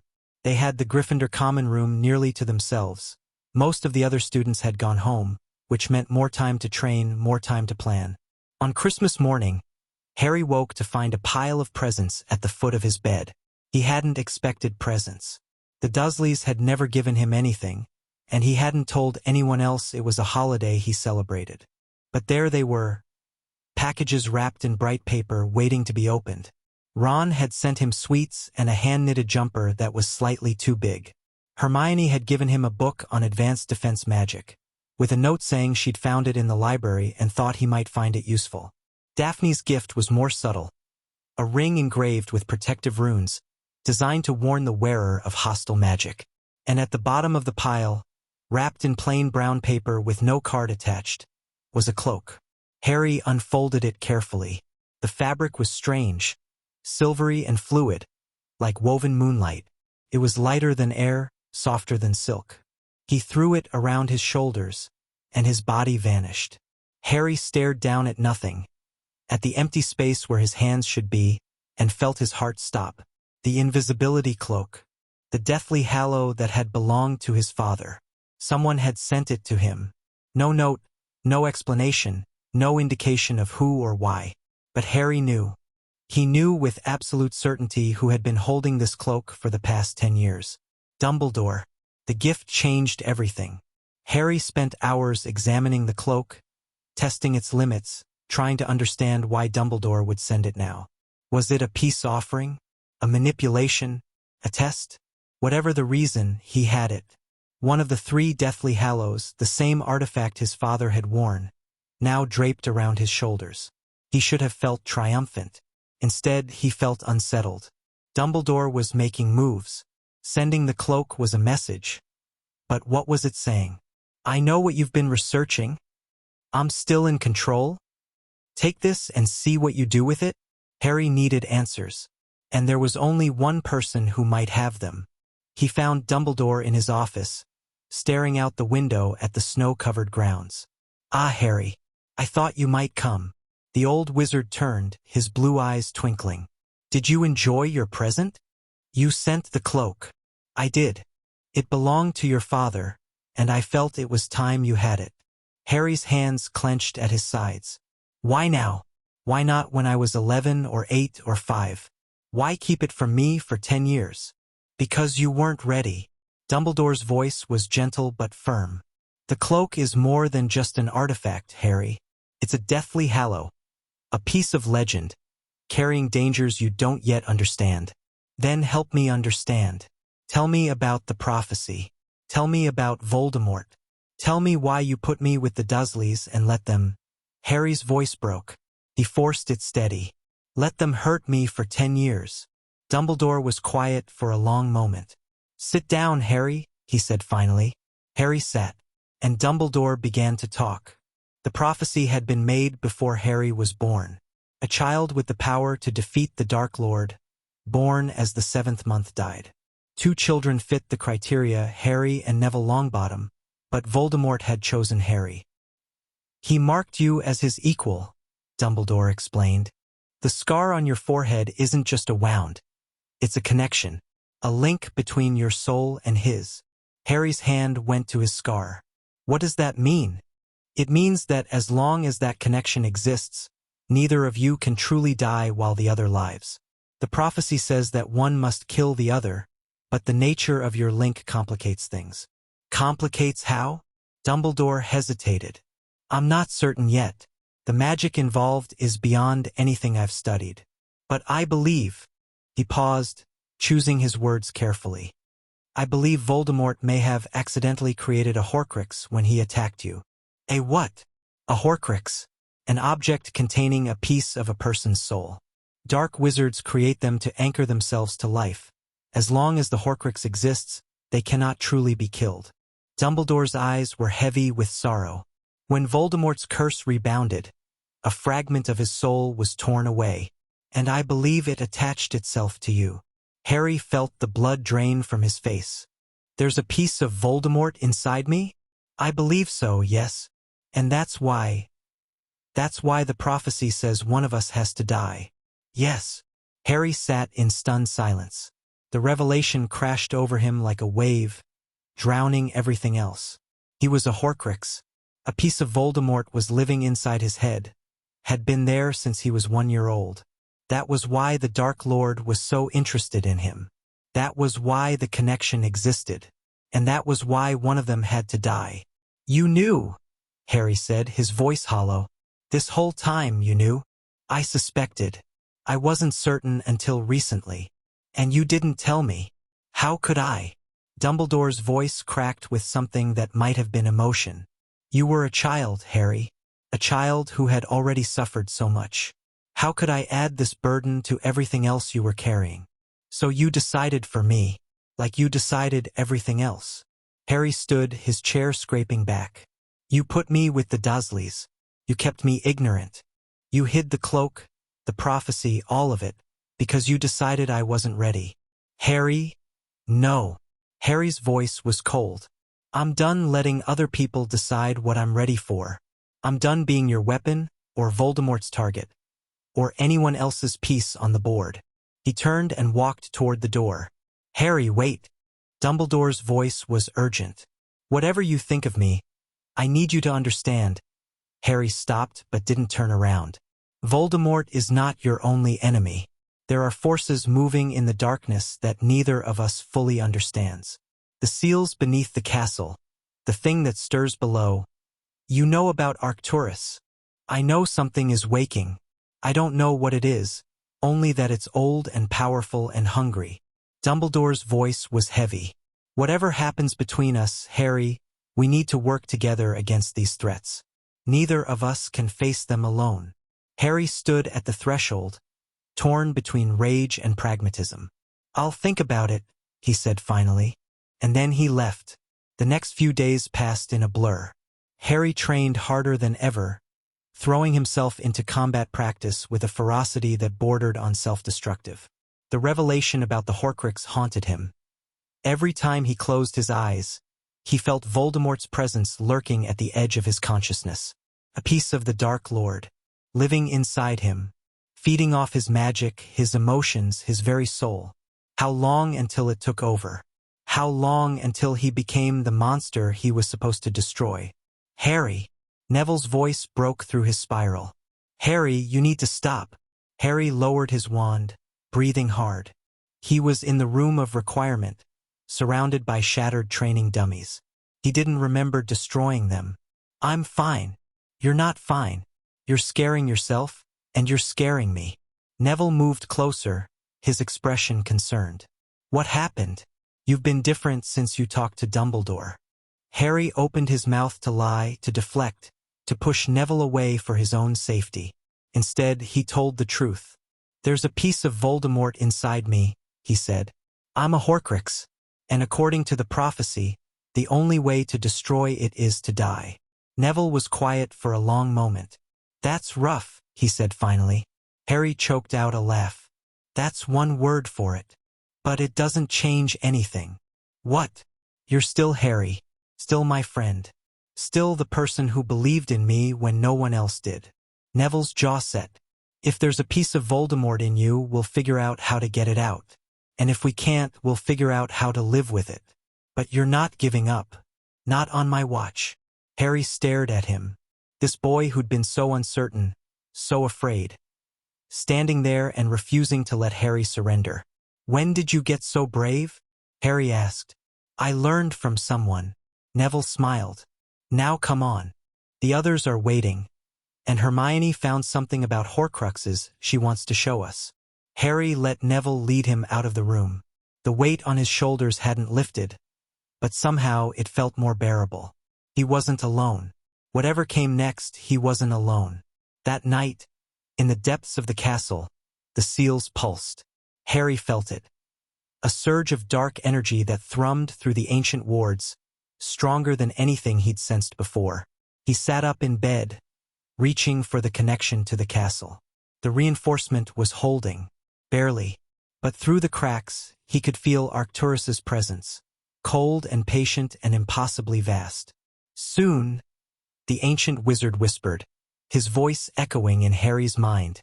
Very soon now. Harry didn't sleep again that night. Chapter 5. The awakening the seal shattered at on a Tuesday in late May. Harry was dreaming when it happened, one of those formless, drifting dreams that meant nothing, and then suddenly he wasn't dreaming anymore. He was falling through darkness, through layers of stone and magic and time, plummeting towards something ancient and hungry that waited at the bottom of everything. He woke gasping, bolt upright in bed, his scar burning like someone had pressed a brand to his forehead. But it wasn't Voldemort. This was something else, something older, colder, more fundamental. Arcturus was free. Harry threw off his covers and grabbed his wand from under the pillow. Around him, the other boys slept on, oblivious to the magical shockwave that had just rippled through the castle's foundations. He had to move, had to get to the chamber, the training wand in his pocket pulsed with desperate heat. Harry! Godric's voice was thin, strained, barely audible through the connection. The seal, he's through. I can't. The connection died. Harry's blood turned to ice. He was out of the dormitory in seconds, bare feet slapping against cold stone as he sprinted through the darkened corridors. The castle felt wrong around him. The ancient magic that had always hummed with protective warmth was now churning with something like fear. Third floor, second floor, down the hidden stairs behind the tapestry of Barnabas the Barmy, through the passage that led to the depths. He burst through the portrait of the Night Guardian without stopping for identification, the ancient defender apparently too shocked by what was happening below to challenge him. And then he was in the chamber, or what was left of it. The far wall was gone. Where the seal had been, where those pulsing red runes had held for 1,000 years, there was now a gaping wound in reality itself. Darkness poured through the breach like smoke, spreading across the floor, climbing the walls, consuming everything it touched. And standing at the center of that darkness, finally free after 10 centuries of imprisonment, was Arcturus Blackwood. He looked different than Harry remembered from their mental encounters. The bone-white skin and burning eyes were the same, but there was a solidity to him now, a physical presence that the dream visions had lacked. He stood maybe 6 feet tall, rail-thin, wearing robes that seemed woven from shadow itself. His face might have been handsome once, but 1,000 years of rage and madness had twisted it into something barely human. Harry Potter. Arcturus's voice echoed through the chamber, resonant with power. I knew you'd come. I've been waiting. Harry's wand came up, a stunner already forming on his lips. Arcturus flicked his fingers, and Harry slammed into the wall hard enough to crack stone. Don't embarrass yourself, Arcturus said, almost gently. You're talented boy, remarkable even, but I was dueling dark lords when your ancestors were learning to light candles. You can't beat me with force. Harry struggled against the invisible bonds holding him to the wall. His magic strained, pushed, fought. But whatever Arcturus was doing, it was beyond anything Harry had encountered. Then why am I still alive? Harry forced out through gritted teeth. Because I don't want you dead. Not yet. Arcturus moved closer, his burning eyes studying Harry with unsettling intensity. Godric chose well when he selected you. The power in your blood, the training he gave you, the determination in your soul. You could be magnificent, Harry. You could be exactly what I need. I won't help you. You say that now, but you haven't heard my offer yet. Arcturus gestured, and the pressure holding Harry eased slightly, enough to breathe, to think. I'm not asking you to join me in conquest or slaughter. Those were never my goals, despite what Godric told you. You tried to seize control of Hogwarts. You wanted to rule over Muggles. I wanted to save the world. Arcturus's voice was soft, almost sad. Both worlds, magical and mundane. 1,000 years ago, I saw what was coming. The Muggles multiplying, spreading, developing technologies that would eventually threaten everything. The magical world hiding, shrinking, pretending the problem would go away if we ignored it long enough. And your solution was tyranny. My solution was leadership, guidance, using our gifts to steer humanity away from its worst impulses. Arcturus shook his head slowly. But Godric and the others couldn't see it. They were too attached to their principles, their precious moral codes. So they sealed me away and let the world spiral toward destruction. Harry forced himself to think past the fear, the pain, the overwhelming presence of the ancient wizard. The world didn't end. 1,000 years later, and we're still here. Are you? Look around, Harry. Really look. Arcturus waved his hand, and images flickered in the darkness around them. Wars, famines, mushroom clouds, burning cities. The Muggles have developed weapons that could render the planet uninhabitable.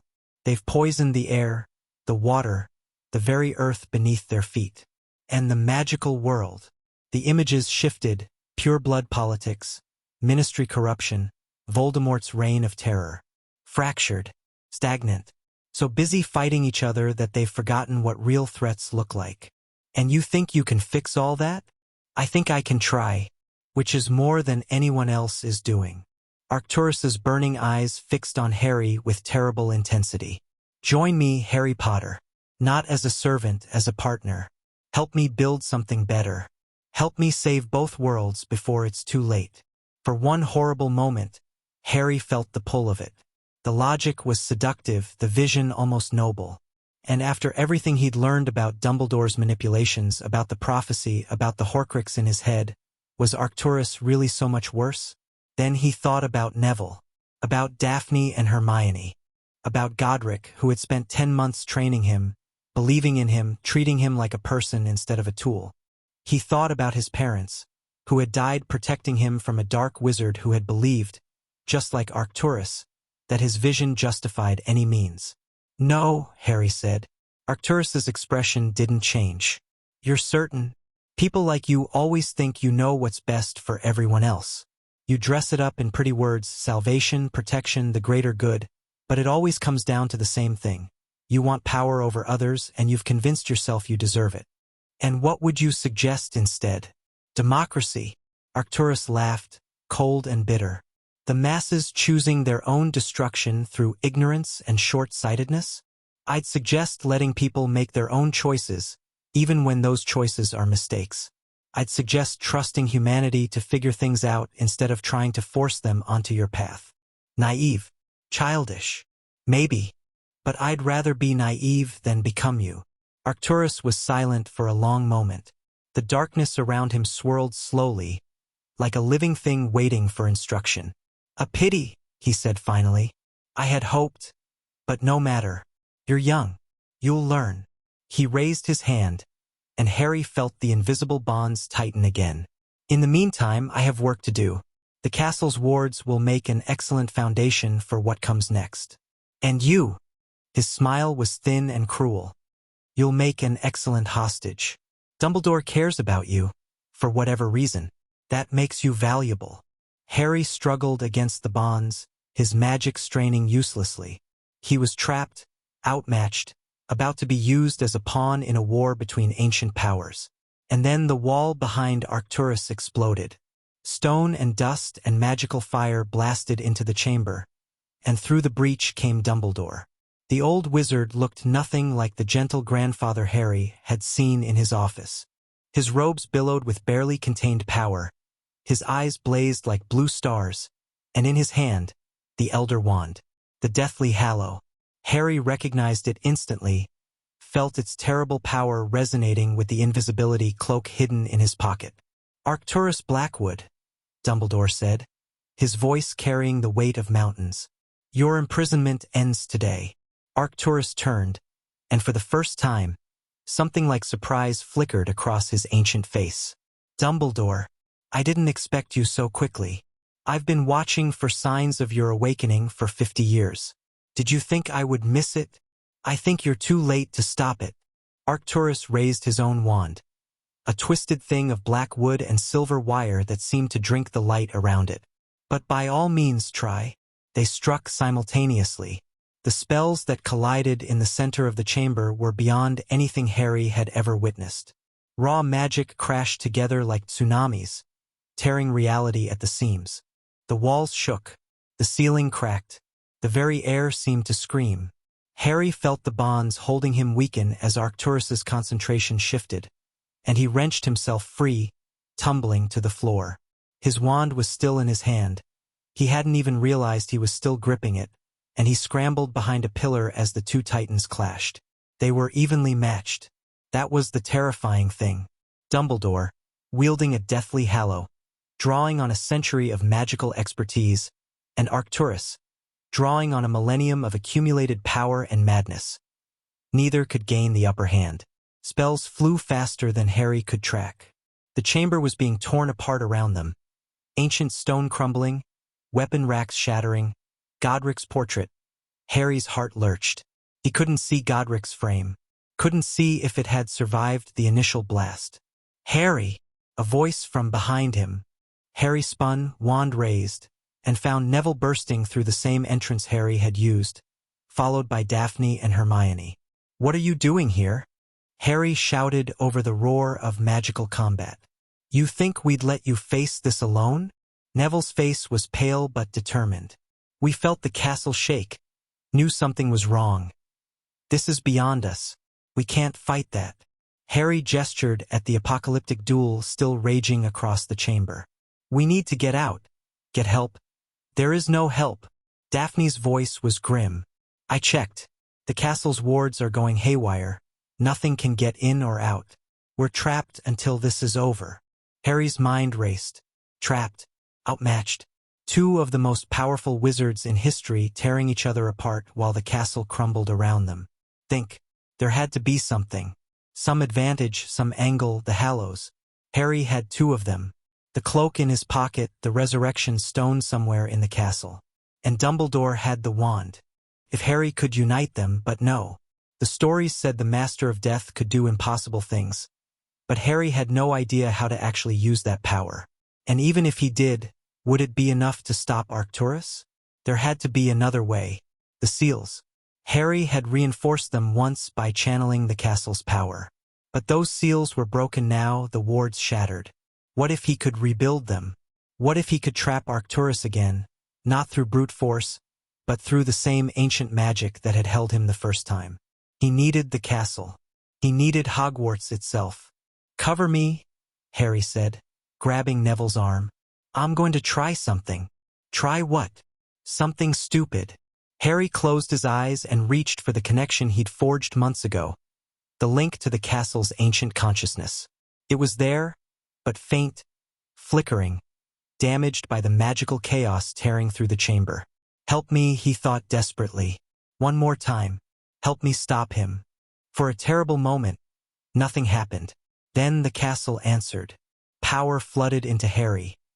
Not through his wand or his core, but through the very stones beneath his feet. He felt Hogwarts around him, every tower and corridor. Every student and teacher huddled in their beds wondering what the shaking meant. He felt the wards, damaged but not destroyed, straining to hold against the assault on their foundations. And he felt something else, something older, something that predated even the founders. The land itself. Hogwarts had been built on a place of power, a nexus of magical ley lines that the founders had tapped into when they created the school. That power was still there, vast and patient, waiting to be called. Harry called it. The chamber exploded with golden light. Arcturus staggered, his concentration breaking for the first time. Dumbledore pressed the advantage, driving the ancient wizard back with a flurry of spells that left scorch marks on reality itself. But Harry wasn't trying to fight. He was trying to build. The golden light coalesced around the breach in the chamber wall, where Arcturus had shattered his prison. Harry poured everything he had into it, his magic, his will, his desperate hope that this would work. "Seal," he commanded. "Hold. Contain." The light thickened, solidified, became something more than illumination. Runes blazed into existence, not the same runes the founders had used, but something new. Something that carried Harry's essence as well as the castle's. Arcturus saw what was happening. "No!" The ancient wizard broke away from Dumbledore, spinning toward Harry with murder in his burning eyes. "You cannot. I will not be imprisoned again." He raised his twisted wand, and Harry felt death coming for him. Then Neville stepped in front of Harry, wand raised, and shouted a shield charm with every ounce of power his 11-year-old body could muster. The spell should have shattered the shield like tissue paper. Should have torn through Neville and Harry both, ending them in an instant. Instead, the shield held. Harry didn't understand it. Couldn't understand it. Neville's magic wasn't strong enough. Shouldn't have been anywhere close to enough. But Neville wasn't alone. Daphne was there, her own shield layered over his. And Hermione, adding her power to theirs. And beyond them, through the broken walls of the chamber, Harry felt others. Students, teachers, even the ghosts of Hogwarts. All of them pouring their magic into the defense. The castle was protecting its own. And in that moment, while Arcturus's killing curse crashed uselessly against a wall of combined will, Harry finished the seal. The new wards snapped into place with a sound like a thunderclap. Golden chains of light erupted from the floor, the walls, the ceiling, wrapping around Arcturus, binding him, dragging him toward the rebuilt prison. The ancient wizard screamed, a sound of rage and despair that seemed to come from the depths of time itself. "This changes nothing," Arcturus roared, fighting against the chains. "The seals will fail again, they always fail. And when they do, I'll be back. I'll be—" The chains tightened. The breach in the wall sealed over, new stone forming where the old had been destroyed. And Arcturus Blackwood, the wizard who had nearly conquered the founders themselves, vanished back into the darkness below Hogwarts. Silence. Harry collapsed to his knees, every drop of energy drained from his body. The golden light faded, the castle's consciousness retreating back into its ancient slumber. "Harry!" Neville was at his side, hands gripping his shoulders. "Harry, are you okay? Did it work?" "It worked." Harry's voice came out as barely a whisper. "He's sealed. Again." "For how long?" Daphne asked. Harry thought about the wards he'd created, woven from his own magic, the castle's power, the combined will of everyone who had contributed to the defense. "I don't know," he admitted. "Longer than before, I think. But not forever. Nothing lasts forever. Then we'll be ready when he comes back." Neville's voice was firm. "We'll be stronger. We'll—" That was extraordinary. They all turned. Dumbledore stood at the edge of the chamber, the Elder Wand still in his hand. His robe scorched and his face drawn with exhaustion. But his eyes, as they fixed on Harry, held something new. Respect. "You channeled the castle's deepest power," Dumbledore said quietly. "Something only a true heir of the Founders could do. And you used it not to attack but to protect. To contain." He shook his head slowly. "I underestimated you, Harry. I think perhaps everyone has." Harry met the old wizard's gaze. "Does this change things between us?" "It changes everything." Dumbledore's voice was heavy with something that might have been regret. "I've made mistakes, Harry. Terrible mistakes. I kept you in the dark, made decisions about your life without consulting you, treated you as a piece instead of a person." He paused. "I cannot undo what I've done, but I can offer you something I should have offered long ago." "What?" "The truth. All of it. No more secrets, no more manipulation. Just honesty." Dumbledore's eyes were tired but sincere. "Will you give me the chance to earn your trust?" Harry thought about everything that had happened. The Dursleys, the prophecy, the Horcrux, all the years of pain and confusion and betrayal. But he also thought about what had just happened. Everyone in the castle working together. Neville and Daphne and Hermione standing with him. Even Dumbledore, fighting at his side against a common enemy. Maybe trust had to start somewhere. "I'll think about it," Harry said. Dumbledore nodded, accepting the answer. "That's all I can ask." The aftermath of the Arcturus incident, as the Ministry would eventually call it, was chaotic. The official story was that an ancient ward had malfunctioned, causing tremors throughout the castle. Only a handful of people knew the truth. Dumbledore, McGonagall, Harry's inner circle, and a few others who had been directly involved. Godric's portrait had survived, Harry discovered with overwhelming relief. The frame had been knocked from the wall but not destroyed, and the painted wizard was already lecturing Harry about recklessness when he went to check. "You could have been killed," Godric growled, his painted face pale with residual fear. "Facing Arcturus alone." "I wasn't alone." Harry gestured at Neville, Daphne, and Hermione, who had followed him into the chamber. "I had help." Godric studied the three of them for a long moment. Then, slowly, his expression softened. "I see. You've built something, haven't you? A foundation. Allies who will stand with you no matter what." "I've been trying to." Then I was right to train you. Godric's painted smile was warm. You've become exactly what I hoped, Harry. Not just a warrior, but a leader. Someone people choose to follow. Harry felt warmth spread through his chest. I had a good teacher. The last weeks of term passed in a blur. Harry spent them recovering, training, and slowly beginning to trust Dumbledore again. Not completely, not blindly, but enough to work together, to share information, to plan for what might come next. There was still so much unresolved. Voldemort was still out there, still hunting for a way to return to power. The Horcrux was still lodged in Harry's soul, a ticking time bomb that would eventually have to be dealt with. And Arcturus, the new seals were strong. Harry could feel them holding, reinforced by his own magic and the castle's ancient power. But Godric had been right. Nothing lasts forever. Eventually, the seals would weaken again. Eventually, Arcturus would return. When that day came, Harry would be ready. On the last day of term, Harry gathered his inner circle one final time. They met in the room of requirement, which had configured itself as a comfortable sitting room with chairs arranged in a circle. Neville, Daphne, Hermione, and two new additions.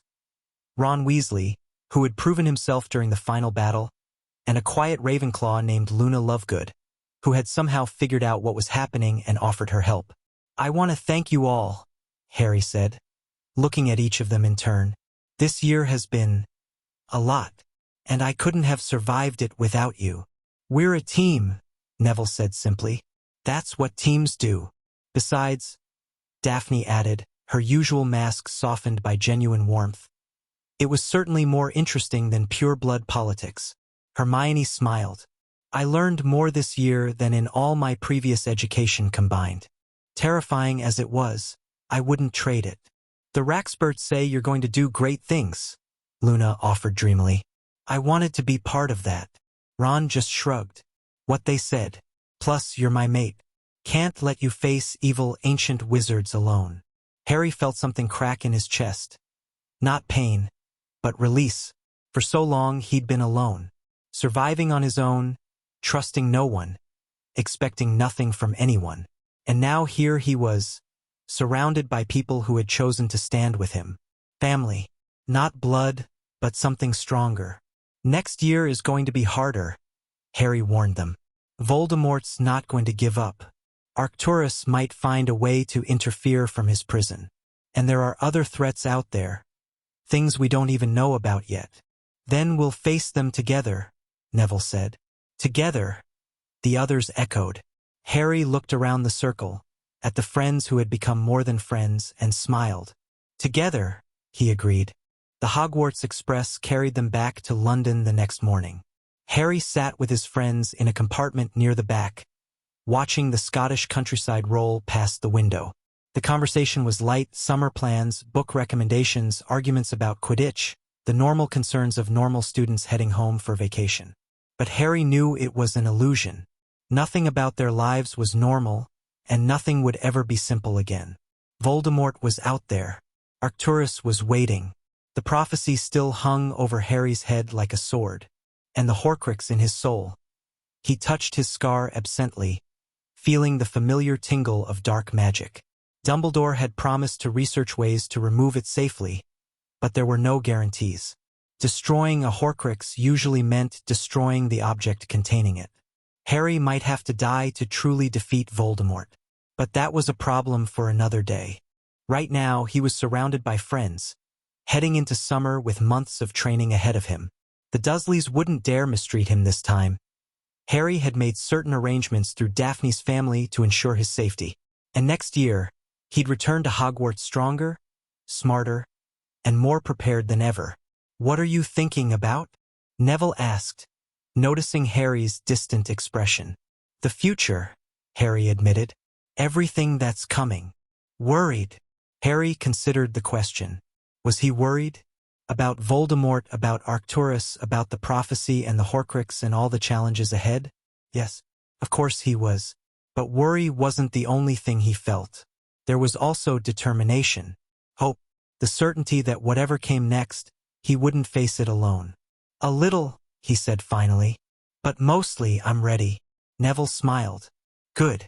Because I have a feeling things are about to get interesting. Harry laughed. A real laugh, free and unguarded. They usually do. The train pulled into King's Cross as the sun was setting, painting the sky in shades of gold and crimson. Harry stepped onto the platform, trunk in hand, and looked around at the chaos of reuniting families. His own situation was different. No loving parents waiting to greet him, no warm home to return to. Just arrangements and precautions and the constant vigilance of someone who knew danger was never far away. But as his friends gathered around him, as they exchanged farewells and promises to write, Harry felt something he hadn't expected. Contentment. Not happiness, exactly. His life was too complicated for simple happiness. But a sense of rightness. Of being exactly where he was supposed to be, doing exactly what he was supposed to do. A year ago, he'd been a broken boy hiding in a magical chamber, training desperately to become strong enough to survive. Now he was something more. A leader. A protector. Someone people believed in. The journey wasn't over. It was barely beginning. But Harry Potter was ready for whatever came next.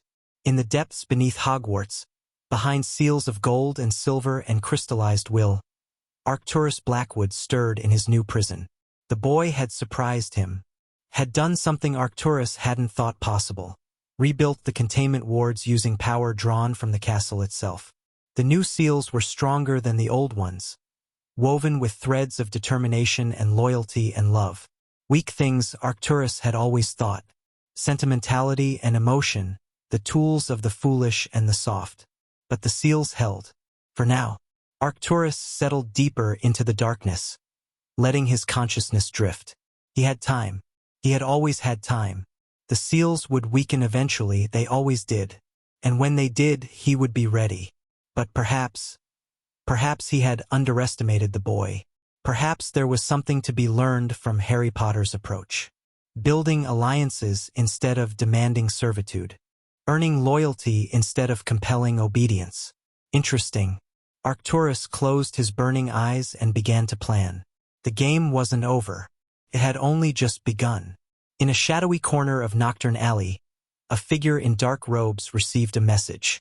The parchment was old, the ink faded, but the words were clear. The heir has awakened. The seal has been renewed. Proceed to Phase 2. The figure read the message twice, then burned it with a whispered word. Phase 2. After all these years, they were finally moving forward. The Deathly Hallows. The prophecy. The boy who lived and the thing that lived inside him. All the pieces were in motion now. All the players were taking their positions. And somewhere in the darkness between worlds, something ancient and terrible turned its attention toward a small island nation and the children who dared to challenge fate itself.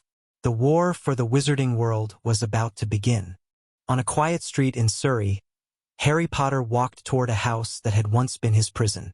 The Dursleys' residence looked the same as always. Perfectly manicured lawn, spotless windows, an air of aggressive normalcy that had always felt suffocating. But Harry wasn't the same boy who had fled this place a year ago. He was stronger now, trained, ready, and armed with a letter from a very influential wizarding law firm that had convinced Vernon Dursley, in very explicit terms, what would happen if Harry was mistreated again. The door opened before Harry could knock. Vernon stood in the doorway, his face purple with suppressed rage, but his eyes were afraid. "Boy," Vernon growled. "Uncle Vernon." Harry's voice was pleasant, his smile sharp. "I'm back. Did you miss me?" He stepped inside without waiting for an invitation, leaving Vernon sputtering in his wake. The summer stretched ahead, weeks of training, planning, preparing for what was to come. Harry would make the most of every moment. Because when September came, when he returned to Hogwarts for his second year, everything would change. The darkness was rising, and Harry Potter would be ready to meet it. Somewhere in Albania, in a forest thick with shadows, a spirit that called itself Lord Voldemort felt something shift. The boy had grown stronger, had faced an enemy even the Dark Lord himself might hesitate to challenge, had proven himself in ways that were unexpected. Perhaps a direct approach would not succeed. Perhaps a different strategy was required. Voldemort's shapeless form writhed in the darkness, considering options. He had servants still, loyal followers waiting for his return. And there were artifacts, dark objects hidden throughout Britain, that could restore him to power if properly used. The diary. Yes, the diary would serve nicely. And if it happened to test the boy, to see exactly what Harry Potter had become, all the better. The spirit gathered its strength and began to reach across the miles, toward a wizard who still believed in the cause, toward a plan that had been set in motion decades ago. Year 2 would be very interesting indeed.